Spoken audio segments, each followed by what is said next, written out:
Look, when I was young, I used to read all those trashy novels about transmigrating to another world and becoming some badass hero with a harem the size of a palace. I had it all planned out. The face slapping, the army building, the legendary iron waist that never quits. You know the deal. Then I grew up, got my face slapped by society instead, and realized, oh, a regular dude dropping into a completely unknown world has like a 99% chance of just dying. No connections, no platform, no nothing. Best case scenario, you're looking for manual labor. Worst case, someone bonks you on the head, strips you naked, and tosses you in a ditch. That's your eye sky opening, folks. So yeah, if you're gonna transmigrate, at least be someone important. A noble, maybe. And guess what? I did transmigrate as a noble. I'm Owen Hydra now, a distinguished viscount of the northern border. I've got an ancient castle, vast territories, loyal subjects. Sounds amazing, right? Right? That I'm sitting on a half-collapsed mud wall in clothes that can't decide if they're old or just ugly, watching my serfs farm rocks with sticks. My living conditions make off-grid mountain poverty look like a five-star resort. At least those people have one shirt per person and don't get dragged out of their holes by wolves at 3 a.m. I'm a viscount and I live in a drafty ruin, eat food that tastes like a war crime, and spend my days worrying about bandits. I have all the noble privileges, including the legendary first night rights, but my actual lifestyle is giving, guy who sleeps at the train station. Tragic. So there I am. Sorry, there I was, pulling out a piece of black bread from inside my shirt. It's warm. From my body heat. It has my smell on it. I shove it in my mouth and grind it with my yellowing teeth, mash it into paste with my tongue that definitely needs a scraper, and swallow this substance. If I ever get back to Earth, I can finally answer that internet question about what certain unmentionable things taste like. Because I just ate the equivalent. I don't look at what's on the bread. I don't ask how it was made. Because I will literally lose my mind. But I eat it. Because the alternative is starving to death while waiting for my system to boot up. Yeah, I have a system. It's loading. At 9%. It's been 8 days. The decimal points are just taunting me, wiggling around like, haha, maybe we'll move, maybe we won't. Sometimes I have nightmares it hits 99% and then just restarts. I would actually uninstall myself from existence. How did I even get here? Funny story. I got nostalgic about some old games, but I'm too cheap to buy legit copies, so I bought a secondhand hard drive online. The previous owner was some gaming addict whose girlfriend gave him the ultimatum. It's me or the games, and she won, smashed his PC, so the poor dude sold his hard drive crying. His soul was in that thing. I plugged it in, hit power, and the hard drive said, you know what? If I'm going down, you're coming with me, and Whitey transmigrated. We eloped together into another dimension. Very romantic. Zero consent. Now, about why I'm living like this. The glorious Hydra family has existed for less than 20 years. My grandfather was a wandering knight who couldn't even find someone to swear loyalty to. When the Empire said, hey, who wants to go colonize the deadly northern frontier, Grandpa strapped on his ancestral armor, grabbed his ancestral sword, climbed on his ancestral horse that was probably older than him, and marched into the death zone. He found this castle, killed his teammates. Yeah, you read that right. Claimed the land, and got himself a Viscount title. Hydra the First, baby. But here's the thing. Northern nobles and imperial nobles? Completely different species. Like how red pandas and giant pandas share a name, but have nothing in common. A northern Viscount ranks below an imperial countryside knight. We're literally discount nobility. The blood on our swords hasn't even dried yet. Grandpa died fighting bandits. His first and second sons died in combat too. The only one left was my dad, the third son, skinny as a stick, who survived specifically because he was too weak to fight and got married off to some merchant's daughter instead. He became Hydra the Second by pure process of elimination. Without his dad and brothers to protect him, Dad had to handle everything himself. Spoiler, he couldn't. Died in a wolf attack. Then the original me, inherited the title. Hydra the Third. My mom took one look at the situation and said, nope, and left. Just bounced. Left her son alone in a crumbling castle in wolf and bandit territory. Mother of the Year. The original Owen was so overwhelmed with grief and fear that, Pop, I showed up and took over. Now I've got 8 soldiers, 2 servants, half a wall, and a castle that's basically a suggestion. But at least it's better than the wilderness, where everything is actively trying to eat me. I can't keep hiding in here forever, though.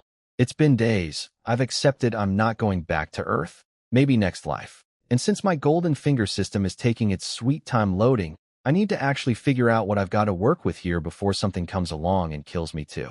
All right, time to take inventory of my glorious estate. I made a list. Housing, food, soldiers, people, land, equipment. Let's see how depressing this gets. The castle? Hundreds of years old, built from stone blocks, so it's still standing, barely. 3 generations of hydras, and all we managed to add was some log furniture and a front door. That's it. That's the renovation.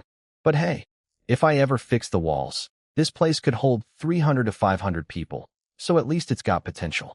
The kind of potential that needs 1,000 workers and 10 years to realize. But still, total population of Castle Hydra. Me, 8 soldiers, and 2 servants who are also the gardeners, cooks, and stable hands. Multitasking kings. Mom took the butler, the maids, and the guards when she bounced. Thanks, Mom. The nights are the worst. Giant empty castle, howling wind, me wrapped in animal skins on a wooden bed, waking up terrified every few hours. I won't even go to the bathroom. And I'm not telling you how I handle that. The actual castle toilet is basically a hole cut into a window ledge where your butt hangs over nothing, and you can feel the wind coming up from below.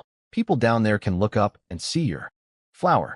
Apparently, assassins used to camp underneath with crossbows and extra-long spears for surprise attacks. They even improved the design after that, but skinny assassins would still climb up through the poop chute with daggers. The victims died days later from intestinal wounds. Medieval bathroom warfare was no joke. I just dig a hole outside. Safer. Now, the warehouse. The lock on it weighs like 8 pounds with a keyhole big enough to stick a finger in. And the key is basically an iron rod I've been carrying around without knowing what it was for. Had to grease it up before it'd even turn. Very dignified. Inside, bags of black rye, black beans, some sad shriveled onions, about 20-something spears, and a stack of leather armor. That's IT. That's the entire Hydra family fortune. The food situation? We're in early spring, harvest is months away, and my serfs have 0 personal reserves. I'm feeding them daily just so they don't die mid-plowing. The grain's draining like water. Without the hairy trading company sending supplies every year, we'd be even more screwed. Why does a merchant company keep sending us stuff? Because in this world, class hierarchy is absolute. Farmers birth farmers, merchants birth merchants, nobles birth nobles, forever. The power gap is so extreme that upper classes can just take everything from lower classes, no questions asked. So having even a bottom-tier noble connection? That's gold for a merchant family. That's why Grandpa Hydra 2 married the merchant's daughter, and why they keep the supply line going. With their discount nobility membership card. Time to inspect the troops. I've got 3 longhouses built against the wall, log construction, bark and straw roof, no windows. Dark inside, but hey, warmth over aesthetics in the frozen north. For soldiers, we're just sitting against the wall sunbathing, because literally what else is there to do here?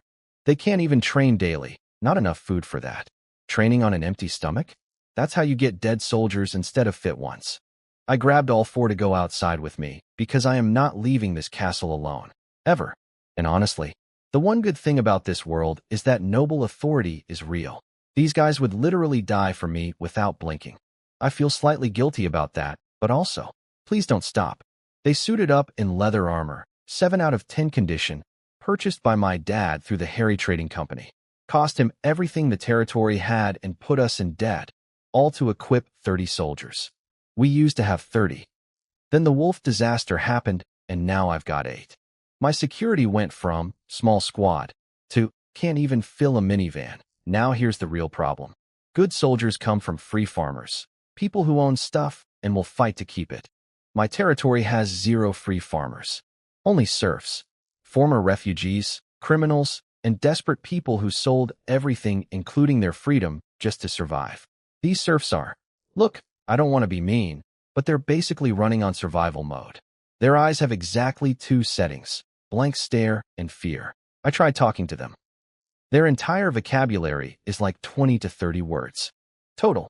Trying to explain anything to them is like showing a smartphone to someone who hasn't invented fire yet. So all my transmigrator dreams of making glass, gunpowder, and cement? Dead. Even if I somehow knew the recipes, which I don't. Because what normal person memorizes primitive manufacturing processes? I have zero qualified helpers. Every project would be a 5-year plan minimum. Then I inspected the farmland and almost had a stroke. No ridges. No field borders. Their farming technique is clear some bushes with a stone knife, poke a hole with a pointy stick, drop in 2 or 3 seeds, cover it up so birds don't eat them. That's IT. It's a miracle anyone's alive.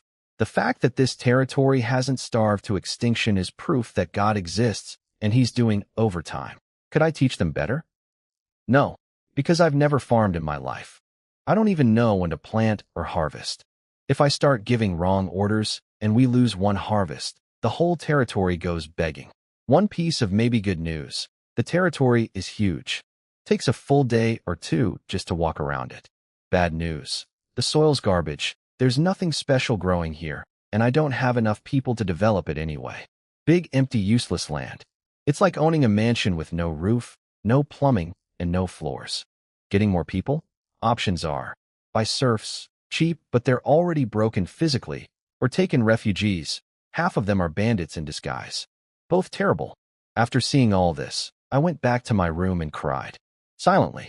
Couldn't let anyone hear because the only thing keeping me alive is the illusion that I'm a proper noble. If that shell cracks, any single soldier could kill me and take everything. My own grandfather's merchant family probably has eyes on this territory too. Enemies outside, threats inside, and me, a transmigrator with a middle-aged soul, just crumbling under the pressure. But life taught me one thing. If you don't have the guts to die, then stand up and keep walking. Nobody's coming to help. Nobody's going to feel sorry for you. So you walk. Even if your head can't lift and your back is breaking, you walk. After crying myself dry, I took a few sips of cold well water. Just a few, because getting diarrhea in a place with no medicine is basically signing your own death certificate. Then I spent all night trying to think of a way out. Food not enough, soldiers not enough, people not enough, and all 3 problems are locked together in a death spiral. Can't feed more people without food. Can't make money without people. Can't train soldiers without money. Checkmate. My honest middle-of-the-night conclusion? I'm just a regular guy. Before transmigrating and after. No genius brain, no superhuman strength, no killer instinct. My best realistic plan was crawl back to mom, let her merchant family absorb my territory, and maybe get a job with them doing math. I know my multiplication tables pretty well. Peak transmigrator achievement right there. But I have a cheat system. It's still loading, but at 10%, a bunch of game folders appeared. Tank Battle, Super Mario, Contra, Street Fighter, Half-Life, Heroes of Might and Magic, Age of Empires, Mount and Blade, Romance of 3 Kingdoms, World of Warcraft. My golden finger isn't one cheat. It's an entire catalog. That's also why it keeps crashing. Too many games conflicting with each other. My system is basically a pirated hard drive having an identity crisis. Right now I can spend progress points to pull stuff from these games. Items, skills, units. But anything too advanced for this medieval world costs insane amounts. Like, a cow costs the same points as a bar of soap from the modern world. A tank? Don't even look at it. After careful comparison shopping. Yes, I literally comparison shop cheat systems like a man at the grocery store. I picked Age of Empires as my main game. Mount and Blade units need salaries. Age of Empires units just need food and shelter. For a broke lord? That's the obvious choice. I spent my points, 5 swordsmen and 5 archers. No flashy lights, no dramatic summoning circles. 10 dudes just appeared in my bedroom. Very awkward energy. 10 men. 1 bedroom. Let's move on. They follow orders. They speak my language. They're a bit stiff in conversation, but who cares? They're soldiers, not talk show hosts. And they work for food only. No paycheck required. I went around patting their shoulders, squeezing their arms, nearly crying from happiness. My life is saved. As long as I keep stacking soldiers, nobody can touch me. I wanted to write a whole academic paper right there on the critical importance of cheat systems for transmigrators. All right, Let me check out my new toys. The swordsmen are short but built. Iron helmets, leather armor, sword and shield combo. Real jack-of-all-trades fighters. The archers are taller, sleeveless leather vests showing off some serious arms, wooden bows, bright eyes. These guys compared to my original soldiers? It's not even close. 10 system troops versus 20 of my guys. System troops still win. But I'm not getting cocky. Even the toughest warrior goes down from one stab to the kidneys. That's why ancient rulers let people carry swords but treated private armor ownership as treason. Armor is what makes you actually dangerous, not the weapon. My original soldiers took the new arrivals surprisingly well. No questions, no suspicion. Just, oh cool, more guys, less work for us. Love that energy. Now the fun part, math. I had to calculate how much everyone eats and, oh boy, soldiers need minimum 1 gene of grain per day just to not collapse. Unrestricted, 3 to 5 gene easy. And that's rough grain with no protein or fat. My serfs get half a gene turned into porridge. For the whole day? No wonder the territory keeps buying slaves, but the population never grows. They're literally dying faster than they're arriving. 1 soldier per year, 1,000 gene of food, for sets of clothes, 8 pairs of shoes, plus backup equipment.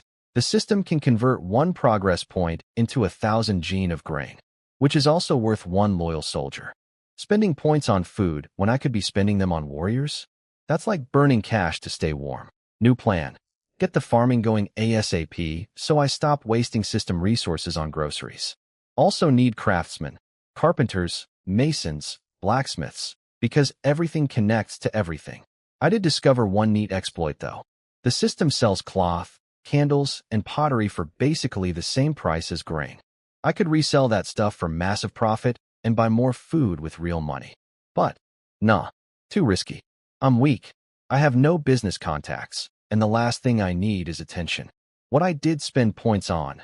Candles, bought boxes of them because this castle at night is a horror movie. Spices, actual edible food, a pig hair toothbrush, tooth cleaning salt, bath soap, and new clothes.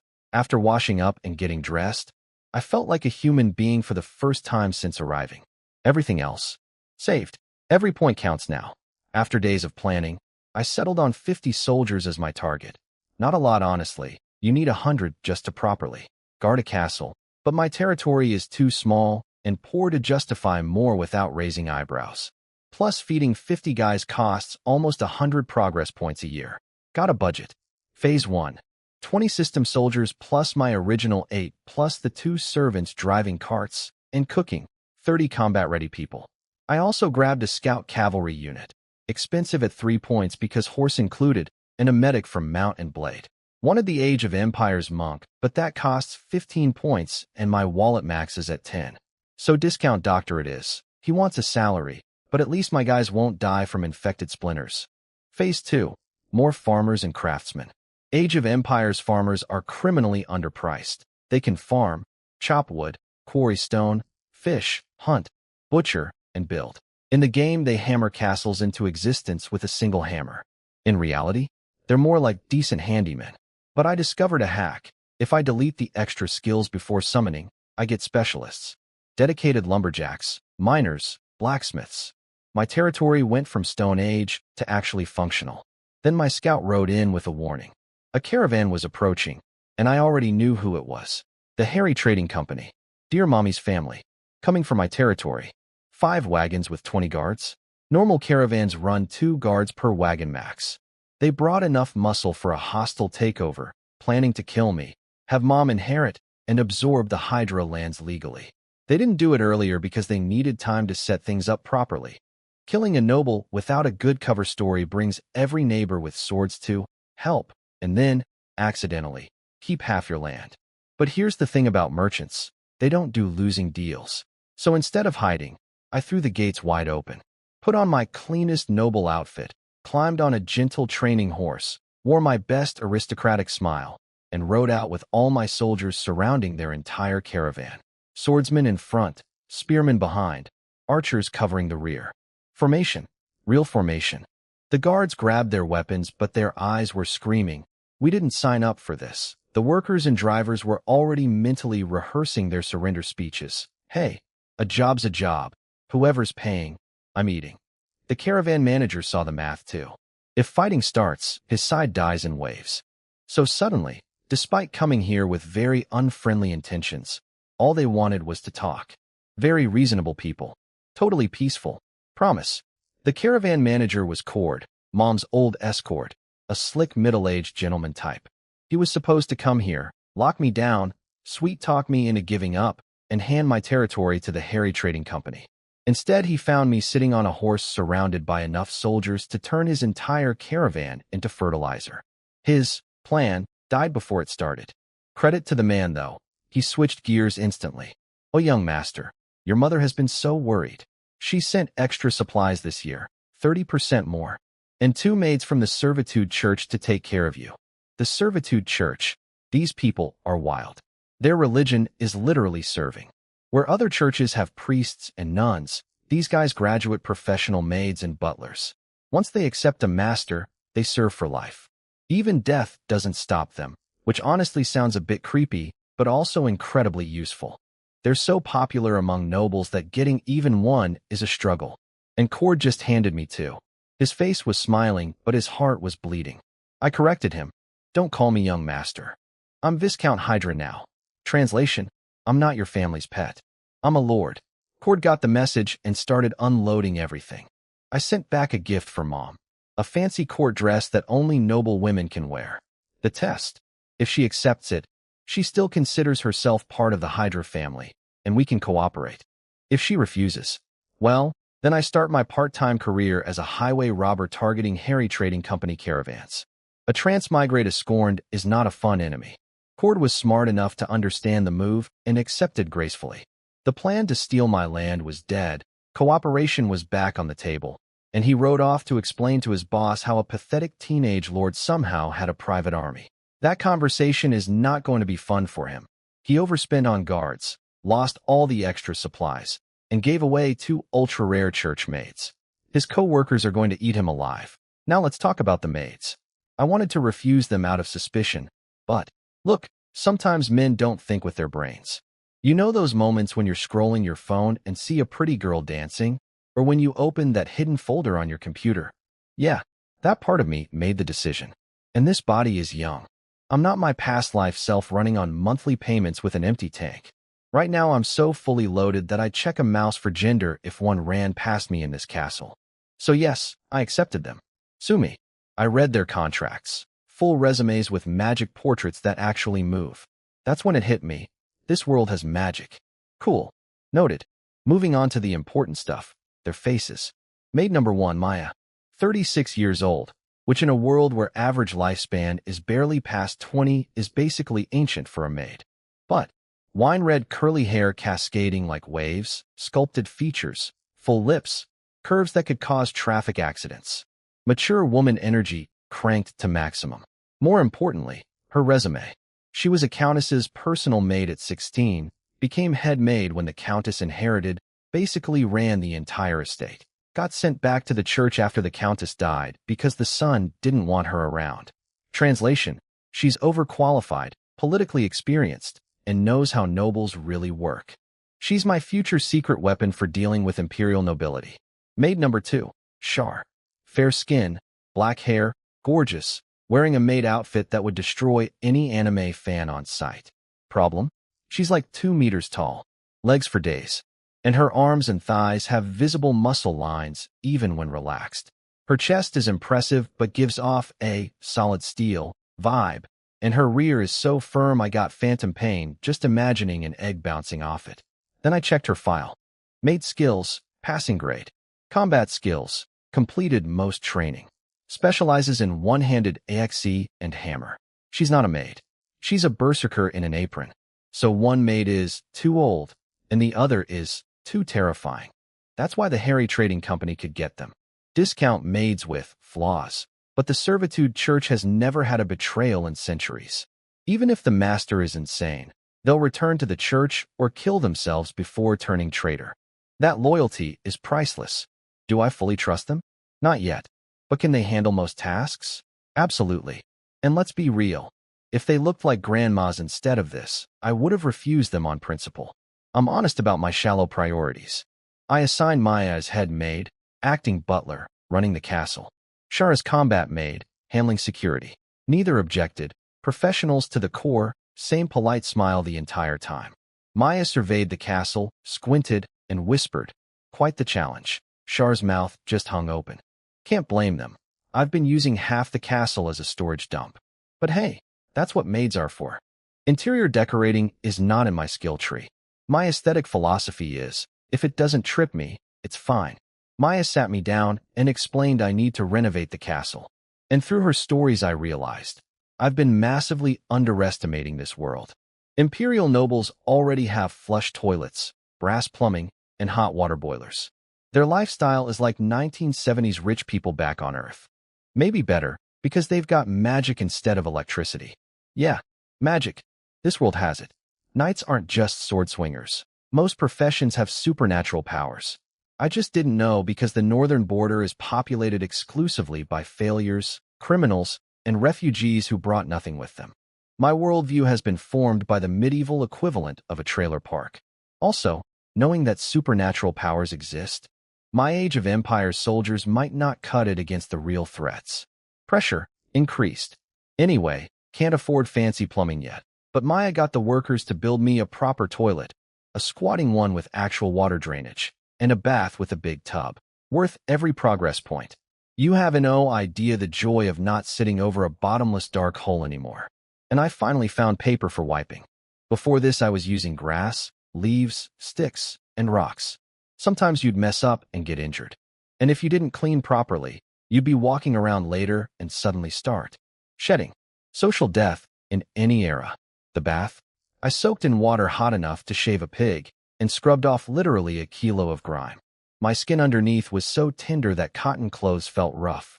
I have been reborn. Maya also took over cooking, 3 meals a day, handled by professionals. I'm finally free from survival cooking, but I can't relax. The northern border is basically the Wild West. During planting season and harvest, bandits everywhere, refugees, criminals, displaced natives, even other lords moonlighting as robbers. Grandpa Hydra and his 2 sons didn't die in some normal bandit fight. They were probably set up by neighboring nobles. Bandits with that kind of combat power would have claimed their own territory. Everyone knows the deaths were suspicious. That's life here. Biggest fist eats first. Show weakness? You die. No exceptions. It's like immigrating to a lawless country where everyone's armed and hungry. I hate it. But just like my past life, I adapt to the world. The world doesn't adapt to me. Besides bandits, there's also beast disasters. Wolves go crazy before winter, aggressive in spring, and every few years the border lords team up to raid the northern barbarians. It's the food chain with extra steps. My biggest headache. Bandits can't break into the castle, but my serfs are out in the open. They sleep in ground pits, literally holes in the dirt with grass thrown in. Not houses. Holes. Like human-sized mouse nests. People freeze to death every winter and nobody cares because serfs die before diseases even get a chance. Now, I could let them all inside the castle. There's room, but previous hydras never allowed that. And when you don't understand why a rule exists, you follow it. Don't fix what you don't understand. Instead, I built a village. Got the workers to throw up grass huts near the castle, laid them out properly, south-facing for sunlight, spaced for future expansion, drainage ditches, public toilets, the works. Before winter we'll add mud walls and boom, actual houses. The serfs got so excited about having homes that they actually showed emotion for the first time. Progress. Added a fence around the village so wolves stopped their midnight abductions, then built a proper stone watchtower at the entrance. 2.5 floors, storage on bottom, bunk beds for soldiers in the middle, archer platform on top with chest-high walls. My Age of Empires builders with their construction skills maxed out finished it in under 2 weeks. Legends. Stationed 15 soldiers there on weekly rotation with the castle garrison. The serfs looked at that tower, and their dead fish eyes actually sparkled. They're starting to realize maybe they're not disposable anymore. I wanted a cavalry squad for patrols, cuirassiers specifically, 5 points each, good value. But a full squad costs 50 points, and my recovery speed is too slow. Won't even have them by harvest. So I just added more swordsmen and archers instead. 5-man patrol squads plus 4 scout riders kept the bandits away. Not glamorous, but it works. With the watchtower done and progress points recharging, I had some excess energy to burn. I'm in a young body, remember?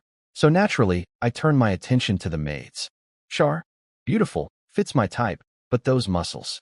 I had a genuine premonition that if I got too ambitious, I might lose a body part in there. Survival instinct said no. Maya? 90 out of 100 without makeup. The perfect woman from every fantasy I ever had in my past life.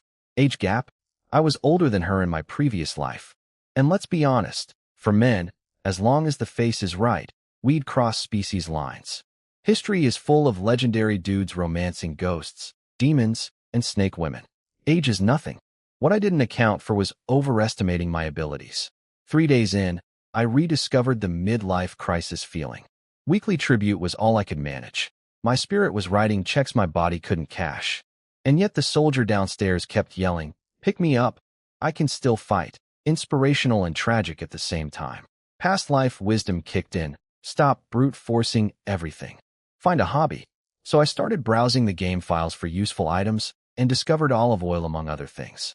Used it for skincare. The north is dry. Your skin flakes off like snow without moisturizer. But I also invented some new applications for olive oil. Private knowledge, not sharing. Then the scouts brought bad news. Multiple bandit groups heard that Hydra territory got wrecked by wolves, so they joined forces for one big raid. They're hiding in Magichorn Forest, 10 miles west, waiting for nightfall to sneak in. 2 options, sit and wait, or go punch them first. My territory is too big to defend passively with this few troops, so attack it is. I've got 15 swordsmen, 15 archers, 8 regular soldiers, and 4 scouts. Left the regulars to guard home. Took all the system troops. Maya suggested bringing Shar. Shar's EARS literally perked up like a dog hearing walk. She suited up instantly. Full armor, heavy shield, 2 single-hand axes, and a long spear. That's not bodyguard equipment. That's, I'm going to the front line and nobody can stop me, equipment. I just let it happen. She could beat 8 of me with one hand anyway. Before leaving, I reflected on riding skills. My horse riding? Decent. Maya's riding skills, though. That woman could ride you into the ground with the force of a hurricane, and you'd never shake loose. Like she has magnets. Just don't try to keep up unless you're built for endurance. It's life-threatening for non-athletes. We marched out, scouts ahead, swordsmen and archers in formation, me in the middle on horseback with Shar at my side looking like a glamorous female knight instead of a maid. The bandits were sitting in Magichorn Forest waiting for dark, not knowing we were coming for them. Only surprise? They picked Magichorn Forest specifically. That's unexpected.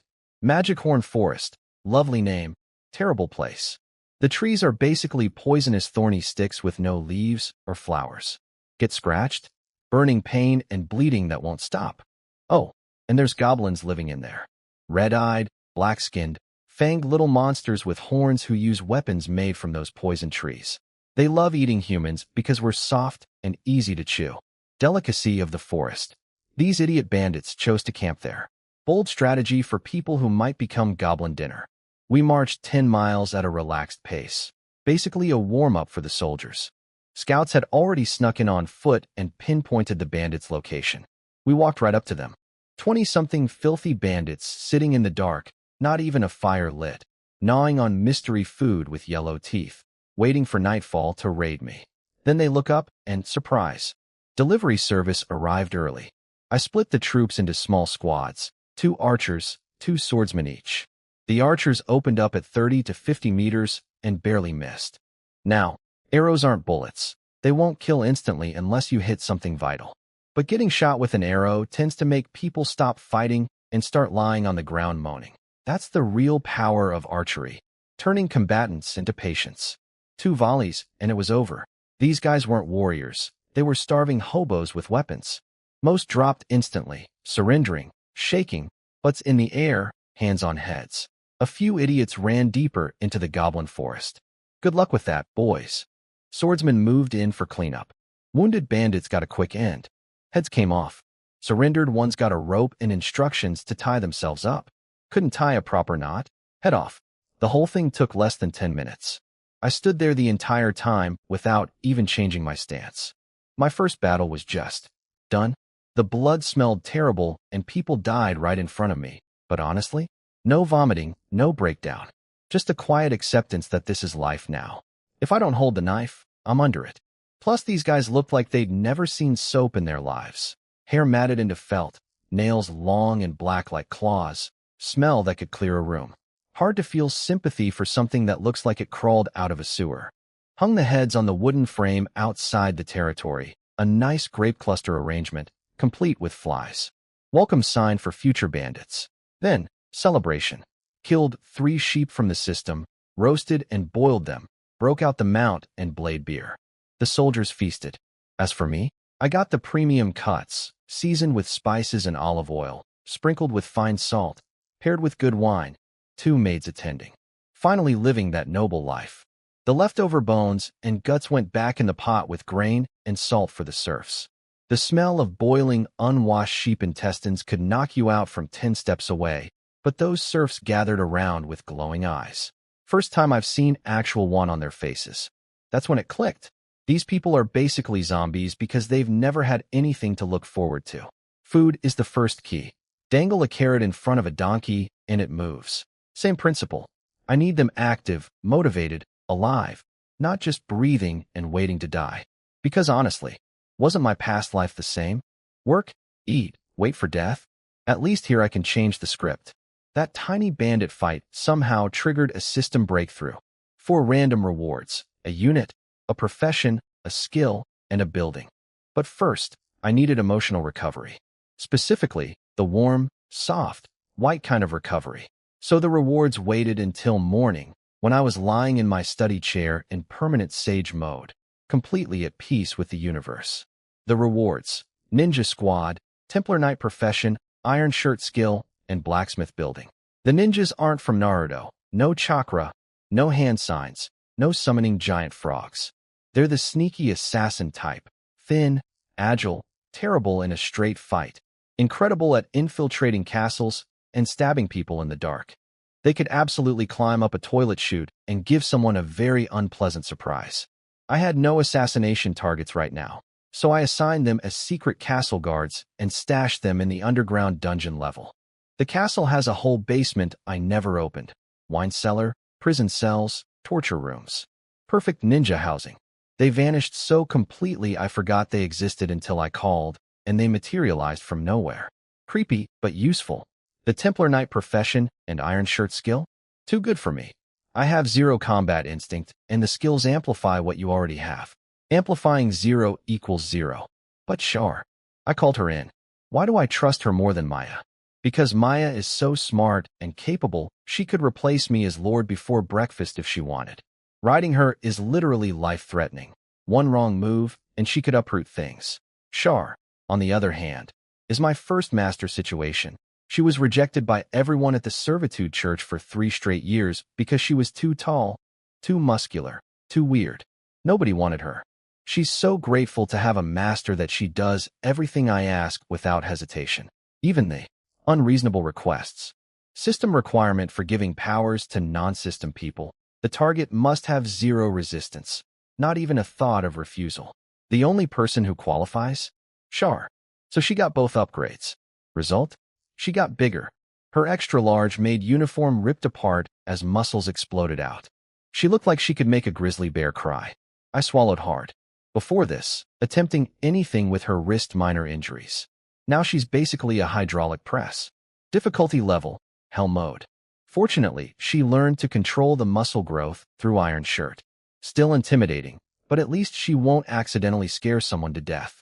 Then she suddenly looked at a dark corner of the study and reached for her hammer. She sensed the hidden ninja. So ninjas aren't as invisible as I thought. Good for regular guard duty, not for high-level targets. The blacksmith shop, though? Lifesaver. My territory had no metalworking at all. Farmers were using wooden sticks as tools. I built it inside the castle since it's basically a military facility. Now I can actually repair equipment, make real tools, and start developing the territory's economy. Things are finally moving. Maya noticed Char's transformation immediately, but didn't ask a single question. Smart woman. She knows the rule. If the master wants you to know, you'll know. If he doesn't, you'd better not know even if you do know. And her reasoning? 80% of servitude church maids die unnatural deaths. Their masters trust them with secrets, then realize, wait, this person knows too much, and have them killed. The rest either swear to spend their lives in the church doing penance or get turned into people who can't hear, speak, or write. And that's considered merciful. Maya survived because her relationship with the Countess was more than professional. They were lovers. That's why she held so much power, and why even the Countess's son didn't dare touch her when he inherited. She's not just a maid anymore. She's a survivor who plays by the rules, but always makes sure she comes out ahead. As long as she doesn't harm her master. What's wrong with living well? Do I know all this? Nope. I'm busy with the system. Progress cap hit 20 points after the breakthrough. Sounds great until I realized everything good in the supernatural category costs more than 20. Classic gotcha bait. Show you the shiny stuff you can't afford. Recovery speed works like a well. 0 to 3 fills fast. 3 to 5 slows down.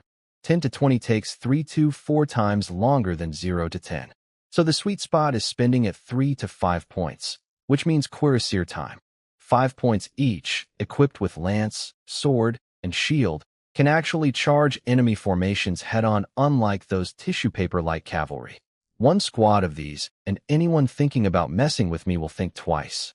To summon them secretly, I organized a hunting trip to Magicorn Forest. Noble tradition, gotta thin out predators before winter. The real reason? Keeping things hidden from Maya. I can't outplay her mentally, so I do what married men throughout history have done. Hide stuff using pure survival instinct. It's not a strategy, it's biology. I'm not even hiding my distrust. At my skill level, pretending would just be embarrassing. So I just openly maintain a, you haven't earned my full trust yet, attitude. Which is fine. I'm a noble. Suspicion is expected. The complicated truth? I depend on Maya, body, and emotions. She's the only adult company I have in this lonely transmigrator life. But trust her completely? Never. In my past life, betrayal cost money and heartbreak. Here it costs your life, plus whatever creative torture they use to extract your secrets first. In a world with magic, even death might not be permanent. So how paranoid is too paranoid? Answer: no such thing. I set up a secret base in Magicorn Forest. Workers, supplies, and some strong combat units as insurance. Is this efficient? No. Is this rational? Not really. Is this a panicking man building a panic room because the world is terrifying and he can't fully trust anyone? Absolutely. But it helps me sleep at night, and right now that's worth every point. My secret forest base plan. A fortified wooden camp for 100 people and dozens of horses. Mostly soldiers, some workers. If the castle gets attacked, reinforcements ride in and flip the battle. Big project. Summon 10 farmers at 1 point per 2. Set them chopping wood and building longhouses. Also grabbed a long swordsman and a crossbowman. 3 points each, upgraded versions of my basic troops. The long swordsman hits harder, uses his shield better, wears heavier armor. The crossbowman? Slower than archers, but the bolts fly straighter, punch through armor, and the crossbow stays loaded so you just pull the trigger. Perfect for, oh crap, something's in the trees, situations. Did this completely destroy my previous plan? Yes. Do I care? Plans are like novel outlines. They exist to be rewritten. I've got all winter. The cuirassiers will arrive with supply wagons later, so nobody gets suspicious. Can't have armored cavalry just appearing inside the castle walls. Got home exhausted, still wearing heavy armor. This composite chainmail plate thing I pulled from the system is beautiful and probably saved my life, but weighs a ton. My body hasn't finished night training, so everything hurts. Then I smelled food and Maya walked toward me carrying a warm plate. Her maid dress swaying with each step in ways that should be illegal, and suddenly the cold just melted away. Shar helped me strip off the armor, pieces clanging on the floor, while I turned into a puddle of exhaustion. Dinner: tomato potato beef stew, pan-seared fish belly, vegetable salad, and fresh whole wheat bread with eggs and milk baked in. Sounds simple? Beef is so valuable nobody slaughters cows unless it's wild. The fish needed special spices. Fresh salad vegetables in winter? Good luck. That bread smelled so good it could raise the dead. This one meal costs what a commoner's family spends in a month. Do I feel guilty? Absolutely not. I didn't transmigrate here to suffer. I've eaten the mystery paste. I've slept on boards. I've squatted over holes. My flower has seen things no flower should see. Now that I can live well, you bet I'm going to. What's even the point of being alive otherwise? Solidarity with medieval peasants. Pass. After dinner, bath, teeth cleaning. Then I grabbed the olive oil and dragged Maya to the bedroom to continue our ongoing research into the 13 applications of olive oil. Shar took her weapons and went to handle night patrol like the professional warrior maid she is. Do I trust Maya? Still no. She's a servant whose power comes entirely from her master. When her countess was alive, minor nobles bowed to her. Countess dies? Shipped to the border, nearly killed. I know she's just a maid without me. But knowing that and feeling safe are two different things. Everything here is alien. The people, the place, the rules, the world. I'm a stranger wearing a dead boy's life like a costume. Until the day I feel truly in control of everything around me. This guard stays up. But the olive oil research continues regardless. A man has priorities. First snow of winter, and right on cue, 10 glorious cuirassiers rode in carrying the Hydra family banner, escorting 5 loaded wagons. I made them circle around outside for 3 days first so the wagon damage and horse fatigue would look authentic. All this effort to fool one woman. I'm like a married man hiding his bonus paycheck. I don't even know if it's necessary anymore, but the instinct won't stop. Maya didn't ask where they came from. I didn't explain. At night, we're all tangled up like honey, but during the day, strictly professional, separate lanes, no crossing. That's what adult relationships look like, folks. I split power 3 ways. I set direction and provide resources. Maya manages everything efficiently and stops me from changing plans every 5 minutes. Shar commands the soldiers. Even if Maya gets ideas, she can't cross into military territory. Is this a good system? No clue. It's the best I could think of, and my thinking isn't exactly top shelf. Then winter hit hard. Everything stopped. The world turned into a white frozen pause screen. No people, no birds, no animals. Even in the capital, people freeze to death every winter. In the north, a third of serfs usually die in their ground pits and get buried where they lay come spring. But I prepared. The grass huts became proper mud wall cottages. Ugly, low, dark, but warm. Thick grass roofs block snow, small size retains heat, one tiny campfire inside, and you won't die in your sleep. I distributed winter supplies early. Black rye, crushed beans, onions, cabbage, dried greens, plus a small jar of precious animal fat and salt. Not much, but enough to keep most of them alive. Castle renovations went well too. Couldn't rebuild the walls. Need 100 workers and non-frozen ground for that. But inside? Transformation. Paved floors, stone tiles in places, longhouses expanded from 3 to 10, plus horse stables, sheep pens, a blacksmith shop banging away all day, a bakery pumping out smoke. Carpets, drapes, decorations. The castle finally looks like a castle instead of an archaeological dig site. And my big takeaway from this entire half year of planning? I'm an idiot. Every brilliant strategy one cooked up turned to garbage the moment I tried implementing it. My brain is like tofu soup. No matter how hard you stir it, you're not finding any abalone in there. I'm like an author who spent months writing a detailed outline, then went completely off script by chapter 100 and can't find his way back. Makes you want to destroy the universe. Snow's burying everything outside, so no more sneaking troops in. That would insult Maya's intelligence, and the one thing I don't want is her thinking I think she's stupid. Time to hibernate and plan. Let me flex my numbers real quick. Current military, 20 swordsmen, 20 archers, 8 original spear guys, 12 lancers. For scout cavalry, 10 cuirassiers. No knights yet, but combat power already matches Grandpa Hydra's peak. This force could crush any baron in the north and make viscounts sweat. Cost: over 100 progress points on soldiers alone. Dozens more on workers and supplies. More on the secret forest base with its 20 farmers, 10 long swordsmen, 10 crossbowmen, and 4 scouts. That's nearly 3 months of accumulation, my entire savings account gone. But it's also why I can sleep at night. Winter mornings are brutal. The castle is literally a giant rock with zero insulation. I've got sealed windows, heavy curtains, a fireplace pointed at my fancy bed, and it's still freezing. Am I being dramatic? Yes. Are the serfs outside infinitely worse off? Also yes. But once you taste comfort, suffering becomes intolerable. That's human nature. Morning routine. Pull the bell rope. Maya comes in, feeds the fireplace, pours warm water for washing. Shar brings breakfast, hot oatmeal, fresh bread, bacon, and eggs. Then I do radio calisthenics to warm up. Yes, the Chinese morning exercise routine. In a medieval castle. Don't judge me. Then I locked myself in the study with my secret notes, all written in Chinese characters on sheepskin. Even if someone has translation magic, good luck deciphering that.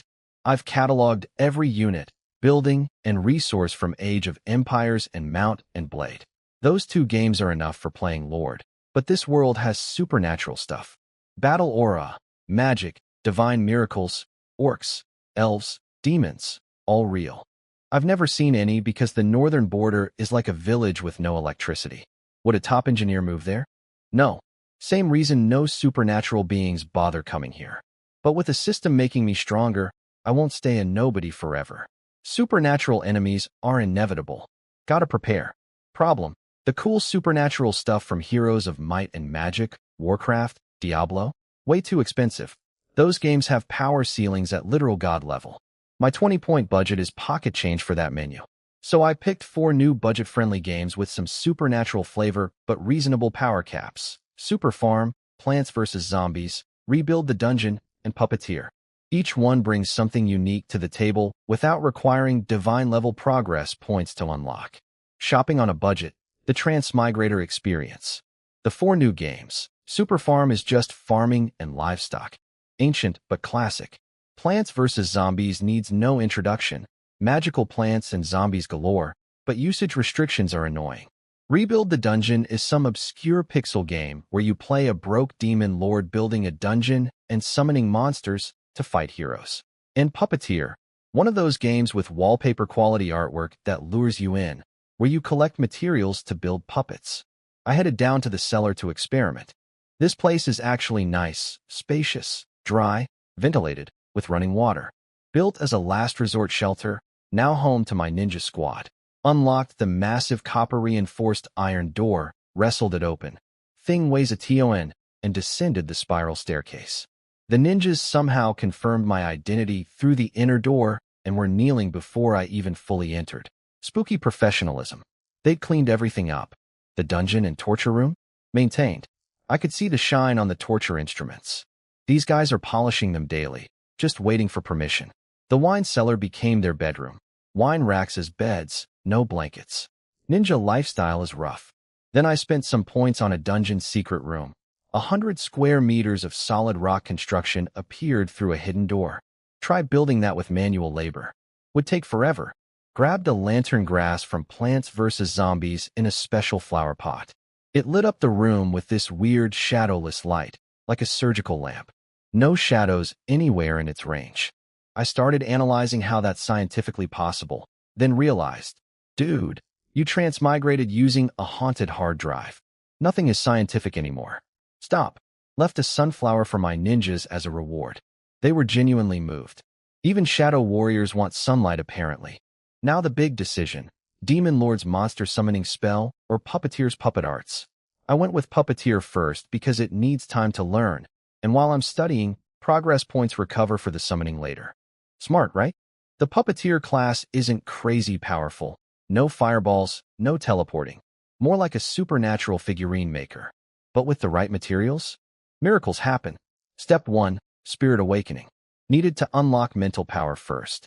I bought a focus headband, metal circlet with fancy patterns for concentration, a meditation cushion from a martial arts game, sat cross-legged in the dungeon room, calmed my mind, and activated it. 10 progress points. The sensation? Imagine someone opens your skull, drips in some menthol oil, then blows cool air directly onto your brain. Transcendently refreshing. I've never felt so awake. Like a nearsighted person wearing glasses for the first time.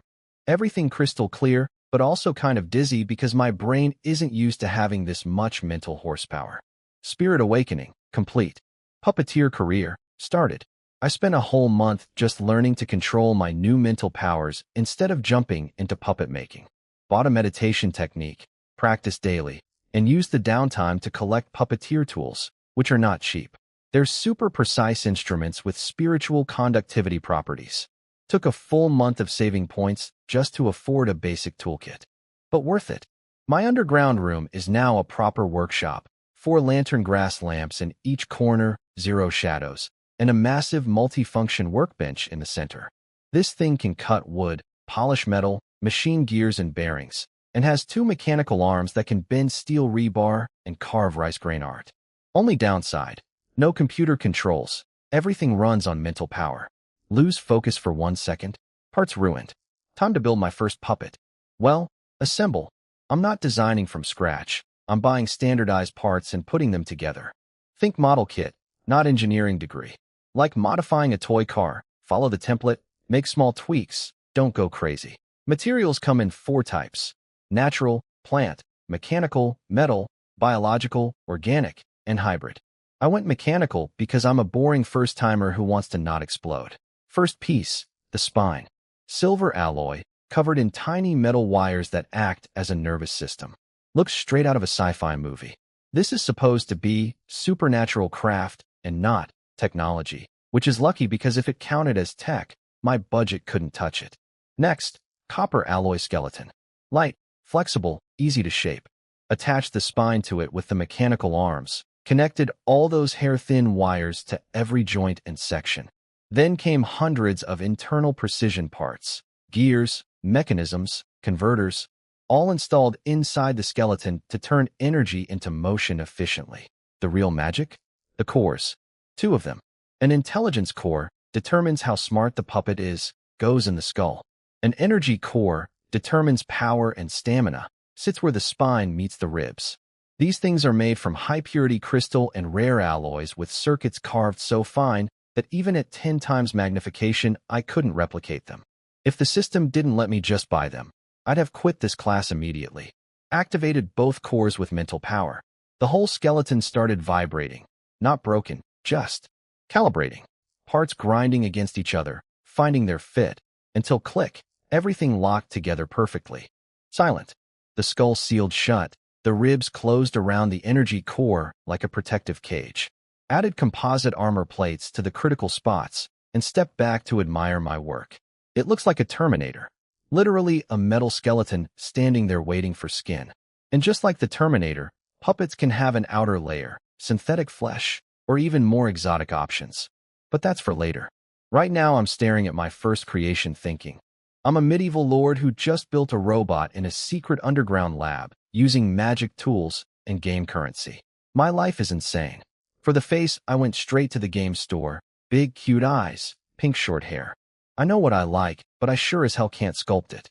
Then I filled the metal body with this slime-like gel substance that auto-shapes, feels better than silicone, and self-repairs when you inject nutrients. The nutrient injector, though? It's a big rod-shaped syringe, and the design requires the puppet to deep-throat it to refuel. Good thing she's mechanical, because a human would need years of training to not gag. The game designers were clearly interesting people. Loaded personality, voice, and skill modules into the intelligence core. Cheap stuff since it's data, not physical. But the core's memory is limited, so I had to pick and choose. Budget hardware problems. Final step. Pour my mental power into the core to fuse all the modules together into a basic AI template. Can't make anything more complex. My brain and the hardware both hit their ceiling. Meet Ram, my mechanical puppet made. 5'3", pink hair, black stockings, short skirt made outfit. Looks like an anime goddess walked into reality. Her face is a bit stiff, but every otaku from my past life would sell a kidney for one. The catch?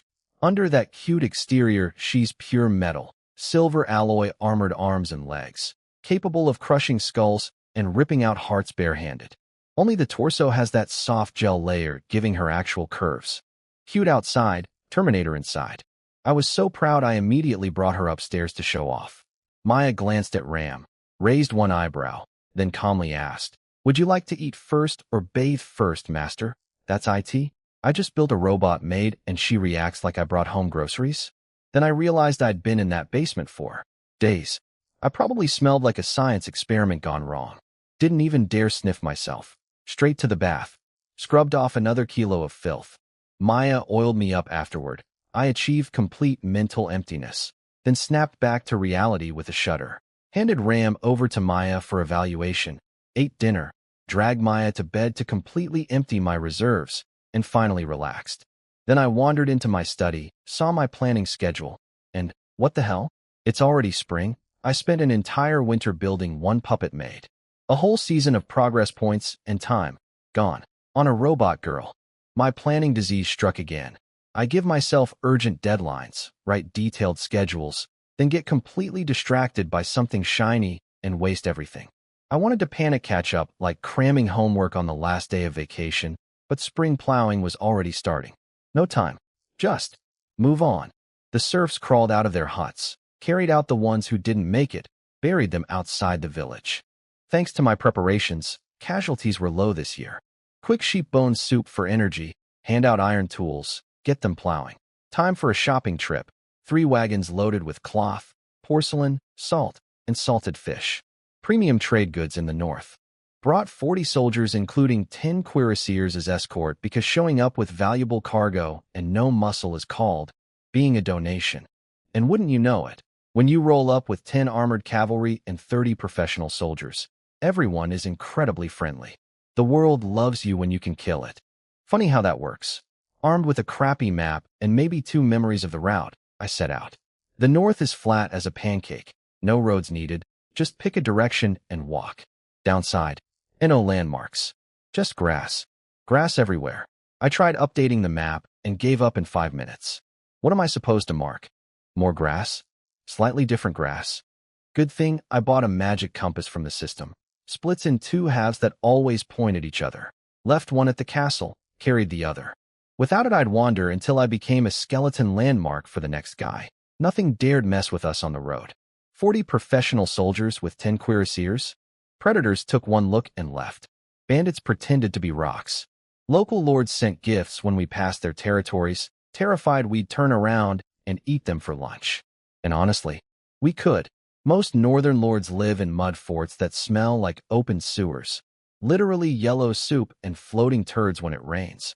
With maybe 15 part-time soldiers who'd fold in seconds against my troops. I wasn't interested in conquering anyone though. Empty land with no people just means more expenses and a half-generation payback period. Pass. As I got closer to the imperial border, lords got denser. 2 or 3 per day's travel versus my area where the nearest neighbor is 2 days away. The empire scattered northern nobles like seeds. Most clustered near the border where it's safer and merchants visit. Deeper north?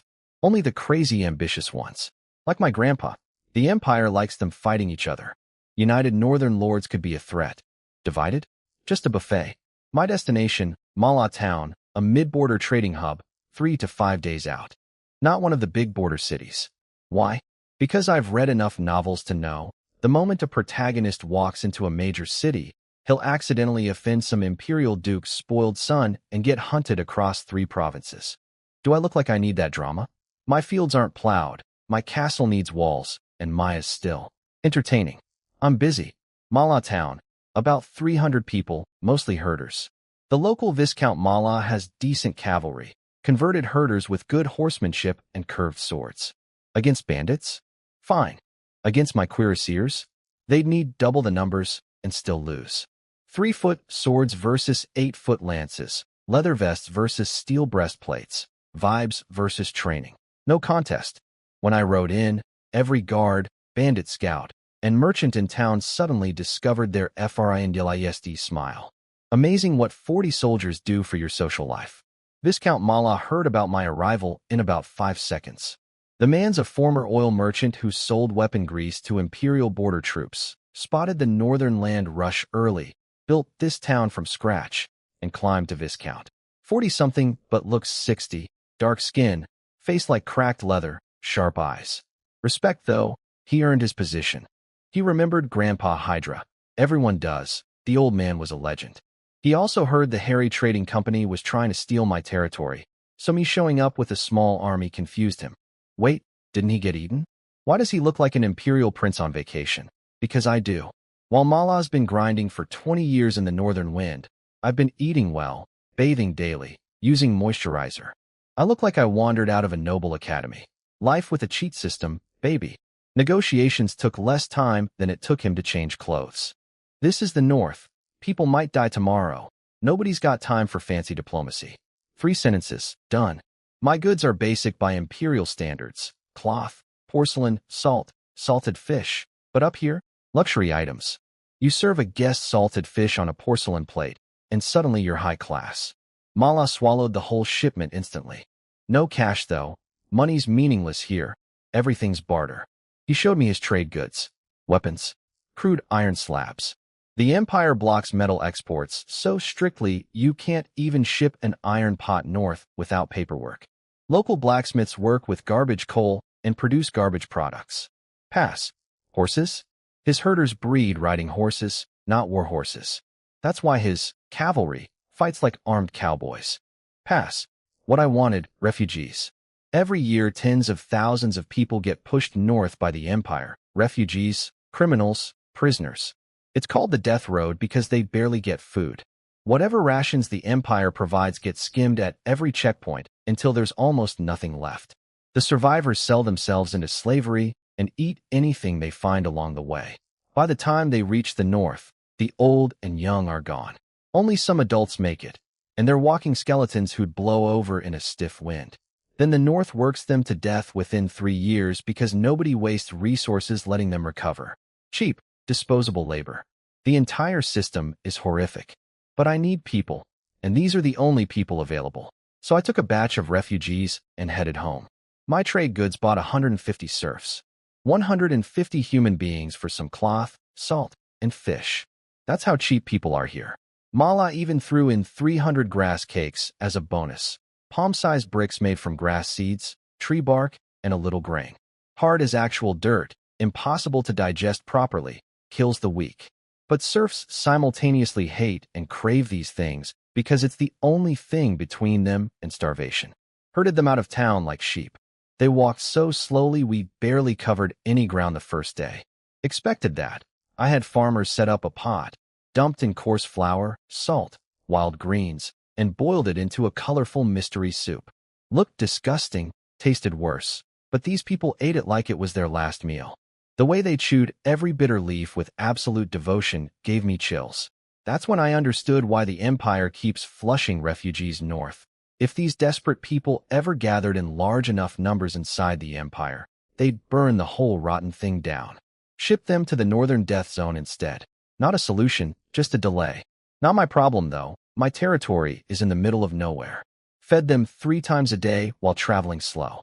Meanwhile, I'd ride out with cavalry each day and come back with supplies, secretly summoning stuff with progress points. By the time we reached home, the wagons were full again, and I had 6 new scout cavalry plus 10 oxen. Scouts because my territory is huge and needs more patrols. Oxen because you can't plow with sticks and dreams. The new serfs saw the village with its grass huts, and their dead eyes actually flickered. A roof means you're not disposable anymore. Their first job? Build their own houses. Nothing motivates like survival. 0 supervision needed. I handed all the logistics to Maya, who had everything cataloged and stored before I finished my bath. She's even using RAM as a walking calculator now. Timing, recording, computing. Like carrying a laptop everywhere. I'm fine with it since RAM also doubles as my spy device inside Maya's operation. With Maya running things so well she's planned 3 months ahead, I had nothing to do, so I drifted back to my secret underground lab. Every man needs a secret base, right? The ninja floor got upgraded with hidden tunnels connecting to the castle, perfect for ninja stealth routes and emergency escapes for me. The workshop level expanded to 3 rooms, 300 square meters total, divided into work zone, experiment zone, and living area. My own personal bat cave, lit by magical shadowless plants, 3 meters underground. This is why I spent all winter down here instead of doing my job. While traveling, I studied more puppeteer lore and discovered the game's world had knights, mages, elves, similar to mine, but more peaceful. Centuries of peace meant puppeteer craft evolved from building giant war puppets to making elegant human-sized ones. The precision got so advanced that the underlying science felt like a college curriculum. I had the urge to drop out before I even started. I tried to replicate parts myself instead of buying everything from the system. Most components? No problem with the workbench. But the spine and cores are so precise that my mental power can't even perceive the fine details. let alone recreate them. So I went with the dumb approach. Make everything bigger. Like scaling up a microchip. Sure, it loses efficiency, but the manufacturing difficulty drops 100-fold. My DIY spine design looked like a chain of metal bricks compared to the elegant original. Also, I almost destroyed my precision workbench trying to cut raw metal ingots on it. That's like using surgical tools to chop firewood. Stopped before I broke my most expensive equipment. Am I really this bad at everything? I started questioning my entire existence. I have the most broken cheat system imaginable, and I've turned it into a hard mode playthrough through sheer incompetence. Solution to existential crisis? Maya. After a thorough deep dive session, I entered Sage mode and could think clearly again. Works every time. The puppet path is temporarily blocked, so I pivoted to Plan B, the Demon Lord route. This budget Demon Lord package costs 20 points and comes with exactly two things: a Demon Lord aura and monster summoning. That's IT. No fireballs, no dark magic, no world domination toolkit. That's why I picked Puppeteer originally. At least it had a complete skill tree.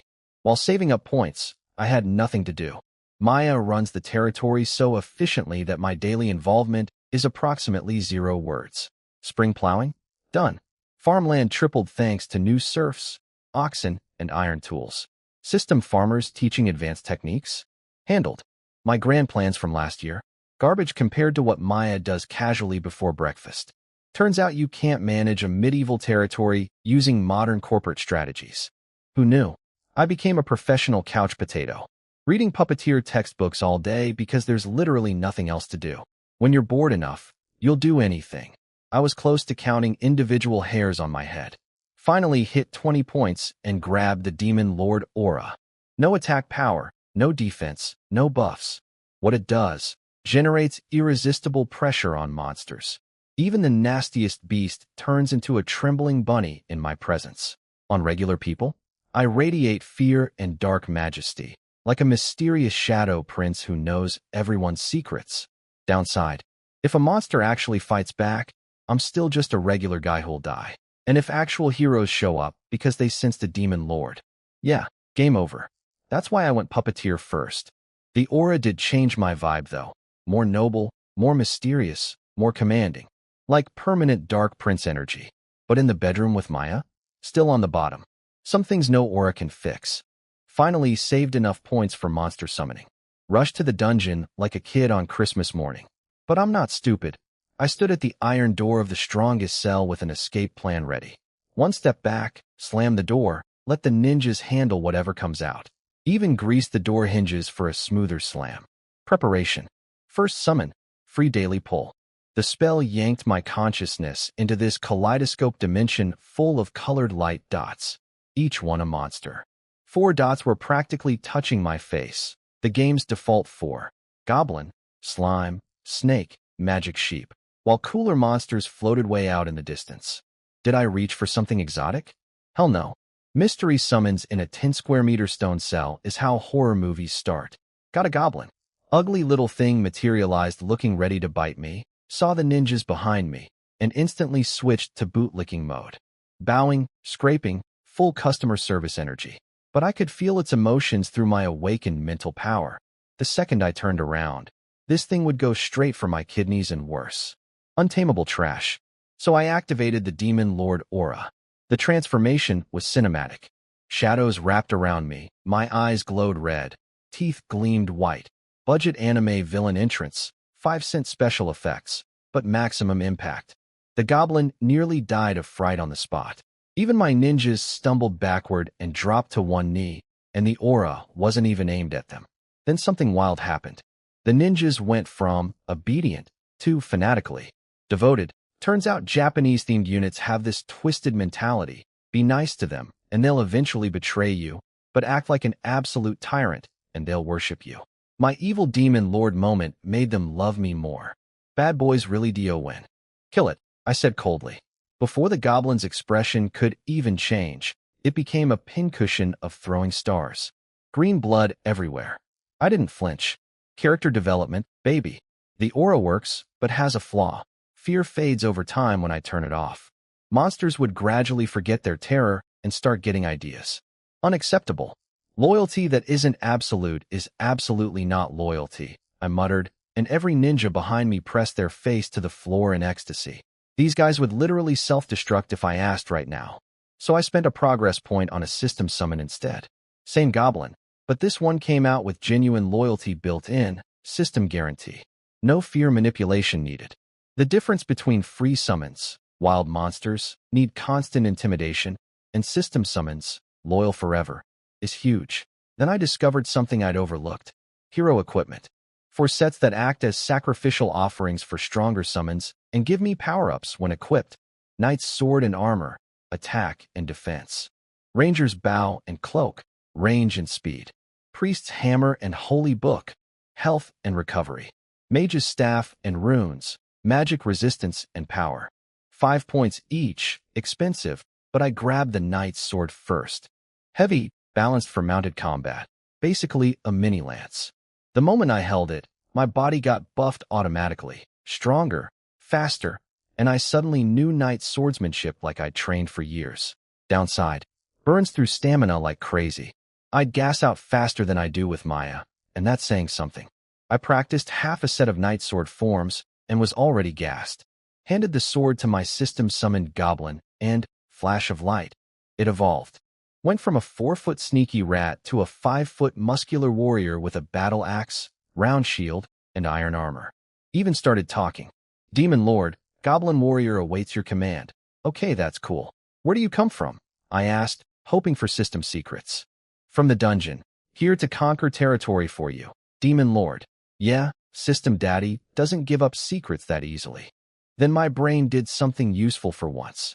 If the Knight's Sword made a Goblin Warrior, what about other hero equipment? Jackpot. Each piece creates a different evolution. Sword Warrior. Armor Guard. Holy Book Monk. Hammer Fighter. Staff Witch Doctor. Runes Blacksmith. Bow Archer. Cloak Thief. 8 specializations from one monster type. And the other 3 monsters have their own evolutions too. I instantly regretted wasting a whole winter on Puppeteer class. Should have done this first. The daily free summon keeps producing low-level monsters, so I needed somewhere to put them all. Snakes and slimes went into the castle's expanding tunnel network as guards and spies. But goblins are troublemakers, and the magic sheep, black fur, red eyes, battering ram horns, would smash a man's ribcage into mahjong tiles, are so aggressive they demolish the cellar. Solution: promoted my first goblin to Goblin General with a hero armor piece. 2 meters tall, lean, explosive power, leadership abilities over all goblins and influence over other low-level monsters.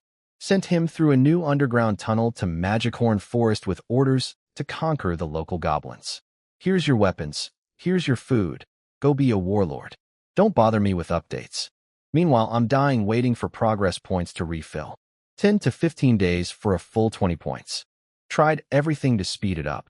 Even Maya's special services couldn't help. Considered wiping out a neighbor to trigger another breakthrough, but couldn't commit. So I just waited and waited until I forgot I was even a lord. Master, you haven't inspected the territory in quite some time, Maya said, standing up slowly, smoothing her slightly damp skirt, dabbing her mouth with a handkerchief. Very composed, very professional. While I was still in recovery mode. All right, territory. I have one of those. Almost reached up to rub my face, caught a whiff of my hands, and immediately detoured to wash up and change clothes first. Then I put on my serious lord face. Tell Shar to prepare the horses. Maya nodded, opened a window to air out the room, subtle, and walked out, hips swaying in ways that made me consider installing a swing in the study. Or a bed. The bedroom's right next door, though, so that's redundant. Unless the scenery change adds a bonus. I was still overthinking this when I arrived downstairs where Shar and the cuirassiers were already waiting in full battle formation. Right. Lord stuff. Let's go. Summer slipped by without me noticing. I've been too busy with underground projects and Maya. Time for a territory inspection, and wow, she's done an amazing job without me. The serfs learned real farming from my system farmers. Turns out they weren't stupid. Many were actual farmers back in the Empire. They just had zero motivation because, you know, being a starving slave in a frozen wasteland kills your work ethic. Now, proper rectangular fields with irrigation channels drawing river water. Crops looking thick. The old poke-a-hole throw-a-seed method is gone. These guys are actually smiling while working. 3 meals on busy days, 2 solid, 1 soup. And suddenly humans act like humans again. Revolutionary concept. The village leveled up too. Sturdy fences, proper farmhouses replacing the grass huts. Still basic, but a real community now. All Maya's work. My contribution? Rewarding her nightly with such dedication that she's practically glowing. 10 out of 10 effort from me, honestly. But trouble's brewing. Harvest is close, which means beasts and bandits are gathering. Scouts report increasing sightings. Cuirassiers are great for charging, but terrible for chasing things across open plains. Scout cavalry are fast, but can't fight. Light cavalry have swords too short for low-profile animals. What I need? Horse archers. 5 progress points each, real-deal mounted shooters with recurved bows who can kite anything to death while galloping. Perfect for pest control. But gotta wait until after I buy the synthesis furnace. Saving to 20 points is torture. Checked on the forest base, slow progress, not enough workers. The goblin general's been helpful with logging and hunting, but he's about to march off to fight the magic horn goblins. Made a note to send reinforcements. Back to the castle routine. Study puppeteer books. Let Maya do the work. And by work, I mean she literally handles everything while I handle her. She's gotten so efficient with Ram the robot made as her calculator secretary that the territory runs itself. Finally hit 20 points again, legs wobbly from recent activities, and rushed to the underground lab. Maya didn't even look up. She's used to me disappearing into the cellar by now. From Maya's perspective, the territory's only real problem isn't resources or soldiers, it's management. 0 middle managers. Shar was supposed to help, but I turned her into a full-time warrior bodyguard, and she's gone feral. She stopped dieting, grew another half-head taller, gained dozens of pounds of pure muscle, and now swings a 2-handed war hammer one-handed like it's a toy. She smashes training dummies into firewood and could demolish a house in 3 swings. Maya looked out the window at Shar destroying things, twitched, and gave up trying to turn her back into a proper maid. 3 oxen couldn't drag that woman back to domestic service. Ram, open record number 27. Maya closed the window and got back to work. Because someone has to actually run this territory. The synthesis furnace is massive, took up half my 300 square meter underground lab. Had to rearrange everything like a terrible game of Tetris. Guess I need to build a second basement floor, I muttered while rubbing my sore arms. Being a secret underground mad scientist is surprisingly physical. The furnace isn't really a furnace, it's an alchemical synthesis array. One function only, combine stuff. But one function done perfectly.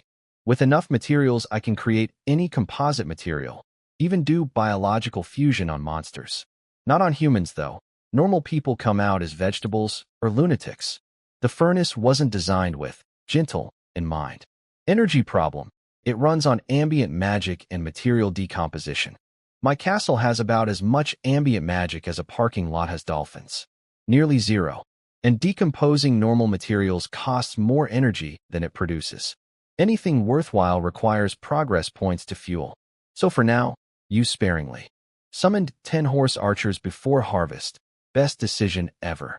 These guys can outrun wolves, shoot while galloping, and turn any pursuit into a one-sided turkey shoot.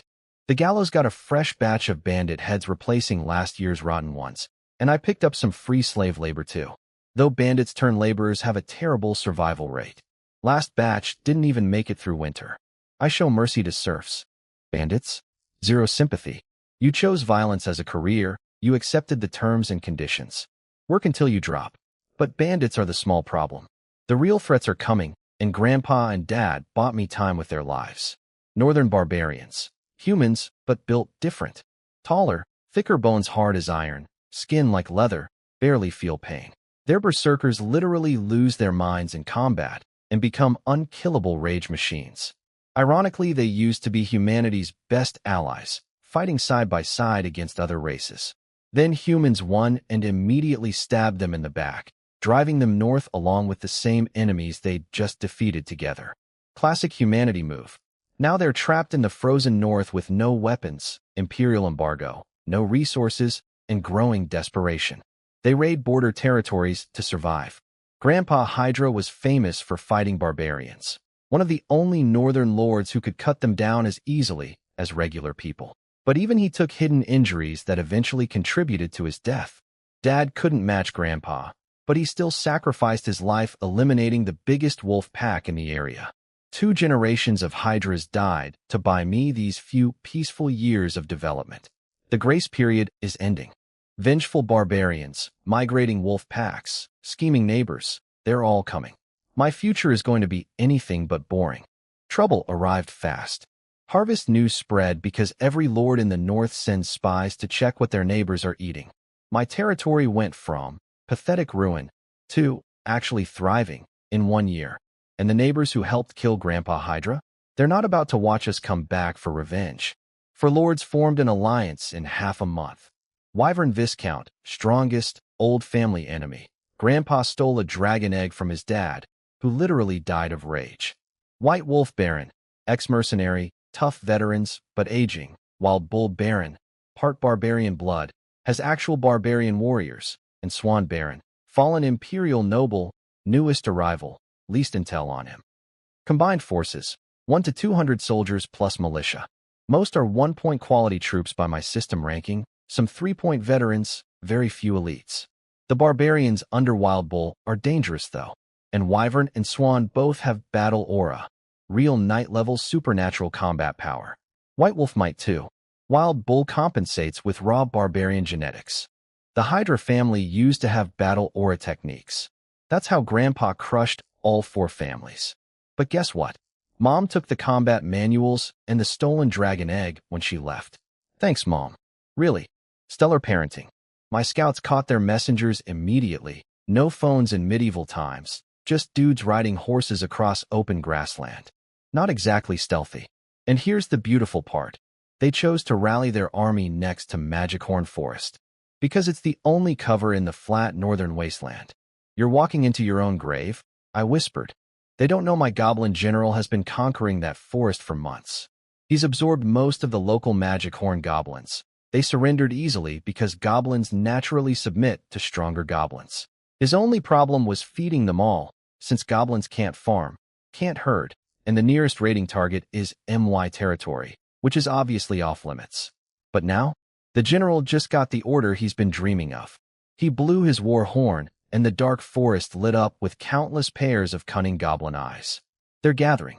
I was prepared to fight a defensive siege and lose everything outside the castle walls. Instead, these idiots parked their army right next to my secret monster army. Christmas came early, and I didn't even have to wrap the presents. 2 weeks of prep, and I decided to join this battle personally. 2 reasons. Maybe fighting triggers another progress cap breakthrough, and I've got new toys to test. The synthesis furnace let me fuse hero equipment with monsters to create demon lord armaments. First combo, Knight Sword plus Magic Sheep equals the Sheep Sword. Yes, the name sounds like a children's toy, but the design is sick.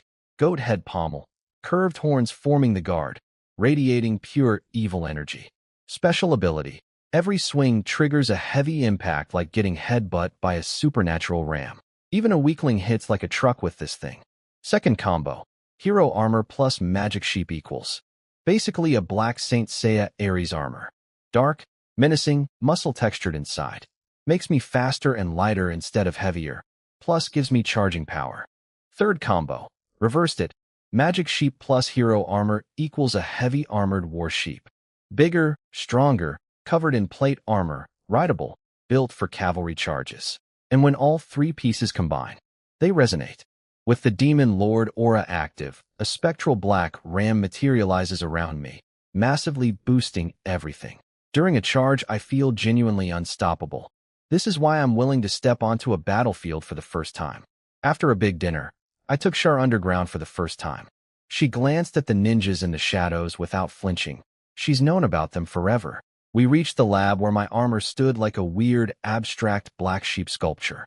Activate, Black Goat, I shouted with maximum Chiuni energy, arms spread wide. The fact that the horns are clearly sheep horns and not goat horns is irrelevant. The armor opened like a living creature, swallowed me whole, and auto-adjusted to my body. The internal muscle fibers assist my movements so perfectly that without any real training, I can overpower most warriors. Cheat. System. Superiority. For Shar, I prepared a Demon Lord Warhammer. Sheep head design. The snout works as an armor piercer. The curled horns delivered devastating blunt force. When she grabbed it, her leg muscles visibly swelled for a second before settling. The charging power boost on her body is absolutely terrifying. After all this time, I still can't even scratch her defenses, so imagine what she does with a magic weapon. We mounted the armored war sheep and rode through the underground tunnel into Magichorn Forest. The war sheep runs with agility that defies its bull-sized body. I was clinging on for dear life, trying not to get smacked off by branches. Very dignified, very lordly. At the forest edge, hundreds of Magichorn goblins were gathered. They saw me and got rowdy. Little horned demons gripping poison thorn daggers, thinking they had numbers advantage. When the goblin general knelt before me, they got angry. I'm not even a goblin. Who does this human think he is? So I hit them with the Demon Lord aura, now amplified by the full weapon set.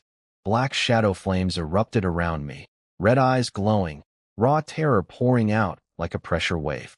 Every single goblin dropped to its knees instantly. Hundreds of them, face down, trembling. Temporary obedience? Sure, but I control the general and his elite squad, and they control the rest. That's how chains of command work. I glanced at Shar, wondering what she thought of her master transforming into a literal demon lord figure. She just stood there holding her sheep hammer, ready for war. Professional as always. I sensed Shar's emotions through my mental power, absolute unwavering loyalty. Not a flicker of doubt about her master turning into a shadow demon. This woman would follow me into literal hell if I grew horns and a tail. She's the one person in this world I can genuinely trust. Not completely. Gods exist in this world and I can't risk anyone knowing I'm a transmigrator, but close enough. Timing was perfect. Deepest part of the night, everyone's sleeping hardest. I gave the order. The goblin general leapt up, raised his arm, and hundreds of goblins charged out of the forest like a green tsunami of chaos. The enemy camp was pathetic. No fence, just ratty tents divided into 4 groups because these allies don't even trust each other. Guards? 3 to 5 guys around a campfire whose contribution to security was screaming, AH, when stabbed. That's it. That's the alarm system. First wave, 100 Magichorn javelin throws rained down from above. The guards became human pincushions. Tents got skewered. Screaming started everywhere. Now, goblin arms are weak. The javelins barely penetrate. But they're made from poison Magichorn wood. Burning pain. Unstoppable bleeding.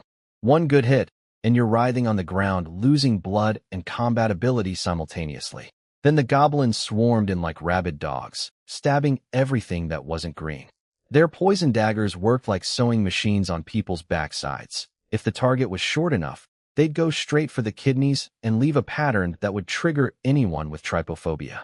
Meanwhile, the Goblin General's elite squad did the real killing, efficiently executing soldiers who were already down from the poison.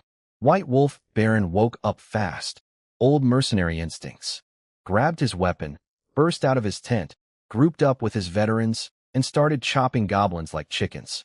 But the chaos was too much. Hundreds of goblins in pitch darkness plus night-blind soldiers screaming and swinging wildly, hitting each other. He went looking for the other lords. Found Wild Bull Baron easily. The half-barbarian was bent over chopping goblins like a bear playing whack-a-mole, roaring the whole time. Stop chopping. These goblins aren't normal. We need to find the other 2. White Wolf yelled from a safe distance because Wild Bull was basically a murder blender. Fine, Wild Bull gasped, secretly relieved. His back was making cracking sounds. He's not young anymore. Bending over to fight knee-high monsters is destroying his spine. A few more minutes, and he'd be lying on the ground holding his lower back and groaning. They searched for Wyvern Viscount and Swan Baron, but the campfires were kicked out. Goblins were everywhere. Soldiers were running blind, and time was running out. People were dying fast. I watched from the tree lean. Better than television. From my hiding spot in the dark, the show was fantastic. Swan Baron, pretty boy with a groomed mustache, normally obsessed with looking perfect, was running around with a swollen face wound from a poisoned javelin. His carefully maintained image? Destroyed. But credit where it's due, he spotted the Goblin General immediately and identified it as the key target. Wyvern Viscount has pale green hair, leftover genetics from the Green Dragon noble family. His bloodline was too diluted to keep him in the Empire, so his dad got shipped to the north like defective merchandise. Wyvern hates his own blood for being too weak. Spends ridiculous money maintaining noble heirs in a place where everyone eats with their hands. Only Swan appreciates his refinement, so naturally they're secret allies. These two had been hiding while White Wolf and Wild Bull fought, letting them take casualties first.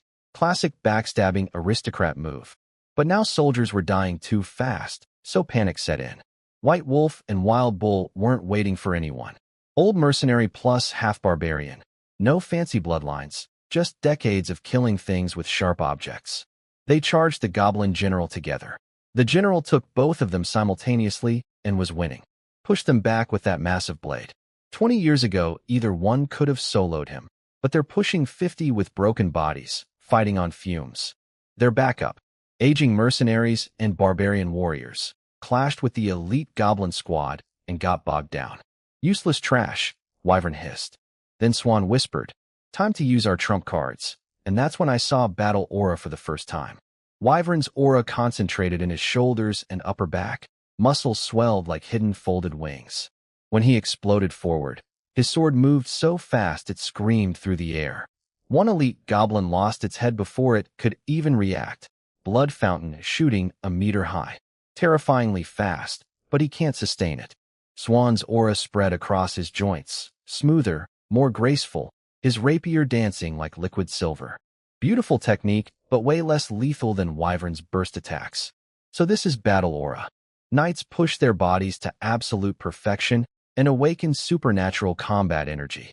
Originally called Knight's breathing method, extremely demanding physically. Later other classes adapted cheaper versions with lower requirements, but weaker output, compensating with technique. Both Wyvern and Swan use swordsman-type aura, popular with nobles because it needs less physical conditioning and has flashy moves. Style over substance, basically. But even discount battle aura makes them leagues above normal soldiers. My family used to have battle aura techniques too, all stolen by Mom. Have I mentioned how much I appreciate her parenting? Because I really, really do. Shar, kill them. I gave the order with zero hesitation. If these four had reached my doorstep first, I'd be the one dying tonight. No mercy. Shar didn't need to be told twice. She kicked the armored war sheep into full charge, a biological tank with hooves and horns. Everything in its path, soldiers, goblins, didn't matter, got launched into the air like broken twigs. The terrifying part? It didn't slow down at all. The resonance between the war sheep and the magic hammer created an unstoppable charging force that made physics cry. The goblins didn't mind getting trampled by their own side. This is normal for goblins. Standards don't exist. Wyvern and Swan dodged the charge instantly, battle aura reflexes. But that left White Wolf and Wild Bull exposed. Shar picked Wild Bull as her first target. Perfect instinct. She knew the aura users were too agile for a direct charge, but the exhausted barbarian-blooded old man? He saw that hammer coming, and his heart literally stopped. Not metaphorically. The man died of cardiac arrest before the hammer even connected. Then the hammer hit anyway. Blood and bone fragments sprayed everywhere. White Wolf got the splatter on his face, sighed, and just stopped fighting. The goblin general's blade found him a second later. He went quietly into the dark. Respect, honestly.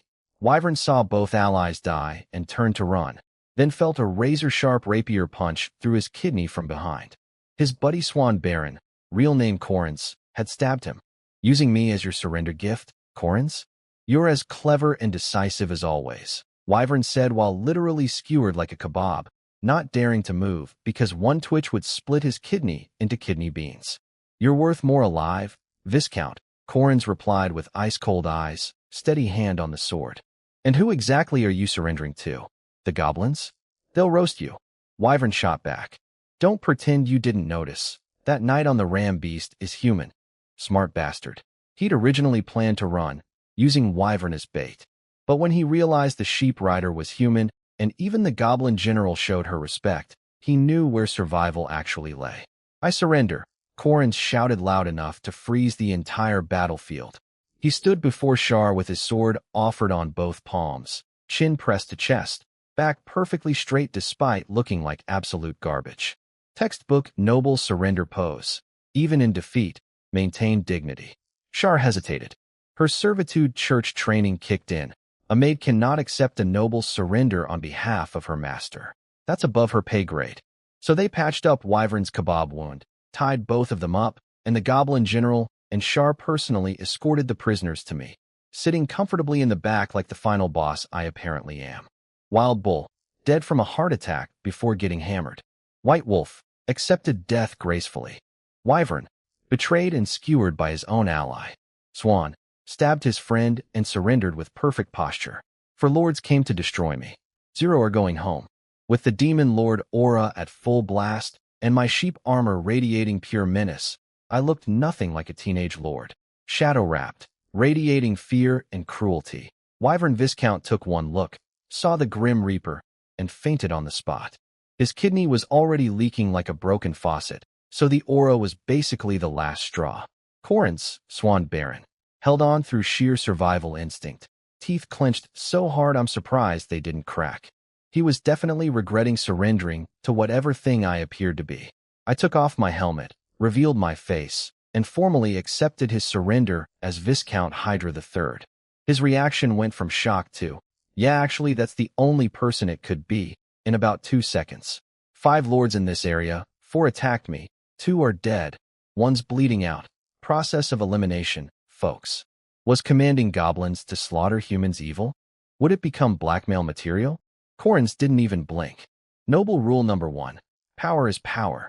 It's either working for you or against you. Nobody cares what color it is. I personally killed Wyvern. Why him and not Corrins? First, his kidney was already a write-off. Dead man walking. Second, we had a blood feud, so killing him was perfectly legal by noble rules. Third, I wanted to test if killing versus sparing affected my system progressed differently. Science requires a control group. Now here's where imperial noble etiquette gets fascinating. Centuries of backstabbing taught nobles to develop actual rules for fighting each other. Blood feuds? Kill away. But you can't massacre the loser's family unless they refuse to swear off revenge. If they swear, you let them live, and that oath is binding. Break it, and every noble in the empire turns against you. Not with swords necessarily. Just endless political harassment until you wish you were dead. Top-tier imperial nobles don't even use violence anymore. Assassination and poison? Embarrassingly low class. Bringing armies? Barbaric. The real power move is one sentence that ends your entire bloodline through paperwork. Peak civilization. Northern nobles know none of this. Their playbook is, kill everyone, take everything, burn the rest. Which is exactly why Corrins was lucky I happened to know imperial etiquette. Any other northern lord would have chopped his head off and used it as a doorstop. I returned his rapier, sealing the oath of service. Done. Then I heard the sounds from the camp. Chewing, tearing, excited goblin screeching. The magic horn goblins were enjoying the spoils. Weapons, food, tents, clothes, even spoons. Everything was being fought over, and the losing contestants were becoming the meal. Take everything. Don't stay past dawn. Back to the forest, I told the goblin general. Could I have stopped the feast? Maybe. But these wild goblins aren't system loyal. They'd resent interference. Better to pretend I didn't notice and let the general handle discipline. He had to chop a few disobedient goblins before the rest grudgingly started hauling loot back to the forest. Not my people, not my problem. The ones suffering earned their spot on tonight's menu by trying to destroy me first. Next morning, Corrins rode around waving his banner and collected the surviving soldiers like a shepherd rounding up sheep. Turns out plenty escaped last night. Goblins don't understand military concepts like encirclement, but these guys didn't run far because this is the North. No food, no water, run blindly, and you're dead. So they just hid nearby, hoping to scavenge scraps after the goblins left. The moment a noble showed up, every single soldier from all 4 armies rallied to Corrins without question. Doesn't matter whose flag they served yesterday. Leaderless soldiers in the wilderness are just wolf food. Corrins showed them the 3 dead lords' bodies and nobody had any objections. Funny how death simplifies politics. He marched them to my forest base and his jaw dropped. So even without the goblins, we were screwed, he muttered, staring at 50 elite soldiers who would have hit his army from behind during any castle siege. Correct, Corinth. You lost before you started. The captured soldiers were too broken to cause trouble, ate some bread, drank water, and collapsed into the huts. I'll retrain them later. Back at the castle, Corin saw my village, my troops, my operation, and his eyes lit up like Christmas lights. His gamble paid off.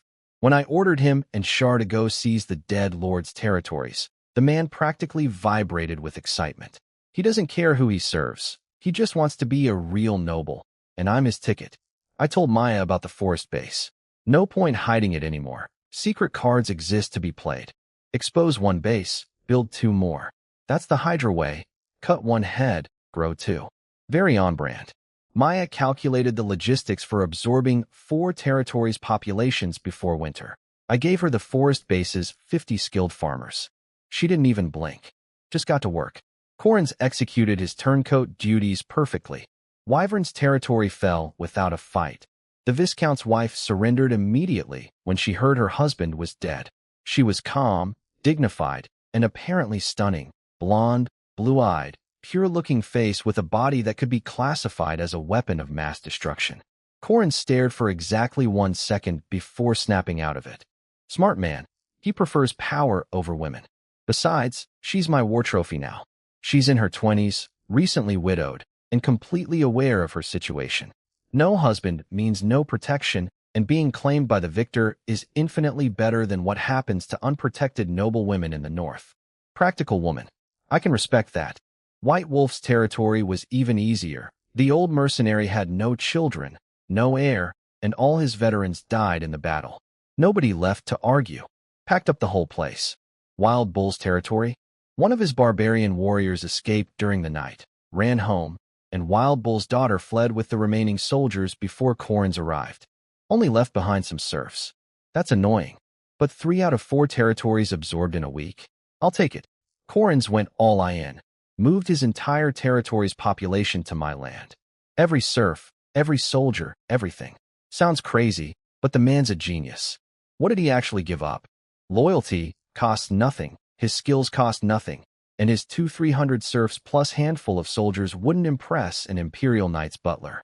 He bet pocket change on a lottery ticket, and he knows it. If I rise, he's my #1 guy with no competition. If I fall, he lost basically nothing. Businessman brain in a noble's body. Thanks to his efforts, my territory population broke 1,000, and ding, progress cap increased to 30. My celebration was undignified. Fist pump, hip thrust, more hip thrusts. I look like a dog who just discovered spring. Not my proudest moment. Very happy though. The rewards this time? Actually incredible. 10 Teutonic Knights, the infantry kings of Age of Empires. These absolute units can tank hits from Templar Knights. 15 progress points each. 2 meters tall, muscles like bowling balls wrapped in muscles. Wearing plate armor nearly a finger thick, carrying swords that are basically sharpened metal blocks. The system gave them battle aura to fit this world, which explains how they can move in armor that would crush normal men. Downside: no horse alive can carry them, and they're slower than walking furniture. They're mobile fortresses, not pursuit cavalry. They can't even catch goblins. But for holding a line or breaking an enemy formation. Unstoppable. Next, Lord Template from Romance of 3 Kingdoms. Stats: Command 20, Martial 15, Intelligence 12, Politics 25, Charisma 30. Command lets me direct troops with an autocorrect feature. Even my garbage orders get interpreted correctly by system soldiers. Martial and Intelligence? I could lose a fight to a civilian. Politics teaches me to be thick-skinned and manage territory. Charisma is highest because apparently I'm handsome. The only confirmed stat I'm proud of. No levels though, gotta grind each stat manually. Fight to raise martial, study for intelligence, manage for politics, and be narcissistic for charisma? Fair enough. I discovered I can skin people by staring at them. Checked a Teutonic Knight. Martial 50, Intelligence 10, Charisma 30. 30 charisma. In a bucket helmet? How is that fair? Third reward. Mystery Arts from Heroes of Might and Magic. My favorite game from my past life. It converts spiritual power into magic and grants hidden knowledge about the world's supernatural side. I activated it, and immediately regretted everything. The world's secrets poured into my brain like drinking from a fire hose connected to Lovecraft's basement. I went pale, lost time, forgot what I experienced, and realized some knowledge was erased from my memory for my own protection.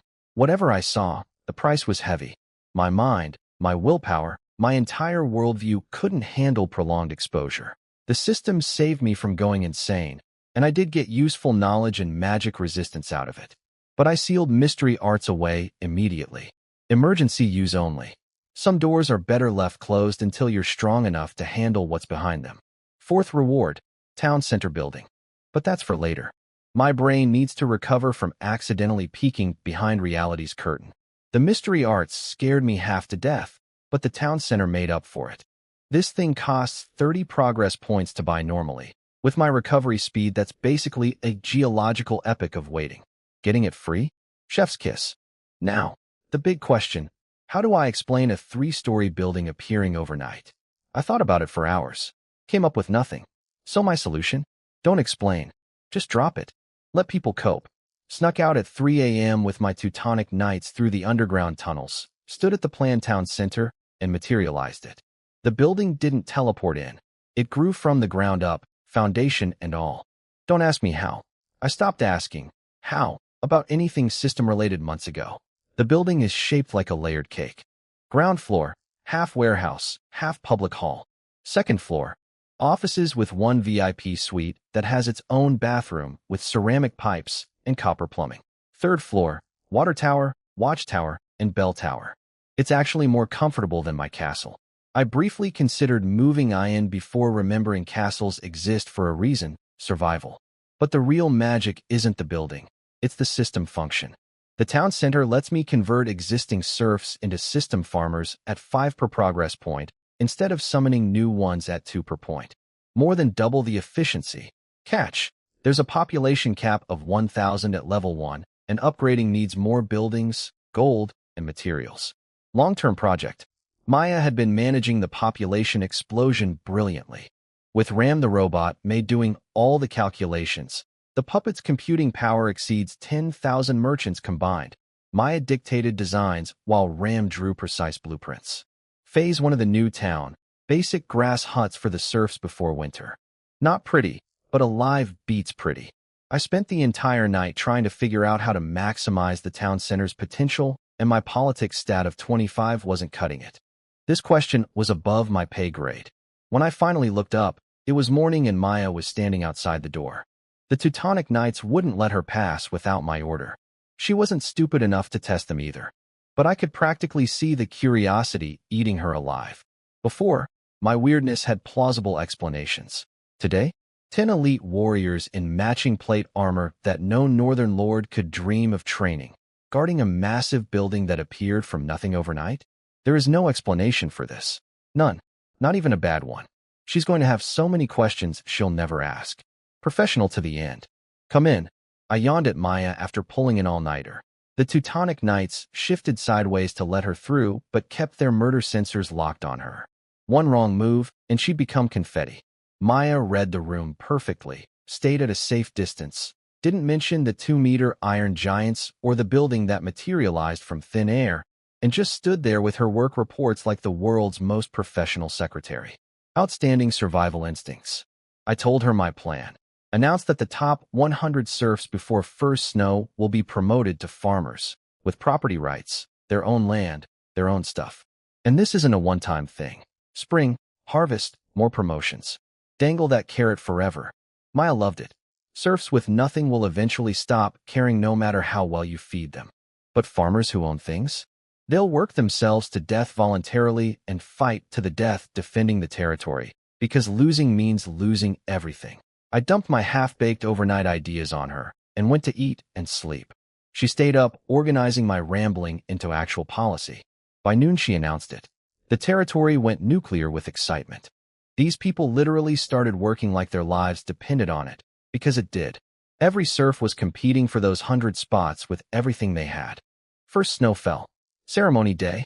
100 serfs walked into the town center as property. They walked out as people, with land deeds, a hoe, a sickle, an iron pot, and a bag of grain. their first ever private possessions. Some were crying.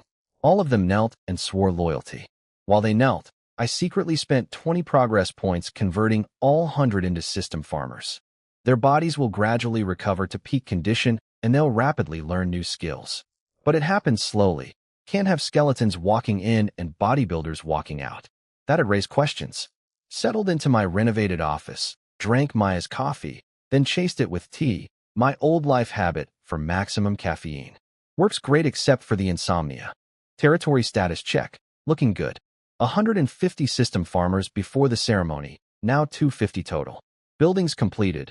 Blacksmith, dock, mill, water wheel, bakery, stable, sheep pen, cattle yard, chicken farm, even a general store. The collapsed castle walls became our stone quarry. Forest prisoners supply lumber. Hundreds of serfs do the building. But the real game changer? The barracks and archery range. Like the town center, they can train people, convert system farmers into militia for free, then upgrade militia into 1-point soldiers over time. And no progress points needed. Also converts captured soldiers into system troops at 2 per progress point. I now have a self-sustaining military production pipeline. Serfs become farmers, farmers become militia, militia becomes soldiers. All I need is food and time. The progress points I save go toward elite units and equipment. This is no longer survival mode. This is empire building mode. I admired my territory's progress and generously gave myself 2/3 of the credit. Actually, rounding up, all the credit. I'm the Lord. Everyone works for me. And if anyone disagrees, the gallows are currently vacant. Democracy, Hydra style. Now, 2 loose ends. Corins and Wyvern's widow, Dale. Corins is that guy from your office who climbs over colleagues' corpses to reach management. Terrible co-worker, amazing employee. His ambition is my leash. As long as I keep dangling promotions, he'll never escape. No corporate climber can resist the siren call of a raise and a bigger title. Then there's Dale. The moment I met her, my brain went straight to those comics from my past life, the ones you don't discuss in polite company. Her proportions are so impossible that standing face to face, our lips are still a foot apart because of the obstruction. Standing back to back, a dog could jump through the gap. I had a genuine fear of inadequacy for the first time. I'm a normal human male. Pansien, Deng Xiao, donkey. I'm missing the donkey part. But the real issue isn't my ego. Maya identified Dale as having witch blood. Maya knows her stuff, as personal maid to a countess with special tastes. She's personally handled over 1,000 women of every age, race, body type, and hair color. She can identify a witch by touch. Don't ask how. This world's magic users. Mages study for decades and learn spells through knowledge. Sorcerers have active bloodlines that awaken, sometimes during puberty from a crush, which is embarrassingly unromantic but still counts as magical ascension. They're emotional, impulsive, and would start a bar fight over a look. The 5 fireball cult. If one fireball doesn't solve it, the fireball wasn't big enough. Witches, though? Hidden bloodlines, suppressed magic, constantly persecuted. Their power activates through negative emotions, and once corrupted, they become twisted and extreme. Their specialties? Potions, shape-shifting, and curses. All the stuff that's nearly impossible to detect or defend against. Dale is on the edge of awakening right now. If she gets too emotional, say, about the guy who killed her husband, her magic could corrupt, and I'd be dealing with curses, poison, or waking up as a PIG. Silver lining. Wyvern was so obsessed with blood purity that he never even touched her. Wanted to wait until her magic stabilized, so their kids would be genetically superior. So technically she's a widow with 0 emotional attachment to the dead guy. When I learned this, I was secretly thrilled for way too long. At least I'm not technically a homewrecker, but a potential time bomb which in my territory, who could snap any day? That's a problem that needs a game solution. So I opened the system and started browsing. Harry Potter games.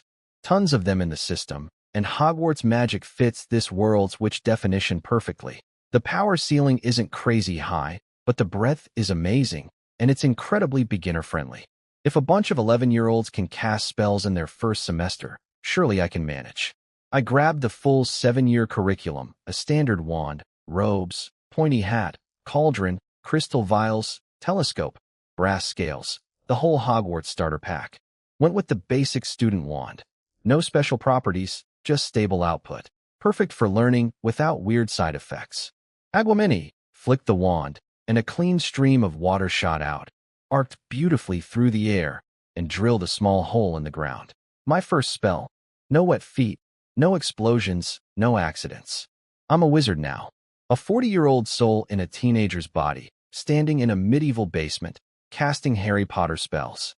My life is an absolute fever dream. The puppeteer training actually helped. My mental power is so refined that I don't need emotional focus or even verbal incantations as much. I can direct magic with precision most wizards would need decades to achieve. So learning spells is going fast. Hogwarts without a teacher, speed running the curriculum. I even built a greenhouse behind the castle for magical herbs, combining Hogwarts blueprints with Super Farm's growth-boosting soil and water. Didn't buy the full greenhouse, though. Some Hogwarts plants can kill you with their smell, and mandrakes scream entire rooms to death. Budget greenhouse it is. Hogwarts potions are insane, though. Colds. Trivial. Broken bones. Easy. All your bones removed. Still fixable. I'm never giving up potion making. Now for the Dale situation. I prepared a spell-casting beginner's book, a household magic encyclopedia, an herbology textbook, and a standard wand. Then had Maya bring her to me. Dale's been living in the castle since day one. Nobody finds this weird because she's literally my war trophy. How I use her is entirely my business, according to everyone. But since Maya warned me about the witch blood, I've been a perfect gentleman. Her awakening is at a critical stage, one emotional spike, and her magic corrupts. The guy who killed her husband making moves on her, that's asking for a curse. So instead of what I want to do, I'm giving her magic books, teaching her to control her power safely, being a responsible, mature, patient lord. I hate it, but becoming a pig would be worse. The castle's been renovated enough that it's actually livable now.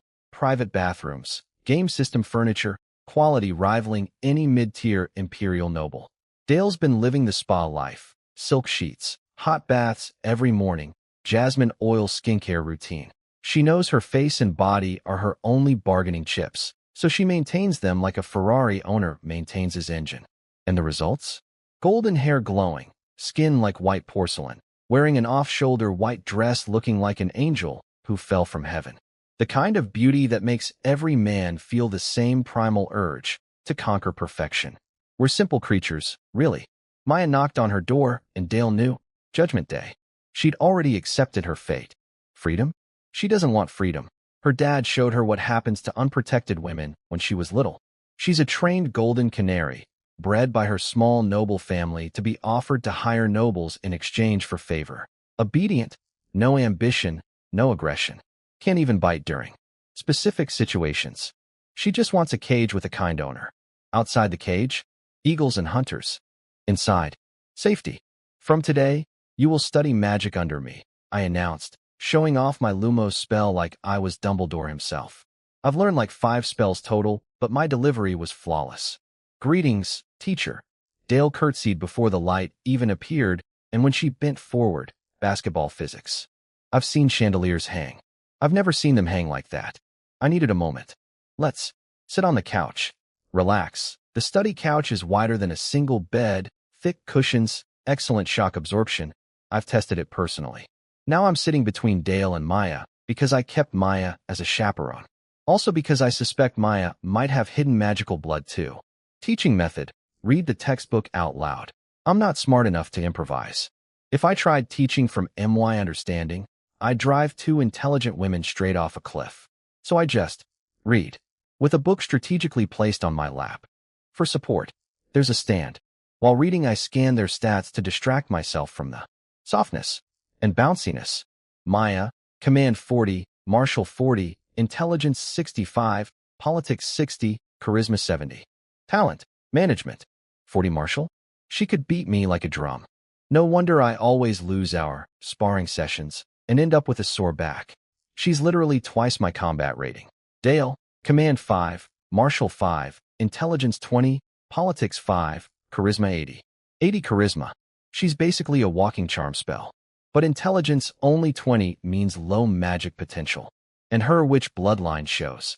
Potions 5, Shapeshifting 3, Curse 1, Summoning 1.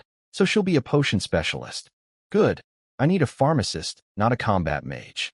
Maya has no special bloodline, though, which wastes her incredible intelligence stat. Something feels OFF about that, but my Lord template is too budget to show me more details. 3 people on one couch. Soft. Bouncy. Squeezed together. I read the textbook with the focus of a man defusing a bomb. Heart. Chaotic. Face. Calm. Book placement. Strategic. Couldn't keep reading with Dale's basketballs constantly bumping and squeezing me. Plus, the book stand was too rigid and the book too hard, making sitting very uncomfortable. So I crossed my legs, sent Dale off with her supplies, and had Ram escort her to the greenhouse. The second she left that room, I grabbed Maya, and we began an intensive study of couch elasticity, scientific rigor, multiple trials. Dale paused outside the door, clearly knowing what was about to happen. Part of her wanted to join and secure a permanent meal ticket, but the magic wand in her hand was equally tempting. Career versus romance. She chose career. Smart girl. Ram led her to the greenhouse, and Dale's JW dropped. The thing looks like a crystal palace. Massive, transparent, shimmering. This world has glass, but using this much high-quality glass for a building is like wallpapering your bathroom with $100 bills. Even rich imperial nobles don't go this far. Then she saw the guards at the entrance, plants with eyes and mouths. She screamed and jumped back so hard that her physics-defying assets nearly achieved escape velocity. These plants have faces, Ram's response. These are the greenhouse guards. Please water and fertilize them. It makes them happy. Dale asked another question. Ram repeated the exact same sentence. Her AI is basically a smart speaker with legs. Inside was even more insane. Hogwarts space expansion magic means the interior is way bigger than the outside. Like Dale herself, impossibly large for the container. I'd only opened a small section, but it was already a forest-sized paradise with perfect lighting, temperature, and humidity. The super farm soil and spring water turned my casually scattered seeds into a lush wonderland. Dale found 2 tree houses inside, one for potion brewing, one for books. Both empty, waiting for her to fill them. She went from terrified war trophy to happy gardener in about 15 minutes.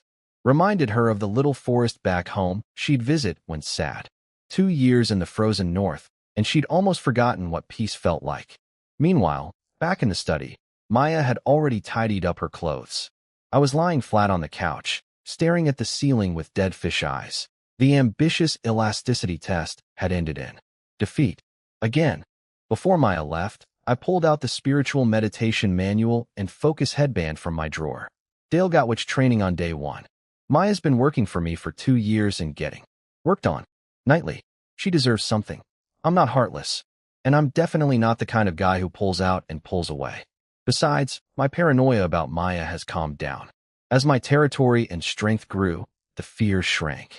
Looking back at how scared I was of her feels almost silly now. I won't drop my guard completely, but I've stopped seeing assassination attempts in every shadow. Gave her the meditation technique knowing she'd use it better than I ever could. With 65 intelligence, she'll probably master it in a week while I spend a month struggling. I've got more planned for her too. Just a theory for now, needs testing in time. But if I'm right, well, that's for later. Winter again, everything buried in snow, and I'm underground like a mole with ambitions. After exposing my goblin army and forest base, I've been paranoid about building new secret assets. So naturally, I decided to construct an entire dungeon city beneath my castle. 3 floors planned. Floor 1 is a labyrinth with classic monsters guarding it. Floor 2 is farming and production. Even underground cities need groceries. Floor 3 is the Demon Lord Palace and Barracks. If I could, I'd build a 4th floor with a subway system and achieve the legendary 1,000-layer cake achievement. But that needs 50-point progress cap, so, later. I drew the blueprints freehand without proper planning because that's how I do everything. Started building tunnels, got creative with the layout, felt like a genius architect, and then, GOT lost. In my own dungeon. That I built. Myself. My sense of direction was garbage in my past life, and apparently death doesn't fix that. Had to literally create a new tunnel to escape, sweating bullets the entire time. I need dungeon servants who can guide me out when I get lost, I said, toweling off panic sweat. Very dignified. Very lordly. The underground workshop expanded to 600 square meters with a work zone, synthesis zone, and a proper living area with a garden. If someone gave me food and a computer with internet, I could hibernate down here for 6 months. Sadly, no Wi-Fi in medieval fantasy worlds. Then a slime bumped my foot while I was drinking coffee. I picked it up, volleyball-sized, squishy, warm in winter, cool in summer, incredibly stress-relieving to squeeze. And then my brain did something dangerous. What if I combined a slime with a puppet intelligence core in the synthesis furnace? Result: slime made. 5'3", translucent, looks like a jelly figure in a maid outfit. No bones, can't walk, oozes everywhere instead. But she's got the intelligence core so she can clean, serve drinks, and guide visitors. She's also fully shapeable. You can mold her into any form with your bare hands. Every forbidden thought I've ever had suddenly had a delivery method. However, slime body fluid is acidic, dissolves small animals and garbage over time, which means all those creative ideas would result in structural damage to certain body parts. My remaining moral standards are being defended not by willpower, but by chemistry. Thank you, biology, for protecting me from myself. Made a bunch of slime maids for the dungeon and the castle. They handle cleaning, tea service, and guest navigation with decent competence. Monsters as maids. Peak demon lord lifestyle. With the servant problem solved, I realized the dungeon maze still needs better lighting, fresh air, heating, and decoration. Looked at my underground garden, had an idea, and the wheels started turning again. I am building a civilization under my castle. One squishy maid at a time. Dungeon decorating time. Replace the creepy glowing moss with lantern grass wall lamps. And I'm building mini gardens every few corridors in the maze. Each one with a fountain, greenery, and a different fruit or vegetable. Functional landmarks, so I stop getting lost in my own dungeon. Turn left at the strawberry garden. Beets. Wander until you cry. Any day. Guards?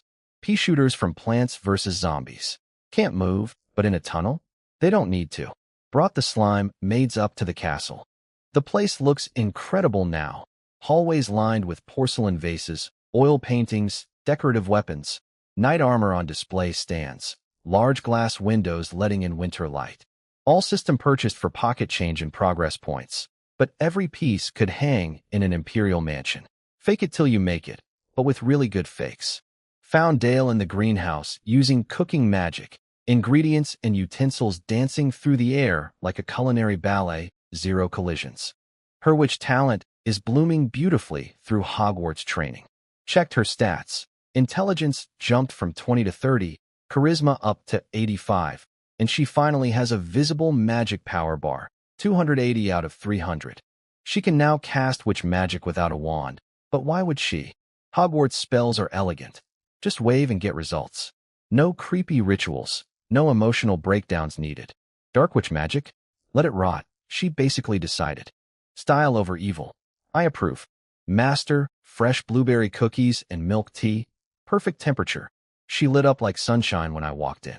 Her eyes sparkled, her smile was genuine, and my gaze involuntarily dropped to confirm. Yep, the changes she mentioned are indeed very present. Swallowed hard. She's calling me Master, now, same as Maya. Not from fear anymore, genuine gratitude. I solved her witch blood instability problem, and she's heard what happens when that goes wrong. You get ugly, twisted, monstrous. For a woman whose entire survival strategy is being beautiful, that's worse than death. So her loyalty is real now. The greenhouse is thriving, herbs growing fast, Dale studying potion making with natural talent. She'll be producing medical supplies soon. Maya commandeered one of the tree houses as her office and has been training Dale as her personal maid. Low-cut uniform. Very bouncy when she walks. I mentally gave Maya a standing ovation. She knows exactly what I like, and she delivers without being asked. I am increasingly dependent on this woman, and I'm not even mad about it. Found Maya at her desk wearing the spirit headband I gave her, processing paperwork with laser focus. Under the lantern grass light, I noticed faint crow's feet at her eyes. 38 years old. Time doesn't stop for anyone. I felt a pang of something, not sure what. Then I noticed Ram organizing bookshelves full of management, economics, psychology, and architecture textbooks I'd translated through the system but never read because I physically cannot sit through academic material. Gave them all to Maya, who actually devours them. Smart people and their weird hobbies. Dale was behind me poking the slime, made with her finger like a curious child. Poke, jiggle, poke, jiggle. Completely at odds with her bombshell exterior, but genuinely adorable. When you're well-fed, safe, and powerful, a goofy jelly maid is charming entertainment. When you're starving and desperate, it's a nightmare. Luckily, I'm in the first category now. Life is finally, actually good.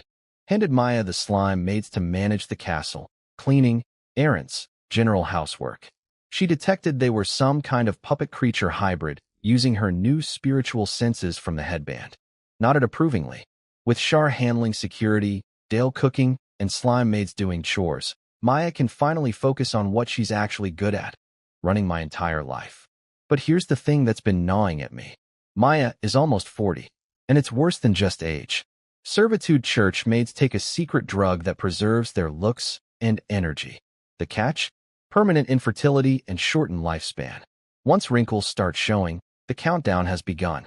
Those crow's feet I noticed? That's not just aging. That's a death clock. She might have 1 year. Maybe 2. I need to strengthen her, and fast. 2 options exist.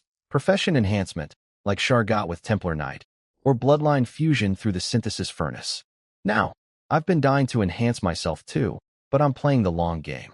What if I grab something powerful early, like Wolverine's bloodline, and it blocks me from getting something better later, like Superman?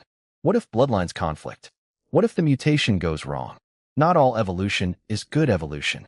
So I've been cautious. Puppeteer for mental power, universally useful. Hogwarts magic for utility, doesn't alter my body. Nothing that locks me into a dead-end build. But Maya can't wait for my careful theorizing. She's running out of time. After a long think, I made my decision. Can I fully trust her? Still no. Do I need her? In every possible way. Emotionally, practically, professionally. Is it worth the risk? Yes. Plus, I discovered something with Shar. I can revoke system enhancements. If I ever need to. Remove what I give, I can. The person would revert to their original state. For someone whose original state is nearly dead from life force depletion. Well, let's just say it's an insurance policy I hope I never use. Call me dark, but this world doesn't reward kindness. It punishes it. My pick for Maya, the T-virus. Yes, that T-virus. From Resident Evil. Derived from a progenitor virus fused with leech DNA. Terrifyingly infectious in its original form, but the benefits? Enhanced endurance, regenerated vitality, and it unlocks telekinesis. Perfect for someone with Maya's intelligence stats. I considered it for myself, but chickened out because it rewrites your DNA. For me, too risky, unknown interactions with future upgrades. For Maya, who's about to die anyway. The calculus is different. Am I a good person for trying to save her? Am I terrible for building in a kill switch? Both. Neither. I'm a survivor in a world that eats the gentle. And right now, keeping Maya alive is the smartest investment I can make. Spring approaching, preparations finally done. Brought Maya to the underground lab for the first time. Her eyes were scanning everything, but she said nothing. Professional. Strip. Keep the headband. It'll help. I opened a briefcase with 2 syringes, T-virus and antidote. Injected virus through the foot. My genius theory being it'll reach the brain slower, giving her time to hit the antidote at the neck before it crosses the finish line. Am I a scientist? No. Is this medically sound? Probably not. Did I have a backup plan if she turned into a zombie? Kind of. Maya walked into the synthesis furnace without hesitating, stood next to what was definitely a coffin, hopefully not for her, and injected herself. Her expression? Nothing. Zero change. Servitude church training is so hardcore that this woman could be on fire and still maintain a polite smile. I was more nervous than she was. Then her headband started glowing and vibrating, spirit power spiking beyond the equipment's limits. T-virus was working. When the headband started cracking, she calmly injected the antidote. No hesitation, no greed for more power. That's why she survived this long. Observation period, all clear. Vitality restored, skin tightened, cell damage reversed. She looked 5 years younger in minutes. Success. But that was just the appetizer. Phase 2. Fuse her with a Gorgon, a snake-haired Medusa monster, upgraded version, stronger than the goblin general. The T-virus was specifically to make her body tough enough to survive this fusion without losing her mind. The furnace opened. Maya walked out, and I noticed her new red hair sweeping across her hips seemed to be moving on its own. "How do you feel?" I handed her clothes. She didn't take them. Instead, she looked at me like a snake eyeing an egg. Her tongue came out, and it was forked. I should not have picked a snake monster as the fusion material. This was my last thought before she pounced. New stats: Intelligence 70, Charisma 80, Magic Power 700. Skills include Petrification Ray, Snake Hair Grapple, Curse Kiss, and Venom Snake Summoning. She accidentally became a sorcerer through the fusion. The synthesis furnace unlocked something I didn't even plan for. She could compete with mid-tier generals in Romance of Three Kingdoms and petrify anyone who annoys her. I created a monster. A beautiful, terrifyingly competent, insatiable monster. After the celebration, I was lying in the underground bed completely empty. Not metaphorically, I literally lost 3 pounds of body weight. Mild dehydration. Shivering under damp sheets. Curled up like a traumatized shrimp. Before, Maya was just hard to satisfy. Now she actively harvests. I fell asleep for a full day and night, then crawled to Dale's greenhouse for medicinal soup before I felt even slightly human again. One woman already nearly kills me. Dale is visually an even bigger threat. Just looking at her proportions tells you she burns men like firewood. And I'm planning to eventually. No, my body can't handle it. How do imperial nobles maintain harems? Is there a class for this? A potion? I desperately wanted to enhance myself. Superman's bloodline, Wolverine's healing, anything. But my brain kept saying, what if it conflicts with something better later? So I suffered in silence. Even a Nephilim from Diablo, angel-demon hybrid with unlimited potential, I'd save 10 years of progress points for that. But it's not available at my current level. So here I am. A demon lord, puppeteer, wizard, territorial lord. Being physically dominated by his own maid. Peak transmigrator achievement. Back in my study, scribbling notes like a student cramming before finals. Maya's enhancement worked, proving my theories right, but I'm not using the same approach on myself. My goals are bigger. I need something with unlimited ceiling, not a quick power-up that blocks future upgrades. I'm not even 20 yet. I can wait. T-Virus stays a one-time tool, never mass-produced. If this world's mages discover it, they're exactly like Earth scientists. Absolutely zero self-restraint, would gleefully study something that could end civilization just to see what happens. Magical Resident Evil is not on my bucket list, so I used the synthesis furnace to fuse the virus traces away under the Gorgon bloodline and destroyed all evidence. Paranoia? No, survival. Spring plowing season means even I can't hide in my dungeon. Maya's been using me, not just for work. She needs to burn off her enhanced energy, and apparently, I'm her preferred exercise equipment. Between processing daily reports at the town center, converting supplies, and serving as Maya's human stress ball, I'm running on empty. Without Dale's daily medicinal soup, I genuinely think I'd drop dead. The spirit is willing, but the flesh is pulverized. Territory's growing, though. And here's the elegant part.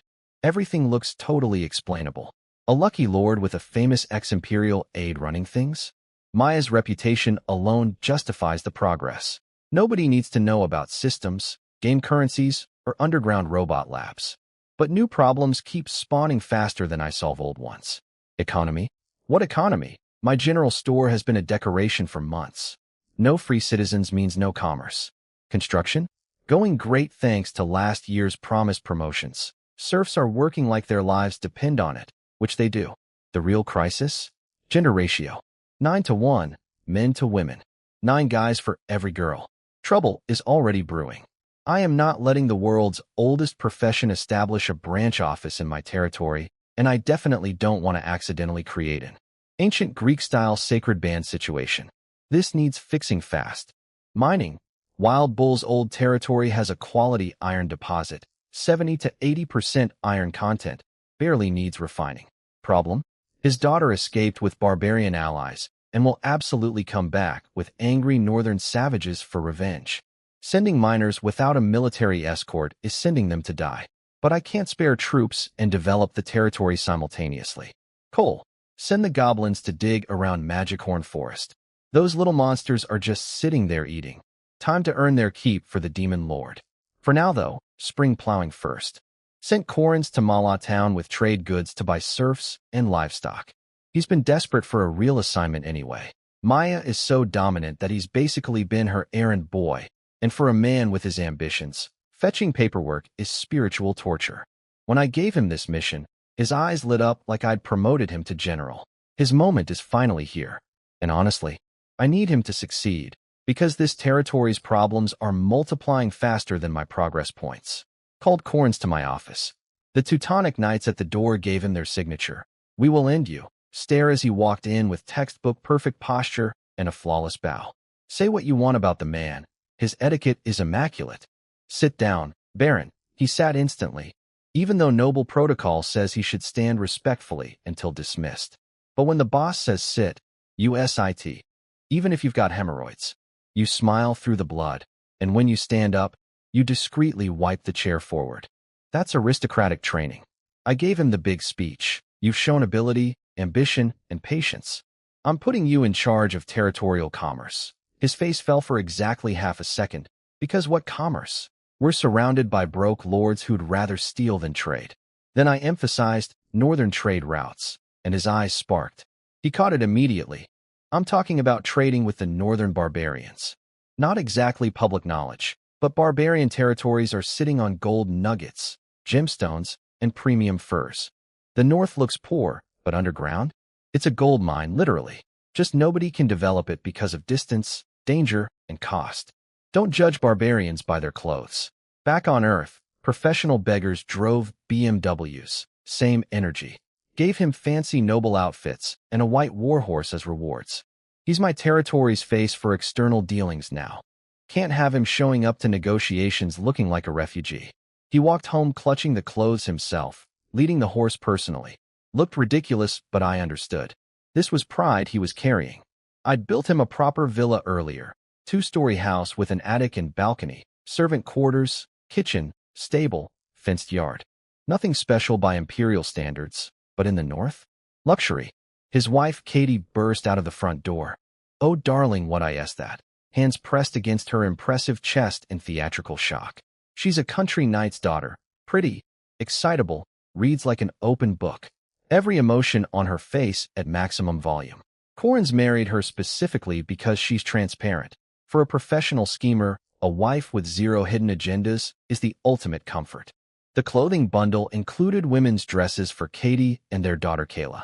Katie's eyes went full sparkle mode. The Lord is so kind, and you know what? She's right. By this world's standards, I am kind.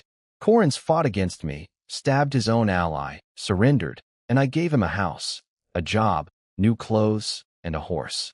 Most northern lords would have displayed his head on a pike. Corins looked at his wife's innocent smile, unchanged since the day they met, and got emotional for a moment. Maybe the only thing that changed over all these years of climbing and scheming was himself. Their daughter Kayla was out back practicing sword work. She learned from a retired knight at her grandfather's place and wants to be a loyal knight herself. Disapproves of her father's ambition.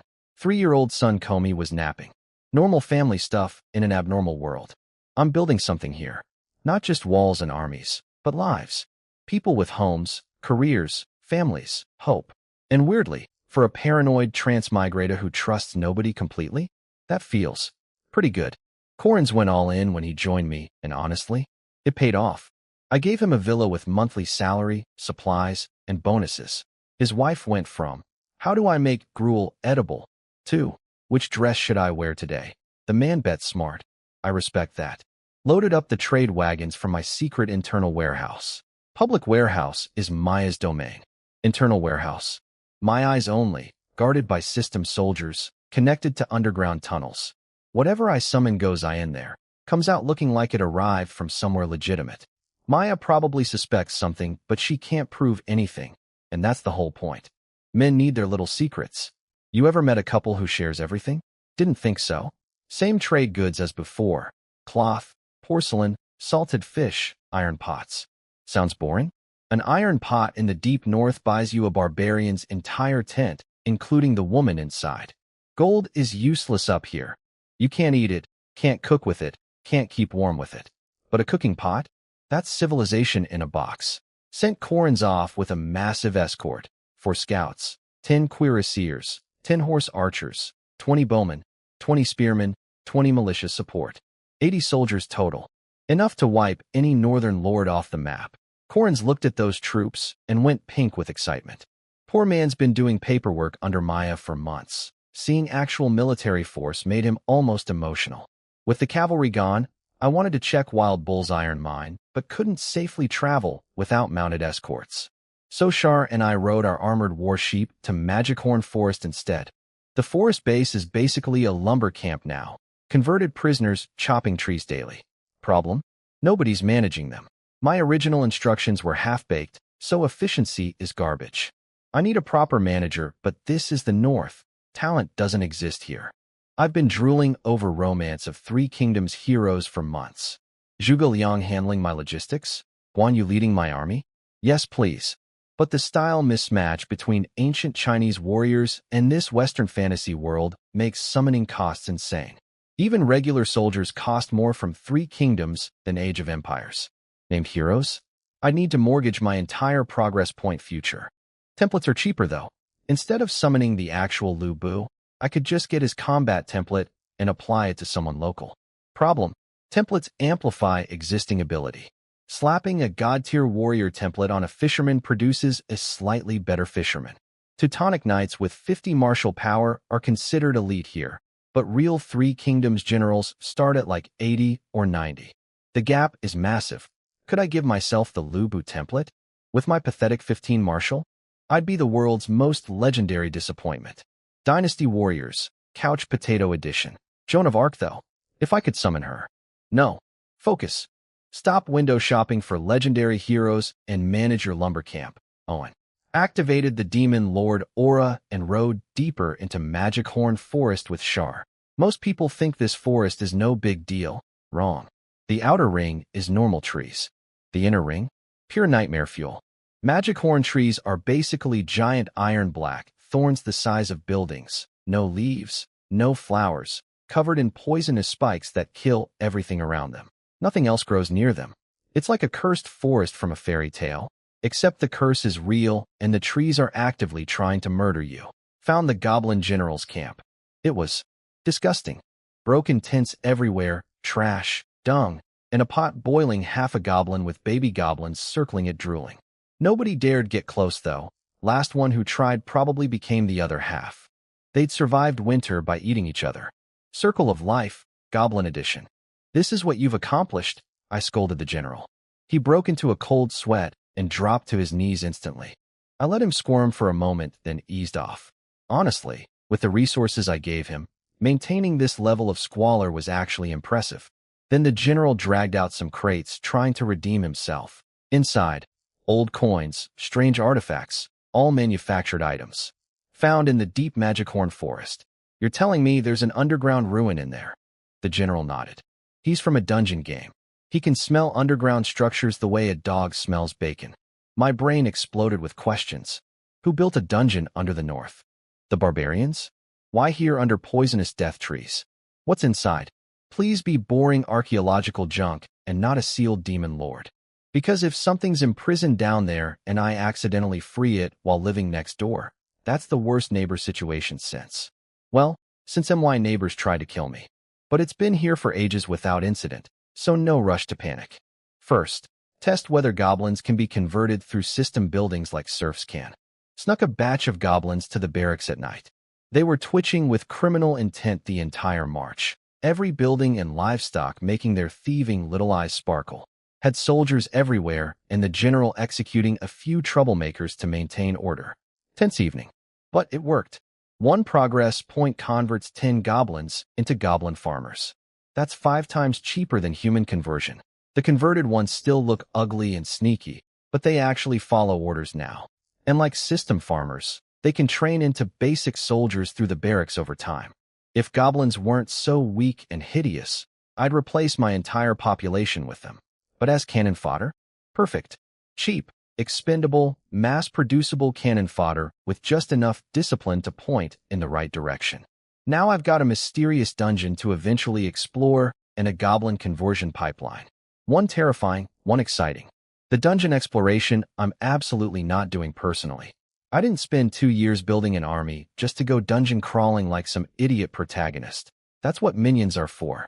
Goblins are disposable. If I need population space, I'll just send a batch on a suicide mission. No guilt. Have you seen what's in their cooking pots? Sympathy revoked permanently. Use the gold coins the Goblin General scavenged to upgrade the town center to level 2. Population cap jumped to 5,000, and now I can convert civilians, smarter, more flexible workers who can do actual skilled labor, not just farming. The difference between farmers and civilians? Farmers pay in grain, civilians pay in taxes. Economy 101, Medieval Edition. The catch? Only people with functioning spirits can become civilians. Those broken, dead-eyed serfs who survive the death road north? Their ceiling is basic farmer. Can't upgrade trauma and starvation damage past a certain point. The system enhances what's there. It doesn't create from nothing. Maya gave me the reality check on military ratios. Minimum 10 farmers per soldier. And that's tight. Factor in women, children, elderly, equipment costs, and one bad harvest turns that ratio into a famine. Most lords keep it at 15 or 20 to 1. Knights need 100 farmers each. That's why they're called pre-nobility. No small village as a fief, no knight. I did a full census and, yeah, numbers are impressive, but the ratio is catastrophic. Castle garrison, 10 ninjas, 10 Teutonic knights, slime maids, 1 medic. Territory army, 200 infantry, swordsmen, archers, spearmen, javelin throwers, 30 cavalry. Forest base, 50 farmers, 60 elite soldiers. Goblin forces, 1 general with 7 elite specialists, 300 goblin farmers, 180 goblin soldiers, including 30 mounted on magic sheep. Total civilian population, about 1,200 humans. Total fighters, absolutely way too many for 1,200 mouths to feed. Without my system welfare program, this territory would have collapsed months ago. New plan. Freeze infantry numbers, upgrade quality instead, slowly add cavalry, and pour everything into agriculture and livestock. Time to actually use the super farm game properly. Problem? Energy conservation applies even to magic farming. Super farms' growth acceleration drains the life force from surrounding soil. Plants wilt, then die, then the ground turns to sand. Completely reversible, but the cost is insane. So speed harvesting every few hours? Technically possible, but environmentally apocalyptic. Then I had a eureka moment. The underground ruins in Magichorn Forest. The biggest obstacle to exploration is that those indestructible poison trees block all access. Cutting them down is harder than rebuilding the ruins from scratch. But what if I used super farm fields to drain the Magichorn tree's life force? If the accelerated growth sucks energy from surrounding plants, and Magichorn trees are plants, I could literally starve those demon trees to death using magical agriculture. Farm my way into a dungeon. That is the most me solution possible, turning a farming game into a siege weapon. Visited the goblin camp and got genuinely surprised. The converted goblins built tree houses and furniture. Still ugly, still sneaky-eyed, but they're cooperating, working, and maintaining a clean camp. That's basically goblin civilization. Am I worried they'll rebel? No, their domestication runs on system code. Break the system template, they revert to savages. Can't have civilization and rebellion simultaneously. It's one or the other. Rewarded the Goblin General with upgraded hero equipment. Promoted him to Elite Goblin General, now strong enough to spar with Teutonic Knights. He was so grateful he almost committed ritual suicide to prove loyalty. Please don't, I said. Good help is hard to find. Set up super farm fields near the Magichorn trees, and the results were spectacular. The accelerated farming drained those indestructible poison trees like vampires sucking blood. The trees shriveled, cracked, and collapsed into dense black blocks. And these blocks? Incredible fuel. Burned so hot they melted an iron pot.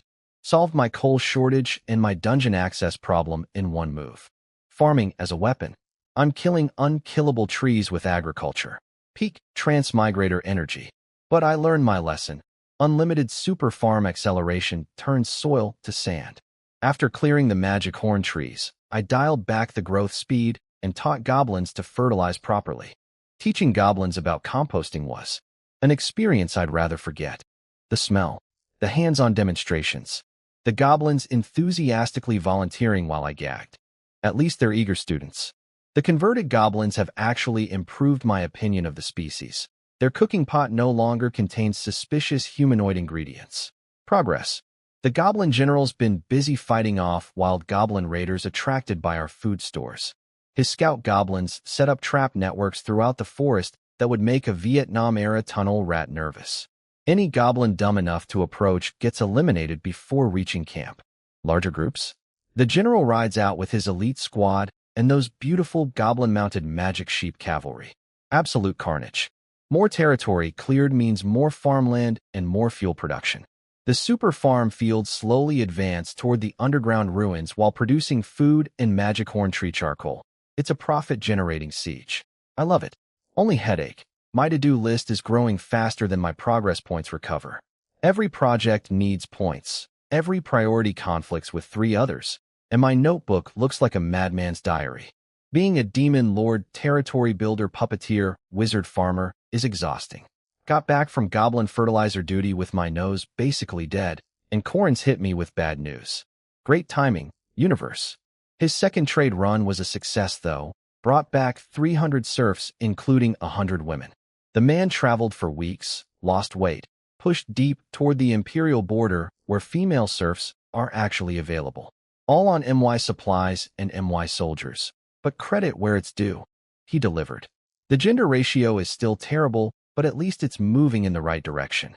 Then the bad news. The Empire is launching a second northern expedition. The first one, 20 years ago, was basically a death march. Criminals, refugees, and desperate people sent north to die fighting barbarians. 90% casualty rate. The survivors became us border lords. Over the following years, tens of thousands more trickled in, and slowly, this frozen wasteland started producing actual wealth. And now that the garbage dump is growing flowers, the gardeners have arrived. Translation: the people who did nothing are coming to steal everything. This new expedition isn't starving refugees with sticks.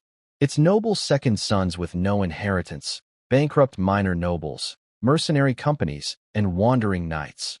All armed, all hungry for land, and all with zero interest in peaceful farming. Their playbook is obvious. Grab territory, manufacture conflict with a neighbor, start a fight, win, take everything. Maya warned me about this pattern specifically. Can I stop it? Nope. Noble greed is a universal constant. The Empire created the northern territories as a dumping ground, waited for us to turn wasteland into something valuable, and now they're sending the vultures. Classic scam. Let someone else do the hard work, then take the results. The silver lining? The big nobles aren't moving yet. Our territory is still too small time for dukes and marquises who run their own mini-kingdoms. This wave is mid-tier and minor nobles making speculative moves, not full invasions. More like venture capitalists than conquerors. Also, my territory is far from the border. The expedition will chew through closer lords first, giving me time. But as my territory keeps growing and getting richer, eventually some hungry wolf is going to smell the feast and come running. Trouble's coming, I sighed in my study. Not today, not tomorrow, but it's coming, and I need to be ready when it arrives. The clock is ticking. Again, can't stop the second expedition, can't control noble greed. My only plan: build faster, fight harder, and keep a T-virus syringe in my back pocket as a nuclear option. If everything goes sideways, I drop the biological apocalypse and run. Is that insane? Yes. Would I do it? Let's say I'm keeping the option open. 9 heads, baby. Cut 1 off, grow 2 more. That's the Hydra way. But first I needed stress relief. Visited Dale in the greenhouse for some decompression. She smiled sweetly as I left. I did not smile. First time in my life, I wanted to enhance myself not for combat, but for performance reasons. It was that humiliating. If I still had my middle-aged dignity, I would have collapsed from shame. Fled to the underground lab in peak sage mode and started organizing my puppeteer notes. Silver lining of humiliation. Incredible mental clarity. Discovered I've actually learned a lot over the past year. Not enough to replicate puppet components, but at least I understand the overall system now. If this were an exam, I'd score 30 points minimum. Passing? No, but better than 0. Intelligence and politics both went up 3 points from all the reading and management work. Slow progress, but visible. Shelved the replication project, again, but kept the notes for future revisions. Someday. Instead, I pivoted to something I can do, expanding my Demon Lord armament collection. The Magic Sheep set proved the concept works, so now I'm building a Snake series. Snake armor, fused Viper with hero armor. Result? Ultralight scale mail that fits like a second skin, basically painted on snake leather. Puts your entire body on display. I looked down at myself wearing it and immediately felt insufficient. Ripped it off. This armor is designed for women with the confidence of supermodels, not men with the measurements of average humans. But the benefits are real. Insane flexibility, silky smooth joint movement, and explosive burst speed like a coiling viper's strike. No defense or strength bonus, pure agility. Snake sword, a flexible blade that hisses during rapid thrusts, coated in lethal venom, and can absorb poison to act as an antidote. Offense and utility. Can't ride a snake, so no mount variant. But snake plus staff and runes? Perfect combo. Got a snake staff that summons and controls serpents, plus a venom amulet that amplifies curses. Each Demon Lord armament can be upgraded 3 times through initial, intermediate, and advanced tiers. A fully upgraded advanced set would rival early Iron Man suits. The downside? Using these drains your own stamina and the equipment's magic reserves. Feed them monsters to recharge, but long-term that corrupts the user. They're called Demon Lord armaments for a reason, not exactly wholesome gear. Still, this is the foundation of my future Magic Tech Power Armor project. Baby steps. No rushing. I learned patience from failing at puppetry 17 times. Build the snake set, test it, refine it, scale it up over time. My notebook of things that need progress points is now thicker than my forearm. Welcome to Hydra territory, where the to-do list grows faster than the crops. The snake equipment set is going straight to Maya. She's already fused with a Gorgon, so the demonic corruption from Demon Lord gear is basically moisturizer to her. But thinking about future threats gave me a serious reality check. The first expedition succeeded only because Imperial border troops secretly did the heavy lifting, smashing barbarian armies while using the expedition members as bait. Without that, the barbarian tribes would have eaten those walking disasters for breakfast. The second expedition brings worse problems. Not just armed nobles. We're talking adventurers and dark forces. Adventurers are those restless weirdos who wander around seeking glory. They'll help kill your local monster problem, then dig up your backyard looking for ancient ruins, interrogate your baker, suspecting he's a secret demon commander, and generally cause chaos everywhere. Useful in emergencies. Insufferable otherwise. Dark forces, though? Evil god cultists wanted criminals, assassins, black wizards, demon summoners, the real dangerous crowd. Armies can threaten them, but never actually catch them. They're slippery, powerful, ruthless, and they specifically don't respect nobility. That's usually why they're wanted in the first place. My solution? Fight darkness with darkness. Who am I? I'm Hydra the Third, future Demon Lord, owner of an underground dungeon, under construction, commander of a monster army. My troops eat people without seasoning. Nobody outdarks me. Hail Hydra! Let the name of the 9-headed serpent echo through the shadows. Okay. Cringe moment over. Back to work. Tried making a slime equipment series. Slime plus anything metal equals garbage. Jelly body is incompatible with weapons and armor. Got a mediocre acid staff and acid amulet. Slime stay as maids. Goblin equipment? Green-colored armor and goblin maids? I physically cannot accept this. Even if a goblin maid somehow looked decent, remembering the hook nose and fangs kills all motivation. Goblins stay in the forest as cannon fodder. Forever. Proof that looks determine your destiny in any world. Started working on intermediate Demon Lord armaments. 2 fused hero items plus an evolved monster. Double the cost. Chose enhanced hero armor plus a fawn. Evolved magic sheep. Walks upright. Goat head. Human torso. Reverse joint goat legs. Fights like a boxer on steroids. Only worth 3 progress points as a fighter, but it's just the fusion ingredient, not the final product. Baby steps toward my ultimate goal, a magical Iron Man suit. No rushing. I learned patience the hard way. through 17 failed puppet projects and countless destroyed prototypes. One tier at a time, the fawn armor turned out to be alive.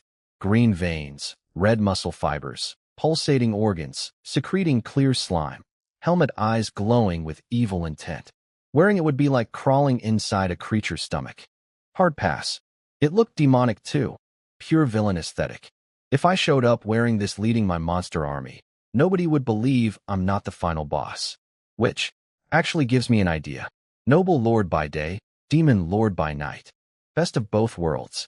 But the evil vibes are too strong for daily use, and the inside is too gross. Named the upgraded series, Demon, Line, built a matching demon sword, sealed the whole set in the dungeon's 3rd floor, and went back to upgrading my original sheep armor instead. Here's how upgrades work. Fuse 3 hero armors together for maximum material strength, then add a hero's heart gemstone, 20 progress points, not cheap.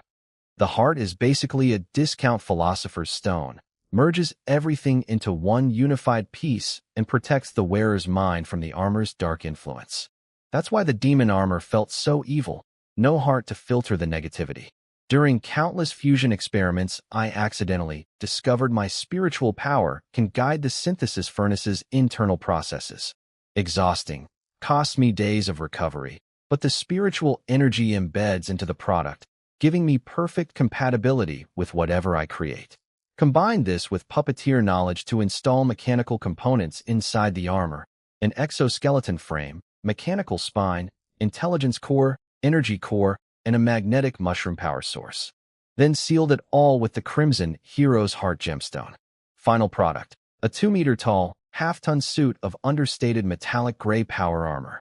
Without the exoskeleton framework, wearing this would snap your neck if the helmet shifted. With it, the armor moves on its own, full autonomous capability even without a pilot. The interior is the real marvel. Instead of the demon armor's disgusting living tissue, this is layers of synthetic biofiber muscle bundles, like rubber-coated shock absorbers.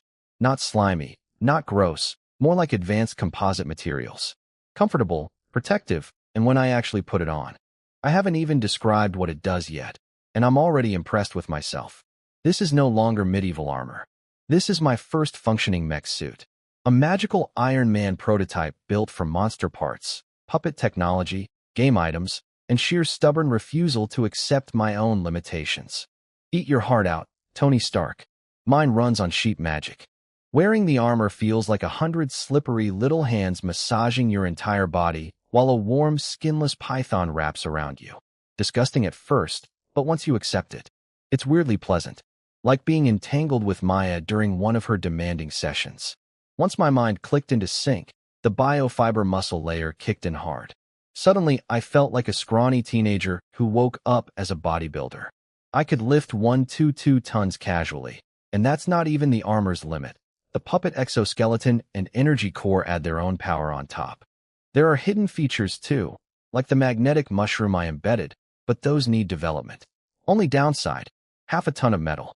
No horse alive can carry this. Even the armored war sheep would collapse. Maybe I need a tank. Or a chariot.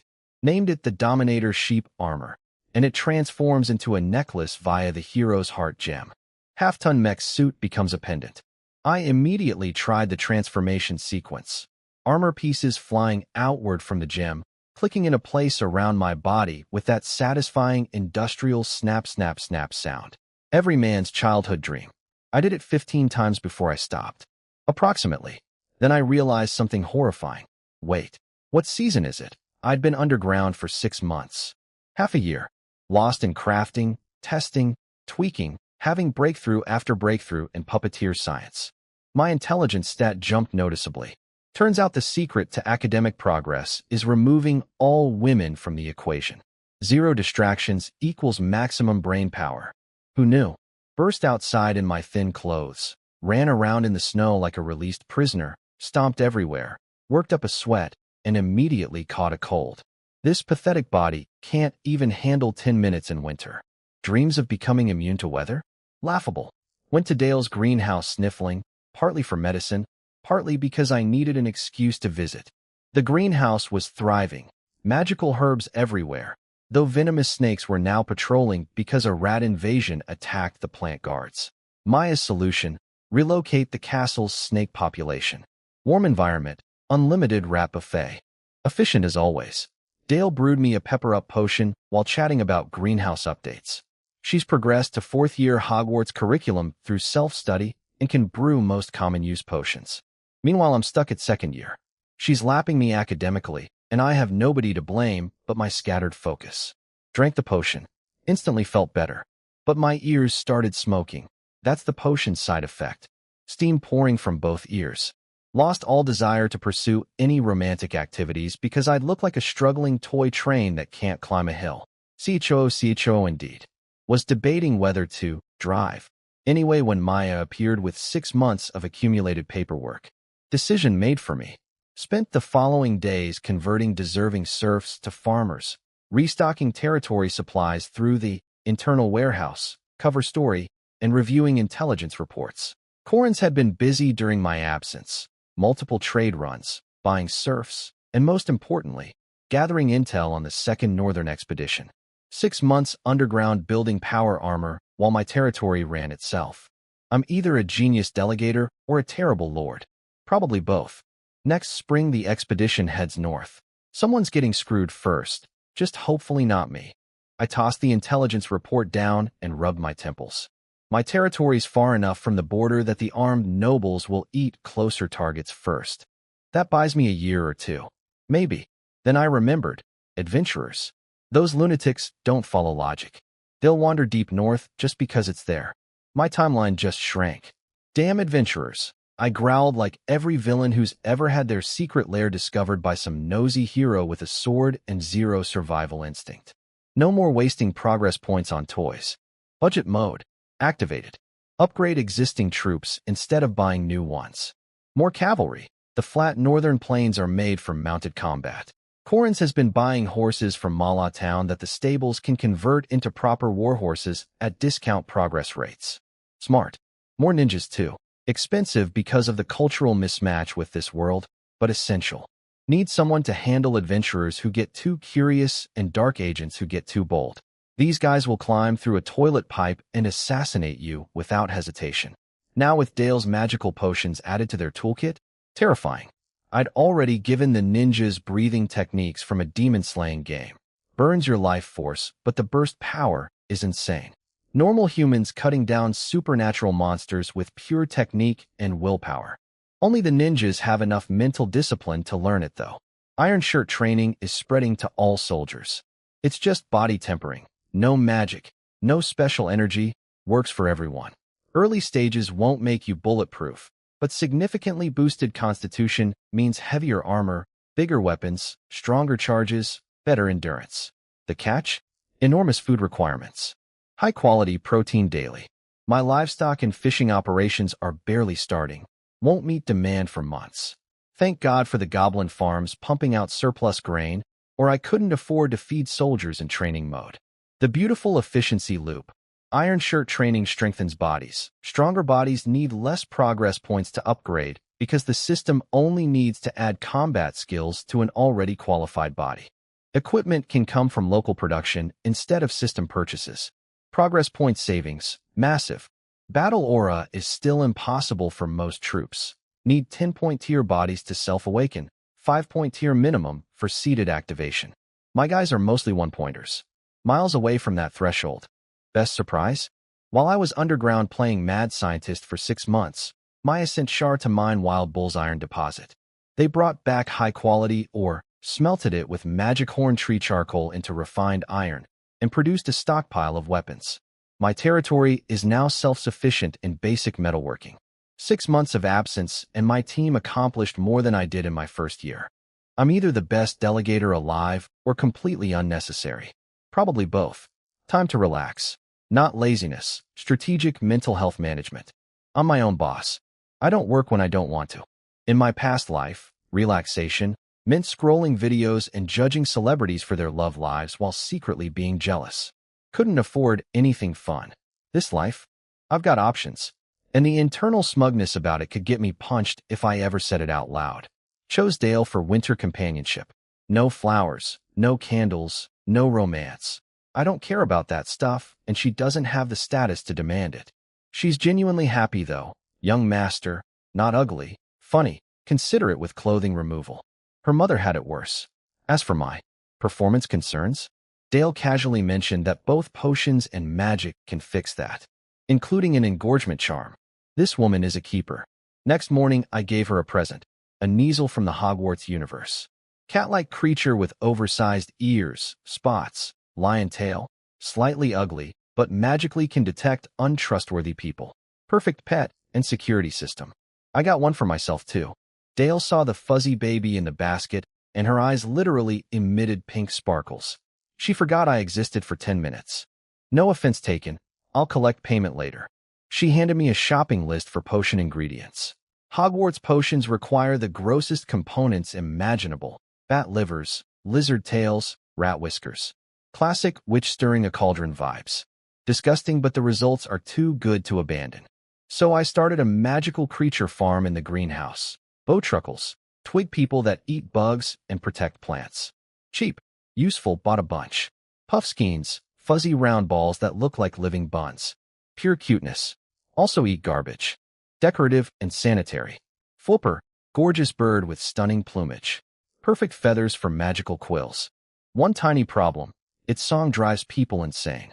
Literally. Need permanent silencing charms. Only bought one. Even system-loyal creatures that can make you lose your mind deserve respect. Mooncalves. Imagine an alpaca crossed with an alien.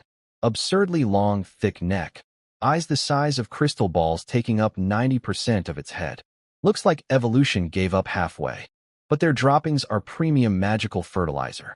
Got two, hoping they'll breed. Speaking of droppings, I realized I completely forgot about the fertilizer problem for the greenhouse. Making Dale handle compost? A woman I sleep with? Absolutely not. The goblin fertilizer training already traumatized me. So despite just promising myself to stop wasting progress points, I built a brand new mechanical made specifically for poop duty. My willpower versus my squeamishness. Squeamishness wins every time. New made, Green Lola. Plant-based construction instead of metal. Pale green skin, green wavy hair, emerald eyes, petal pink lips. Looks like a forest elf who wandered into domestic service. Where Ram is cyberpunk robot girl, Green Lola is fantasy nature spirit.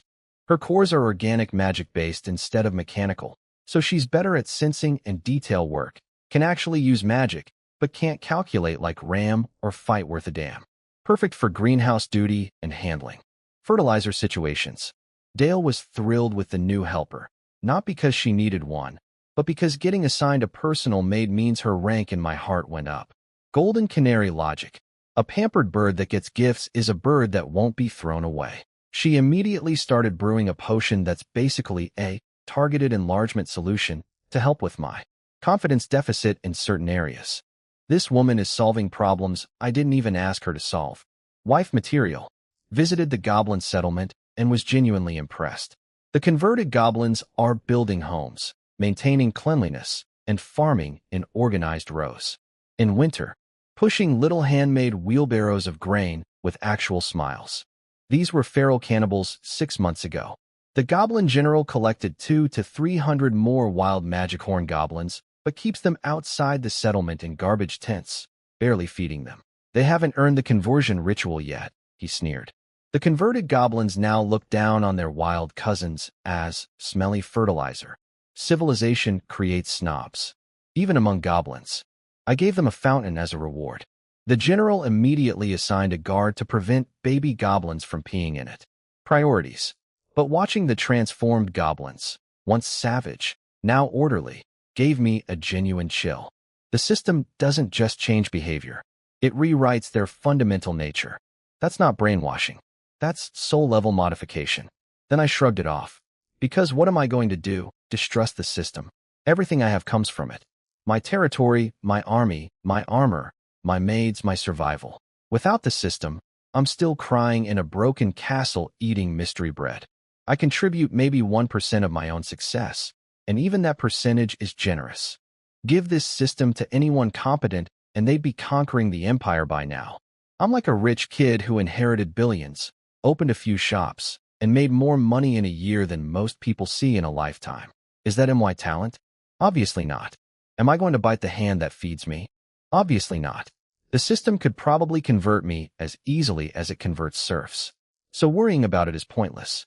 When you're useless enough, nobody bothers manipulating you because you'd screw up the manipulation worse than doing nothing. Self-awareness. My greatest and most depressing superpower. Check the soil at the Magic Horn Forest farm entrance. It's degrading from rich black earth to crumbly yellow dirt. Ordered immediate shutdown of that section. Told the goblins to haul in fresh topsoil and plant soybeans to restore fertility come spring. Also ordered wooden walls built around the whole operation. If adventurers show up and find the underground ruins, they'll poke it, break something, release whatever's inside, then leave. And I'm the one living next door. Absolutely not. Rewarded the goblin general with a promotion promise.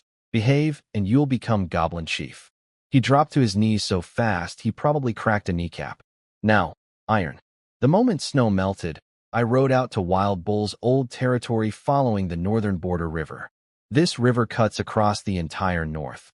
Originally, the barbarians lived south of it until Imperial troops ambushed them repeatedly, forcing them across. 5 lords originally settled here. Now just me and Corns's absorbed territory. Attrition rate, brutal. Wild Bull's territory has this weird bullhorn-shaped hill with the iron mine in the middle dip. I checked the deposit and nearly drooled. Scratch away a thin layer of dirt, and it's solid black iron, or tap it, and it rings like metal. Purity so high it barely needs refining. Wild Bull barely mined it because his garbage tools couldn't handle the hardness, and shipping raw or to the Empire by cart would bankrupt you faster than a gambling addiction. But I have blacksmiths, magic horn tree charcoal that melts steel, and now this mine. The holy trinity of medieval industry. Problem: no good spot for a surface fortress. The hilltop is too narrow and rocky for proper construction. So I went underground again, because of course I did. Found a hidden spot behind the hill, built a dungeon tunnel down to the Urvain, carved out living quarters, set up a subterranean mining operation. Invisible from the surface. I'm not a monster though. Installed an underground garden with fruit trees and sunflowers so the miners don't go insane in the dark. Monthly rotation to prevent depression. Surface teams fake mine the original pit whenever the wagon comes through, creating the illusion we only visit occasionally. Is this ridiculously overcomplicated? Yes. Does it eat into my already tight progress point budget? Yes. Am I stressed enough to break out in ACNE? Actually, yes. My face is breaking out and my hair is greasy. At my age, this should be normal teenage stuff. But I have women burning through my hormones nightly. There shouldn't be anything left to cause breakouts. Yet here I am, looking like a stressed college student during finals week, running a secret underground mining empire while juggling a monster army, a magical greenhouse, 2 demanding women, and an approaching military invasion. Peak transmigrator lifestyle. 0% glamorous. My grand plan. Connect the castle dungeon, Magic Horn Forest, and Wild Bull's iron mine with underground tunnels. A secret subway system linking all my critical resources, grain, fuel, and iron, invisible from the surface. Concentrate forces secretly, multiple escape routes, hidden supply lines. Genius. Is it overkill? Absolutely. Is it the project of a man who still doesn't feel safe despite being the strongest lord in the region? Also absolutely. I just feel better underground. The earth above me is like a blanket. Might not stop anything, but it feels protective. Building a surface city would be faster, but that's basically projecting. Hey everyone, come look at my suspicious rapid development into the sky with a spotlight. Hard pass. Now, about Wild Bull's daughter running to the barbarians for revenge, I'm honestly not worried. Here's why. Northern barbarians used to be terrifying. Then the empire developed, barbarians didn't, and existential threat downgraded to border nuisance. The first expedition baited them into ambushes, slaughtered thousands, and forced them across the northern border river into the frozen wasteland. They went because they had no choice. The empire has infinite expendable people. Kill one expedition, here come 10 more. Up north, everything got worse. Old territorial agreements collapsed. Tribes started fighting each other over scraps. Grudges deepened, and cooperation became nearly impossible. They survive on hunting and herding. no farming, so each tribe stays small. 3 to 500 people max, sometimes just 100. Barbarians eat like trucks, and you can't feed trucks with just milk products and whatever deer wanders by. Wild Bull's kid only has 1/4 barbarian blood. Even if she trades iron tools for a tribal alliance, no chief is going to risk his entire tribe's survival for some half-breed's revenge fantasy. Tribes exist to survive, not to play action hero. Single tribe versus my territory? I like those odds. Might even trigger another progress cap breakthrough. As for building a real city on the river, the barbarians would view that as a death sentence. A permanent fortress here becomes an imperial staging ground for future northern campaigns. They'll tolerate a town. A city? They'd unite just to burn it down. So town it stays.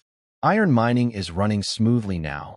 10 cartloads of premium ore per month, smelted with magic horn charcoal into refined iron, hammered into tools and weapons. Had to build more blacksmith shops to keep up.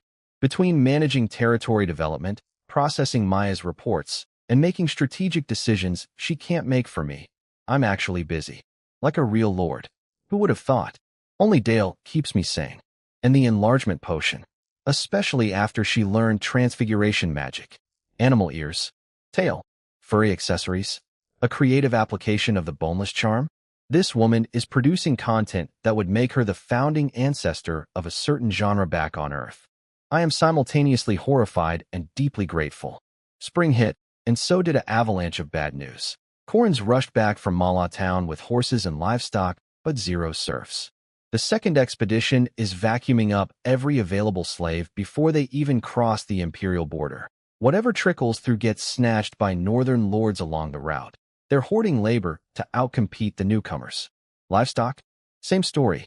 Everything's pre-ordered for 3 years. Mala Viscount gave us our batch only because we paid last year, and because Corin showed up with enough soldiers to make, sorry, sold out, a life-threatening sentence. Corin's played it cool though. Acted like he didn't care, chatted casually, got the real story. Smart man. Confirmed it with traveling merchants too. Nobody was lying. The cheap surf pipeline is just gone. I slapped my forehead. Of course the expedition needs farmhands too. I should have seen this coming. And bandits have multiplied. Some real, some just desperate newcomers playing bandit. Merchants are hiring more guards, raising all prices. Everything got more expensive overnight. Get gold from Maya. Go to the imperial border. Get me real intelligence. I told Corins before he even unpacked. He didn't blink, grabbed fresh supplies and rode out the next day with cavalry escort and 3 supply wagons. Also 4 mysterious short passengers wrapped in cloaks who never speak, never eat with anyone, and move like shadows. Corin spotted them and went pale. He recognized assassins when he saw them. My ninjas, disguised for the road. Let him think the Hydra family has centuries of hidden depth. Good for morale. Maya and I analyzed the situation. Her conclusion matched mine. The border region is where the real fighting will happen. Only losers who can't compete there will drift deeper north toward us. Annoying, but not existential. We've got 1 to 2 years. Your earlier concerns about adventurers and dark forces were well-founded, she added. First time Maya's validated my paranoia this directly. Felt good. Years of worrying finally paying intellectual dividends. But neither of us has a great solution beyond develop faster. Without my system, Maya said she'd recommend picking a side and serving a bigger lord for generational survival. Standard small noble playbook. She doesn't know I'm the secret weapon. Or maybe she does. Hard to tell with that woman. Meat shortage is the new crisis. Cattle become oxen. Horses become war horses. Sheep are breeding stock. Can't slaughter enough for the troops. Poultry is multiplying, but needs months to scale. Only reliable protein source? Fish. I realized I've visited my own dock maybe twice since building it. No idea how fishing operations are going. Rode down to the river with Shar and saw the territory's irrigation network in full swing. Water wheels everywhere, fields expanding, another bumper harvest incoming. But without cheap serfs, I can't expand production anymore. Progress point conversion is too expensive for mass population growth. The second expedition hasn't even reached me yet, and it's already strangling my development from 1,000 miles away. Thanks, Imperial Politics. Really appreciate it. Checked out the dock, 7 or 8 flat-bottom fishing boats, fishermen sorting their catch. Found two amazing species, a plump white fish with fine scales that screams, "Eat me," and a snow crab that looks like a fancy imperial crab. The rest were ugly mystery fish. I literally drooled. Haven't eaten local food in ages because black bread traumatized me, but these look too good to pass up. Not worried about poison. My system soldiers eat the same river food and they're not immune to anything. If it doesn't kill them, it won't kill me. And worst case, Dale's potions or system medicine. Safety net, active. The white fish grilled or in soup. Incredible. Snow crab? Sweet, delicate, divine. Cold river means slow-growing seafood, which means maximum flavor. Technically, they'd be even better raw. Glacier-fed rivers barely have parasites, but I can't do sashimi. My stomach says no. Decision, massively scale up fishing. The river is full of protein just swimming around waiting to be caught. Also need to build at least 2 aero ships for river patrol. During dry season, the water gets chest deep in calm spots, and barbarians could wade across. Can't have that. Meanwhile, Corins was having a rough road trip. Bandits and beasts everywhere like weeds sprouting from the ground. Then he ran into real trouble. A mounted bandit group with 3 battle aura users. That's enough combat power to claim a viscountcy. These aren't starving refugees playing bandit. They're professionals from the second expedition doing primitive accumulation. Translation, robbing their way to a lordship. Their leader spotted our Hydra 9-headed serpent banner and asked about it. His aide explained, "That's the Hydra family, famous from the first expedition." The leader sneered, 20 years of history. And they call themselves a family. Then he looked at our 20 elite cavalry, 10 cuirassiers, 10 horse archers, plus 2 actual knights. Did the math, and withdrew. Smart enough to know this fight wasn't worth it. Corins was drenched in sweat. He'd never seen bandits with that kind of power. Here's the real problem. Northern noble titles are authenticated by seals, not bloodlines. The emperor made special stamps as proof of lordship. Whoever holds the seal OWNS the title.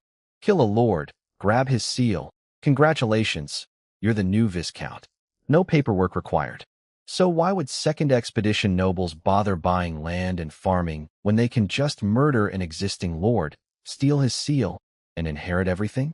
It's faster, cheaper, and the emperor designed it this way. That man never had good intentions for the north. Every single member of every northern expedition, first and second, is essentially a bandit. Some just have better table manners than others. The second expedition turned northern bandits into professionals. Random thugs got recruited, armed, trained, and organized into proper raiding companies. Why? Because seizing a lord's territory and seal is faster than farming. Kill one guy, grab his stamp, become instant nobility. Venture capital with swords. Imperial border troops keep things civilized near the border, though. So Corins made it to Falural Town without more trouble. Falural Town is the so-called Pearl of the North, run by a famously beautiful Countess Falural, one of only 2 counts in the entire North. The town practically bleeds gold because it monopolizes the luxury fur market. Every year, a few elite pelts go to imperial auctions and sell for jaw-dropping prices. Is the gorgeous Countess really in charge? Everyone whispers that some imperial border army general is the actual puppet master.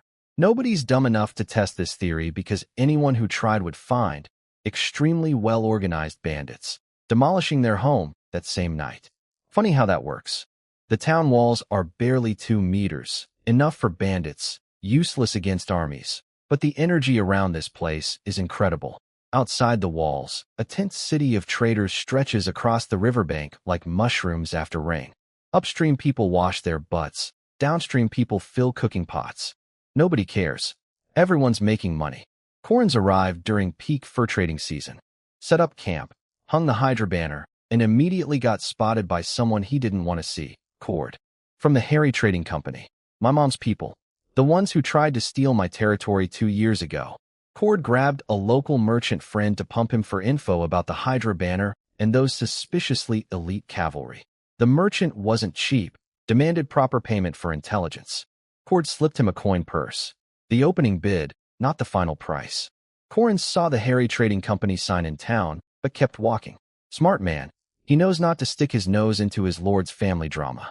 That's the kind of thing that gets ambitious men alive. Meanwhile, my 4 ninja passengers vanished the second the caravan stopped. Corins turned around, and they were just gone. He wanted to help them blend in as servants, but they apparently don't need help with stealth. They are stealth. Somewhere in that crowded town, for invisible killers are gathering intelligence while everyone else is haggling over beaver pelts. I'm back at the castle eating snow crab and white fish, completely unaware that my mother's merchant family just reacquired interest in me. Some family reunions you'd rather skip entirely. While Corins was off gathering intel, I focused on what actually matters: raw power. Converted all remaining serfs to system farmers immediately. No more waiting for good behavior rewards. Every farmer is a multi-skilled workhorse who never slacks, and efficiency doubled overnight. Next problem: walls. I need stone walls, not wooden fences. Wood is for amateurs. But I already used most of the castle's old stone for buildings, and quarrying from Wild Bull's territory needs 3,000 workers minimum. Maya calculated 5 to 10 years to build walls around the whole town without disrupting production. 5 years. I've been spending every night in my study flipping through game files looking for a better cheat. Almost resigned to just buying walls from the system at terrible exchange rates when, tap tap tap, a Hogwarts owl knocked on my window. Letter from the Goblin General, ruins found. Digging for entrance. My brain exploded with the greatest idea I've ever had. Jumped on the war sheep with Shar and raced to the goblin camp. Found the general screaming at wild goblins who were supposed to be digging, but kept staring at dead bodies and drooling. Motivational management, goblin style. Execute one every hour to keep the rest focused. I climbed down into the excavation pit and saw it. Massive stone blocks, 1 meter long, perfectly cut, still intact after centuries under magic horn tree roots. Premium building material just sitting there. I pulled out a bucket of paint, grabbed a brush, and wrote a big Chinese character on the stone wall. Demolish. Drew a circle around it for dramatic effect. Forget finding the entrance. Start tearing it down from here. You thought I'd explore this dungeon? Navigate ancient traps? Fight mysterious guardians? Discover the truth of some forgotten civilization? Absolutely not. I am not an adventurer.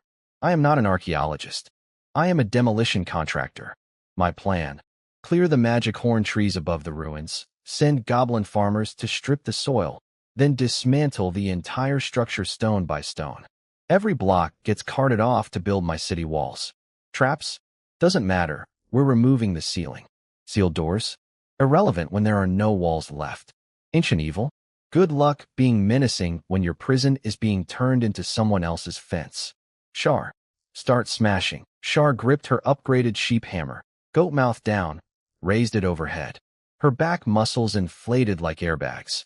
Her hair blew upward from the sheer force and stayed floating. Then she brought it down on the ancient stone wall like a rocket-propelled sledgehammer.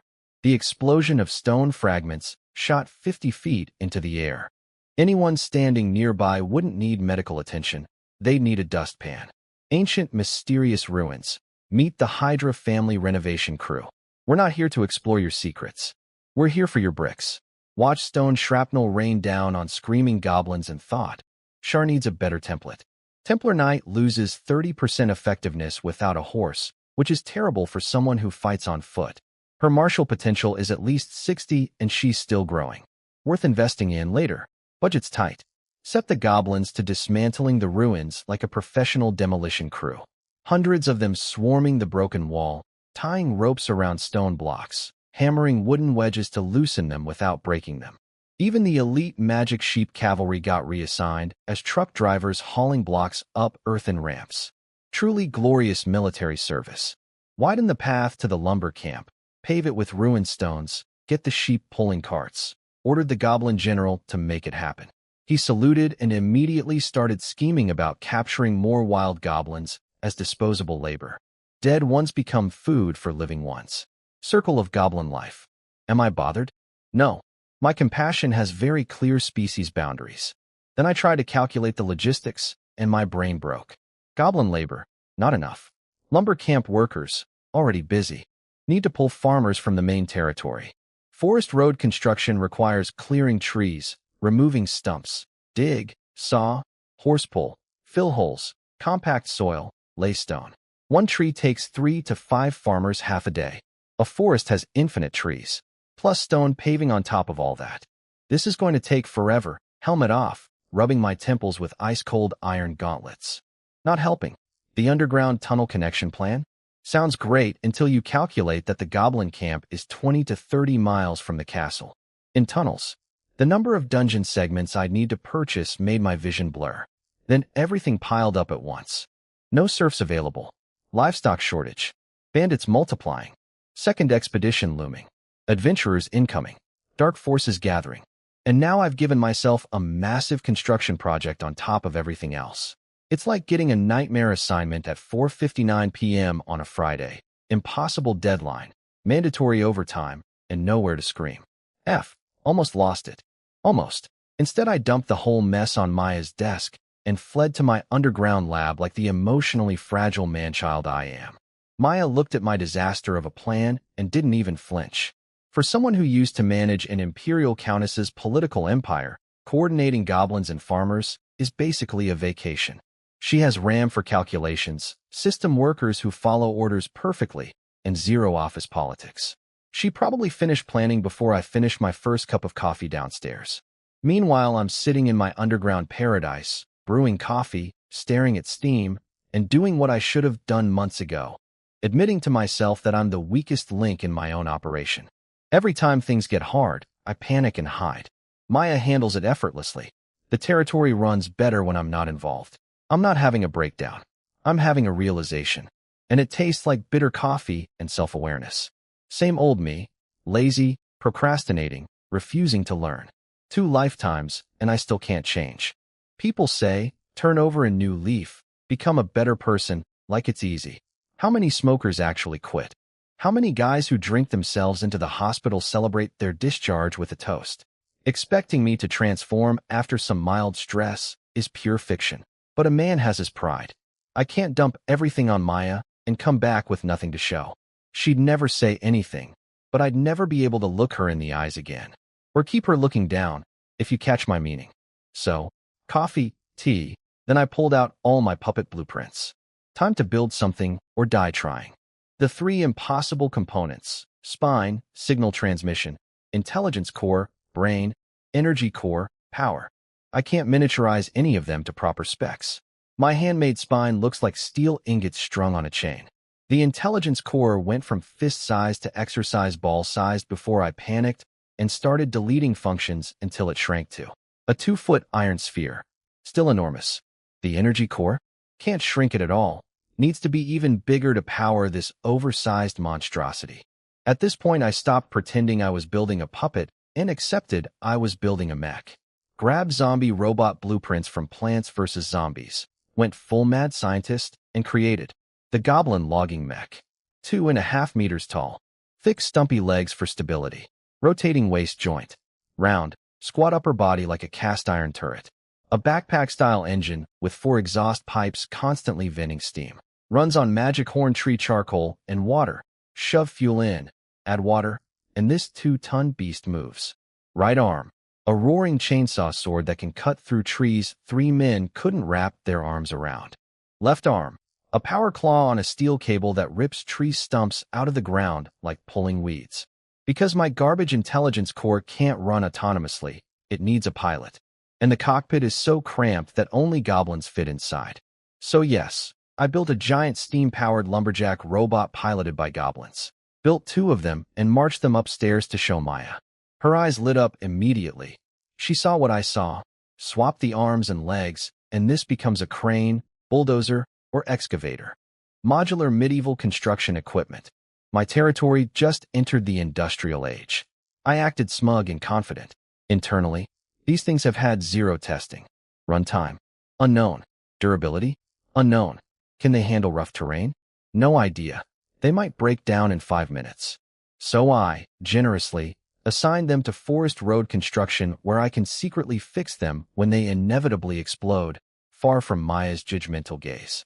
Pride, salvaged. Reputation, maintained.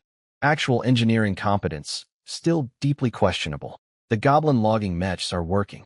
Watching a goblin in a tiny tank helmet slam the control lever forward, the chainsaw roaring to life like an angry metal shark. Honestly, most satisfying thing I've built.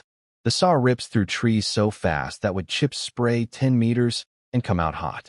Had to add water spray nozzles to prevent spontaneous combustion. Design flaw number 1 of approximately 37. Every breakdown taught me something though. After constant repairs and modifications, I locked in the heavy puppet design and started mass production. Built specialized variants. Heavy fist for flattening road foundations. Big power with treaded claws for hauling cargo. And enclosed all cockpits so they're combat viable. Each mech costs barely any progress points once you subtract the irreplaceable spirit material components. I've basically founded a construction battalion.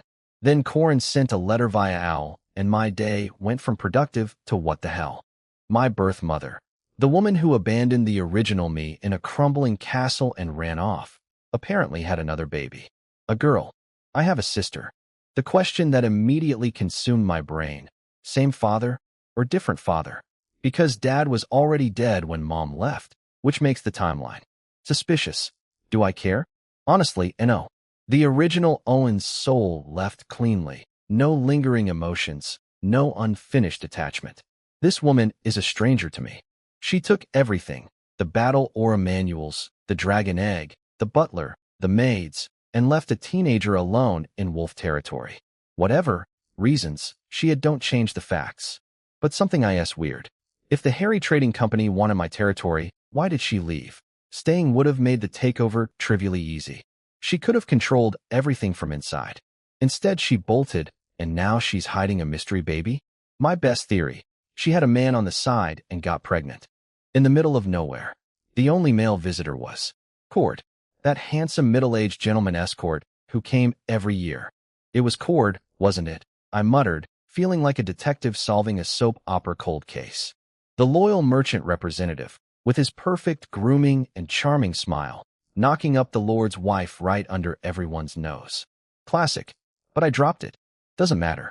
Told the ninjas to keep watching, filed the info away, and moved on to the actually important intelligence Corin sent. I've got mechs to build, walls to plan, and an invasion to prepare for. Family drama can wait until I'm powerful enough to not care, which, honestly, is right now. While I was playing with mechs in the forest, dozens of northern lords got replaced. Murdered, families wiped out, seals stolen. All because the emperor designed northern noble titles to be transferable. Kill the bloodline or force a handover, and the title is yours. It's basically a murder invitation stamped with imperial approval. The whole system was designed for this chaos, and everyone knows it. Finalized my construction battalion, for logging mechs, for road pounders, for cargo haulers, plus hundreds of goblin laborers.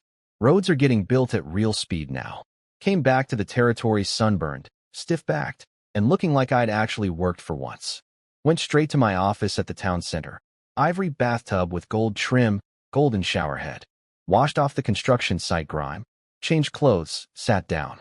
Maya appeared within seconds carrying coffee and tea because she's memorized my routines better than I have. Started massaging my shoulders while praising my genius inventions. Physical and emotional comfort simultaneously. This woman is a 5-star service. She'd already calculated how the heavy puppets would accelerate everything. All her construction timelines just got cut dramatically. Without the mechs, 10 years to build proper walls. With them, whatever I can manufacture. She's confident we can match Falurl Town in 3 years, become a real city in 10, and eventually build a nation. I didn't know about her secret ambitions. I was just sitting there trying to look dignified while internally doing a victory dance. Then she dropped a mountain of paperwork on my desk. Territory stats, resource consumption, development milestones, next phase plans. All in neat tables because she knows I can't process anything else. Reading reports isn't like reading novels. Every number needs to stick in my brain. I want to be a lazy fish. I want to lie down, eat snacks, and let Maya handle everything. But if my territory falls and someone chops my head off, my system won't save me from being dead. Good news in the reports. 800 system farmers now, more than the remaining serfs. 800 multi-skilled workers who never slack and cooperate perfectly. That's more manpower than most construction sites back on Earth. I've been saving progress points while building mechs. Haven't spent above 10 in a while, so they're accumulating. Points recover faster at low amounts, slower at high. I usually spend them quickly, But this time I'm going to be patient. Save all the way to 30. Buy something big. What exactly? No clue yet. But it better be worth the wait, because my patience has an expiration date, and it's coming up fast. Peaceful days. Sleeping in, reading books, afternoon picnics with Dale, practicing the engorgement charm on. Picnic sausages. They were too small. Occasionally visiting Maya to keep things fair between the ladies. I'm an equal opportunity man. Then a bizarre magical shockwave blasted out from Magicorn Forest, and everything went sideways. Maya was at her desk when it hit. She grabbed her face, shaking violently, her wine-red hair coming alive like actual snakes writhing around her body. When she finally gasped free, she accidentally looked at the paper on her desk, and it turned to stone. Petrification eyes, a natural evolution of her Gorgon bloodline, way stronger than the magical version. She had to squeeze her eyes shut to stop accidentally fossilizing everything in the room. My situation? Worse. Because of the engorgement charm, I was physically trapped when the shockwave hit. Panicking, sweating, desperately fumbling until I grabbed something long and thin, my wand. Cast emergency spells in rapid succession to extract myself. The most stressful magical combat of my life, and the enemy was my own anatomy. Then Dale started transforming. Her white skin flushed crimson, muscles twitching, body temperature skyrocketing. I could hear water boiling inside her. Touched her arm and nearly got blisters. Her dormant witch bloodline was activating all at once. Then came the horns, the bat wings, the heart-shaped tail. Her blood comes from a succubus. Of course it does. Of course the woman with the physics-defying body has literal demon heritage. The universe has a sense of humor, and it's filthy. Succubi are the friendliest demons. They don't use force, they use enthusiasm. Countless powerful mages summoned one, thought they could handle it, and got drained to death under those reverse-joint hooves. The case files read like adult manga. And now M.Y. Dale, who I already can't keep up with as a normal human, is evolving into the enhanced edition? If I couldn't handle Vanilla Dale, Succubus Dale would literally kill me through affection. Levitated her with a spell, sprinted to the underground lab, shoved her in the synthesis furnace with the demon armor set. The plan: bind the system-powered equipment to her. Let system energy overpower the succubus awakening and suppress the demonic consciousness trying to take over. Will it work? Zero idea. But if I do nothing, she becomes an insatiable demon queen, and the first person she'll drain is the idiot standing closest, which is me. The irony of fighting a succubus possession using equipment I named the Demon series is not lost on me. Fighting demons with demons. The Hydra way. Why did it shrink? The synthesis furnace opened, and Dale walked out wearing the demon armor, except it had transformed from full-body evil overlord plate male into a bikini armor straight out of a cheap MMO. Maximum skin exposure, minimum coverage, 2 strips of metal and a prayer. For limbs fully armored, torso covered by approximately nothing. I couldn't decide whether to ask if she was okay or just keep looking. But it worked. She kept her mind. Yellow eyes now, 2 cute sheep horns, tiny bat wings no bigger than chicken wings, heart-tipped tail, but still her inside. Just hungrier. For me specifically, the succubus blood wasn't destroyed, just suppressed by the system-powered armor, forced into submission. Classic demon loophole, though. Can't attack directly, but passive seduction? That's their specialty. Can you change back? I asked nervously, eyeing my own skinny frame and doing survival calculations. Master can, she cooed, grabbing her squirming tail, wrapping it around her finger, squeezing the heart tip with a little moan. My heart rate went critical. She reverted to normal. Armor vanished too, absorbed into her somehow. No more searching for lost equipment pieces in deep valleys. Did I try the enhanced version? Yes. Did I survive? Barely. Demons are demons, even diluted. I practically crawled out of that room. While I sat in the hall waiting for restorative soup like a war veteran, Maya arrived. Hair floating with anti-gravity snake energy, eyes glowing with magical power. SHE got stronger too. Awakened petrification eyes accidentally turned her paperwork to stone. Way more powerful than the spell version. Both women got power UPS. I got drained. How is this fair? But the real problem, the ruins caused all this. The goblins dug too deep, triggered something, and a magical shockwave blasted across the entire forest. Animals mutated, some bigger and stronger, good for breeding stock. Some went violently insane, bad for everyone near them. Magic horn trees started moving. The goblin settlement was under siege from mutated wildlife and activated plants. Super farm fields held the line against the trees. Can't escape having your life force drained no matter how mutated you are, but the situation was deteriorating fast. Worse, I didn't realize the shockwave traveled far. Across the entire flat, empty north, all the way to the Imperial border. People with magical senses felt it. Eyes were turning toward MY territory. Ignorant of incoming attention, I mobilized 50 long swordsmen, 50 crossbowmen, 200 farmers converted to emergency militia. Half my army plus emergency reserves. Production would tank, but losing Magic Horn Forest, my grain, fuel, and lumber lifeline, would be worse. Progress points hit 30. Haven't decided what to buy yet, but having a full tank of emergency fuel feels very necessary right now. Between a succubus girlfriend, a Gorgon secretary, mutating forests, ancient ruins going haywire, and unknown parties heading my way. This is officially the most stressful week since I arrived in this world. And it started with practicing the engorgement charm on picnic sausages. Life comes at you fast. Rushed out with Shar, 10 Teutonic knights, some ninjas, the medic, and 100 soldiers. Headed for the lumber camp first instead of charging straight into goblin territory, because I'm not an idiot protagonist who runs toward explosions. The lumber camp held up fine. 2 years of tree clearing created open ground around it, so mutated beasts couldn't sneak up. The crossbowmen on the walls picked off attackers easily. Surviving monsters learned quickly, this place bites back. My real frustration? The camp soldiers had zero useful intelligence. System troops follow orders perfectly, but have the initiative of furniture. What's happening in the forest? Don't know, sir. What about the goblin settlement? Don't know, sir. What do you know? We defended the walls, sir. They literally watch the world end and just guard their post until told otherwise. Sent scouts ahead. Report came back. Forest is calming down. Most mutated animals regained sanity and went back to normal life. Eating grass, hunting prey, whatever. Minor mutations, bigger bodies, sharper claws, more speed, but nothing my soldiers couldn't handle. So far so manageable. March toward the goblin settlement through half-finished roads. Light packs, 2 days of food, no baggage. If we get in, the settlement has supplies. If we don't get in, I want to run fast.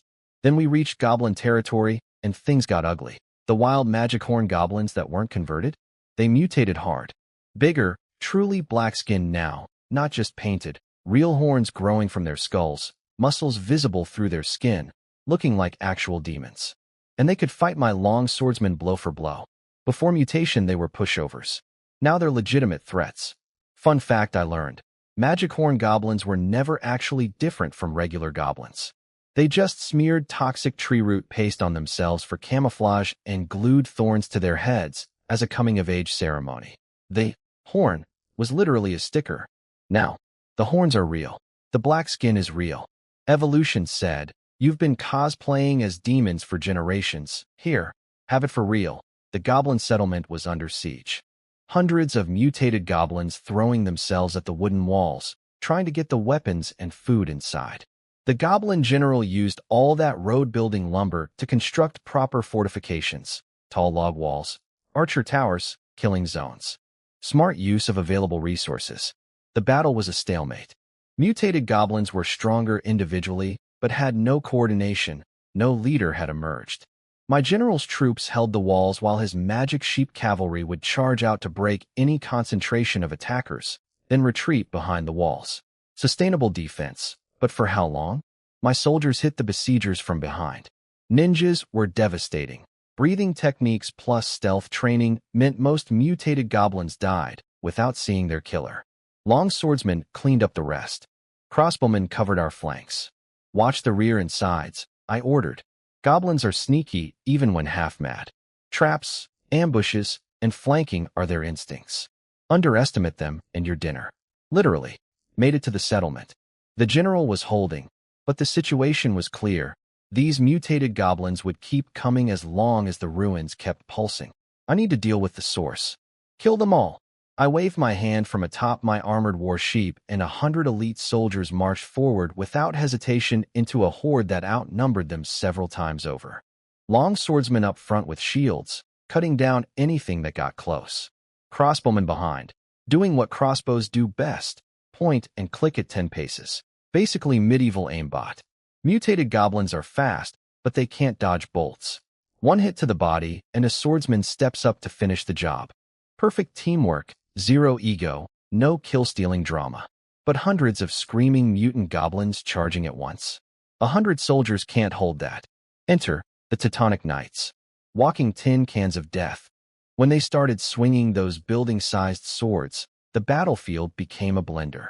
Nothing could scratch their armor, nothing could survive their attacks. The frontline goblins turned into jigsaw puzzles that would never be solved. The survivors looked at the carnage, looked at the blood-splattered iron men who hadn't even changed their rhythm, and chose life. Retreat. Teutonic Knights can't chase. Iron legs, remember? But my long swordsmen are quick. And the goblin general's magic sheep cavalry? Even quicker. Little armored goblins on rams, swinging spiked clubs, cracking skulls at full gallop. Only a few dozen mutants escaped. Disappointingly, no progress cap breakthrough. Can't win them all. Inside the settlement, I discovered something wild. My converted goblins mutated in the opposite direction from the wild ones. While wild goblins got dumber and stronger, my goblins got smarter and prettier. Softer features, bigger eyes, smaller noses, standing upright instead of hunched over. They looked like they'd fast-forwarded through thousands of years of evolution overnight. And they now qualify for civilian conversion. Jackpot. Take me to the ruins. The general practically sprinted ahead, ashamed that his master had to personally come rescue him. The super farm road was stone-paved and smooth, so we moved fast. The goblin excavation site was impressive. They'd dug a massive spiraling ramp down to the ruins, built wooden crane towers for lifting stone blocks. Genuine engineering. These little guys work hard. Too hard, apparently. They'd accidentally punched through to the ruins' second floor, triggered whatever was sealed inside, and caused this whole mess. The ruins were now occupied by mutated forest creatures, black glue beetles, toxic, flammable innards, hard-skin rats, armor-plated tunnel diggers, and thorn spiders, dinner plate-sized murder machines covered in bristles. All supersized, all angry, all camping inside my future building materials. What can you tell me about these mutants? I asked the general, mentally preparing a performance review that could end with his replacement. He gave a surprisingly detailed report. Not perfect, but decent for someone who'd been fighting for survival for days. Fine. He keeps his job. For now. I am not going inside that ruin. I'm going to stand right here and figure out how to clean it out from the outside, like a sensible person who values being alive. The Goblin General actually did a decent job, saved most of the farmers when the ruins blew up, lost only the guard squad who bought time for the evacuation. He even tried retaking the ruins twice, failed both times, and almost died. But at least he tried, which is more than I'd do. His intelligence briefing on the 3 mutant species living in my ruins. Black glue beetles. Used to be harmless thigh-length bugs.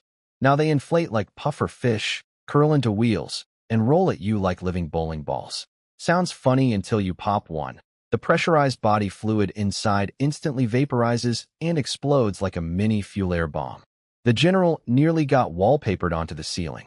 These things eat magic horn tree root juice, which is basically crude oil, so their guts are concentrated napalm. 1 beetle equals 1 grenade. A room full of beetles equals goodbye everyone. Hardskin rats. Now walk upright, communicate with each other, and use tools. Basically rat people. Huge numbers. Organized. Extremely annoying. Thorn spiders. Grew to enormous size, armor-plated shells, body covered in razor spikes, charge like tanks. Need heavy mechs to stop one.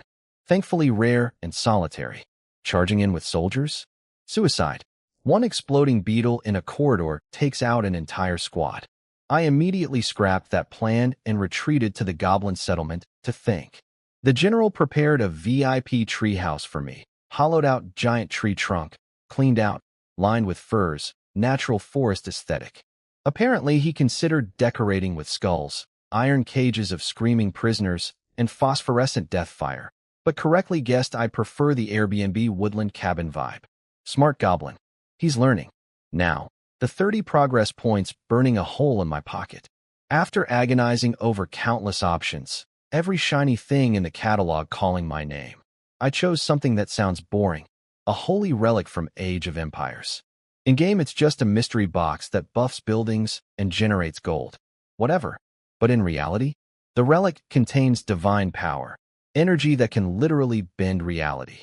They call the effects miracles because that's what they are. I can't even fully comprehend what it does yet. Way above my pay grade intellectually. It also generates faith as a resource. I could embed it in a building for stat boosts or create a god statue to collect worship. Instead, I fused it into my armor's hero's heart gem. Golden light sank into my necklace. Nothing happened for a moment. Then I deployed the armor, and WHOA. The whole suit got optimized. Smoother movement, stronger output, plus brand new properties, purification and divine protection. As long as I'm wearing this thing, I am the strongest person in my territory. Period. Hit anything, it dies. Get hit by anything, I don't care. And the kicker, if I solve the faith supply problem, the armor will keep getting stronger indefinitely. Growing power with no ceiling, fueled by belief. I came here to demolish ancient ruins for building materials. Now I'm wearing divinely enhanced power armor, commanding a goblin nation, and preparing to fight exploding beetles in an underground dungeon. My career trajectory makes absolutely zero sense, and I love it. First order of business. Surround the ruins with super farm fields planted with sunflowers. Not for decoration. These things pump out solar energy like power plants on steroids. With unlimited sunshine juice, I don't need to buy expensive grown plants anymore.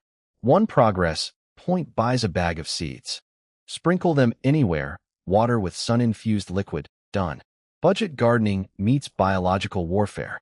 Built a defensive perimeter around the ruins that would make any tower defense player weep with pride. Walnut walls up front. They look ridiculous, but have built-in taunt effects and magical shells that laugh at physical attacks. Rat people gnawing on them? Good luck. Your teeth will break first. Behind the walls, pea shooters for volume, snow peas for the exploding beetles. Freeze them before they pop, and no fuel air detonation. Genius. Gatling peas for rat swarms, and frozen watermelon catchers for the tank spider things. Sent goblin bait squads to lure monsters out, and watch my plant defense line absolutely shred everything. The beetles couldn't explode because they were frozen. The rat people couldn't breach the nut walls.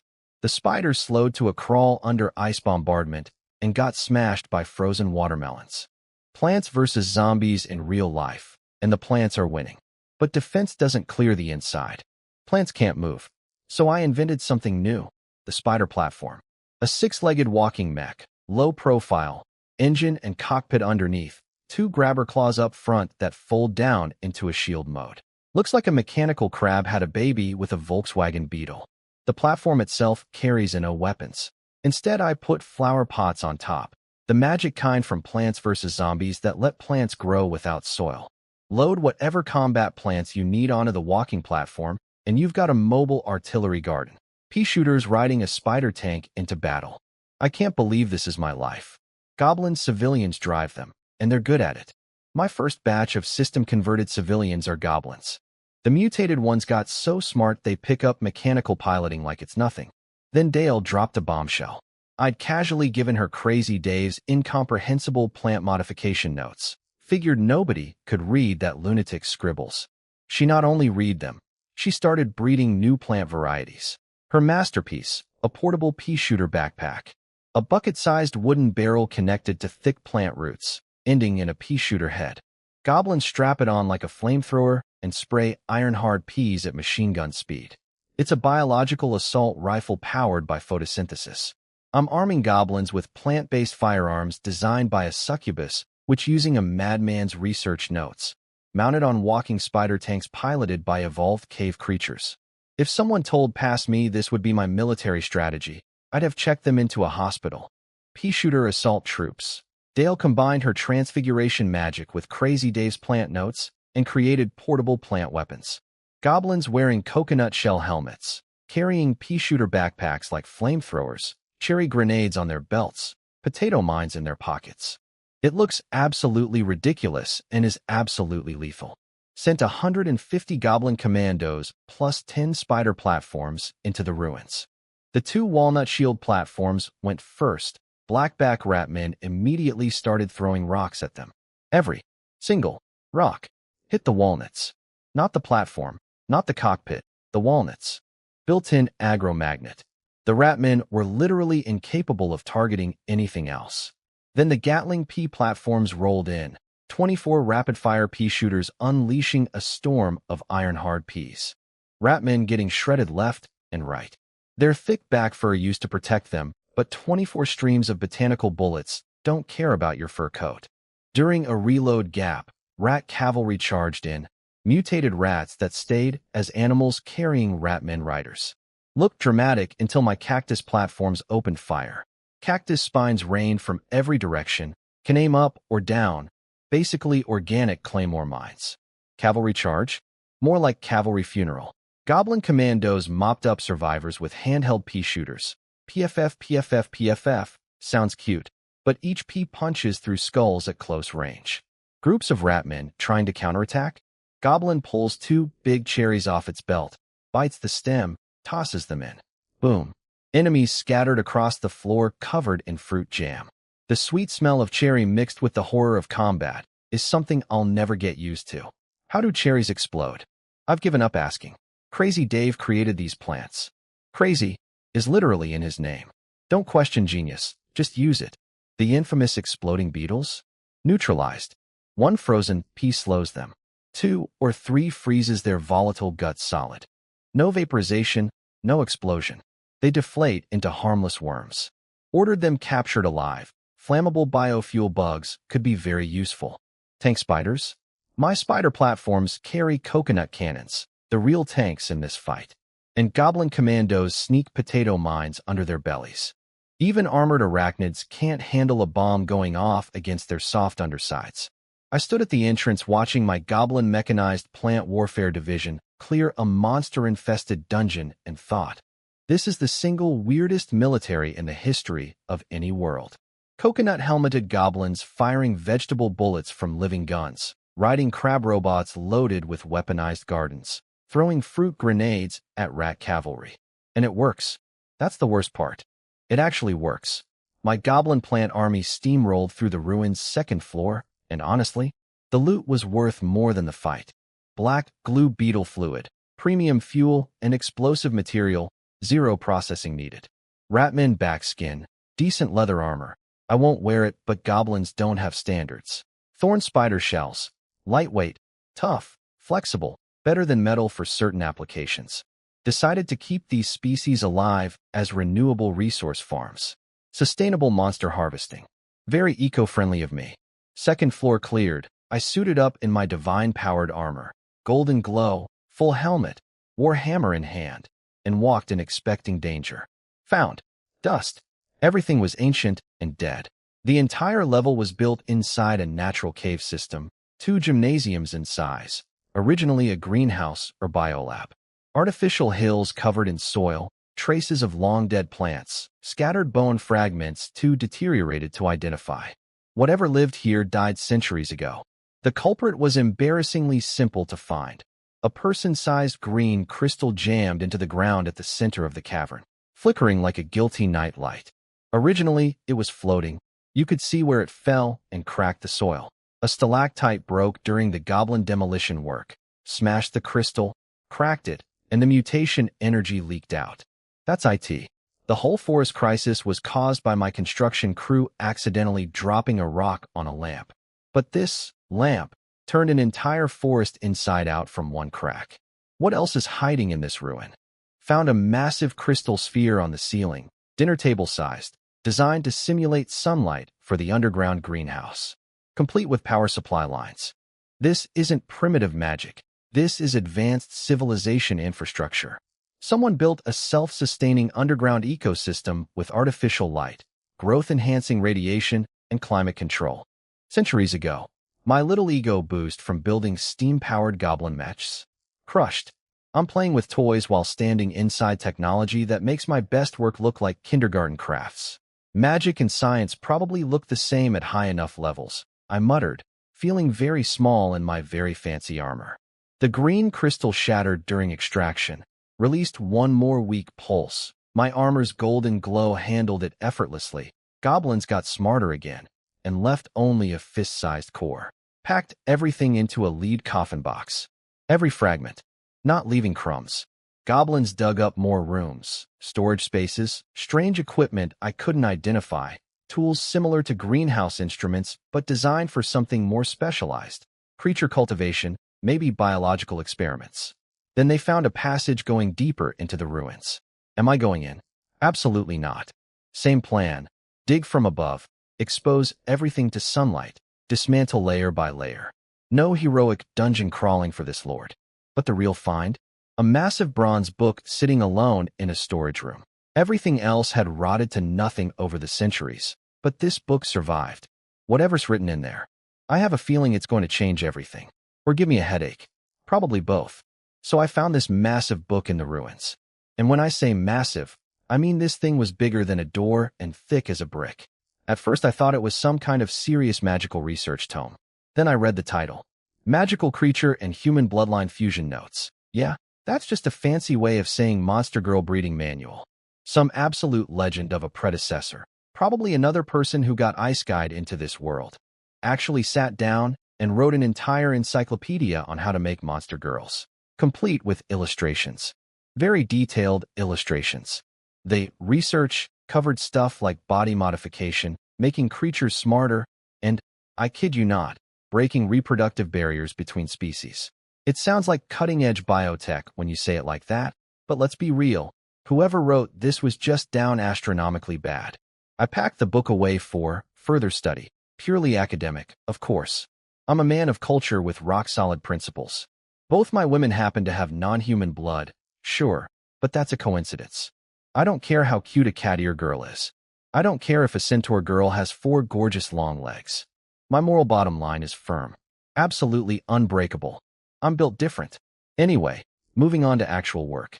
After that whole disaster in the ruins where we accidentally woke up something nasty, I decided I can't just leave this place unsupervised. Time to go all in on my goblin investment portfolio. First order of business, rebranding. Goblin Tribe sounds like a health code violation, so I renamed it Greenwood Town. Much classier. The goblins are getting buildings, infrastructure, the whole package. With their construction mechs, they can multitask, keep digging through ruins, and build a proper town at the same time. Now let me break down my goblin census. I've got about 800 goblins total. 300 of those are babies born in the last 2 years, useless for now. That leaves 500 adults. 150 are my elite goblin assault troopers in mech armor. The rest are designated as mech pilots and construction workers. I can't afford to treat any of them as expendable cannon fodder anymore. So I ordered my goblin general to go out and capture wild mutant goblins from the Demon Horn Forest and convert them into soldiers. These mutant goblins aren't exactly bright after conversion. They're more smash first, think never types. So I gave up trying to train them with fancy plant weapons and just made them into swordsmen. Budget melee infantry. Every army needs meat shields, and now I've got mine. And look, I know my goblin mech squad looks cool on paper, but I'm not delusional. They burn through ammo like teenagers burn through Wi-Fi data. Once they're empty, they're sitting ducks. They work best parked next to the town's supply lines, doing dungeon clearing and defense. That's it. No grand campaigns. The beautiful thing about goblins, though, they breed like rabbits on energy drinks. 3 litters a year, mature at age 3. If I let them go wild, they'd hit population numbers that would make a city planner faint. My current population cap is 5,000, and I still won't let them breed freely because if I go over the limit, the new goblins won't get the system upgrade, and unregistered goblins are basically ticking time bombs. So yeah, manpower is not a long-term problem. That's it for this part. If you want to keep watching, the next part is already up on our Patreon. And if you want more videos on this manhwa recap, leave a like, subscribe, and write a comment. It really helps us see which stories you want us to continue.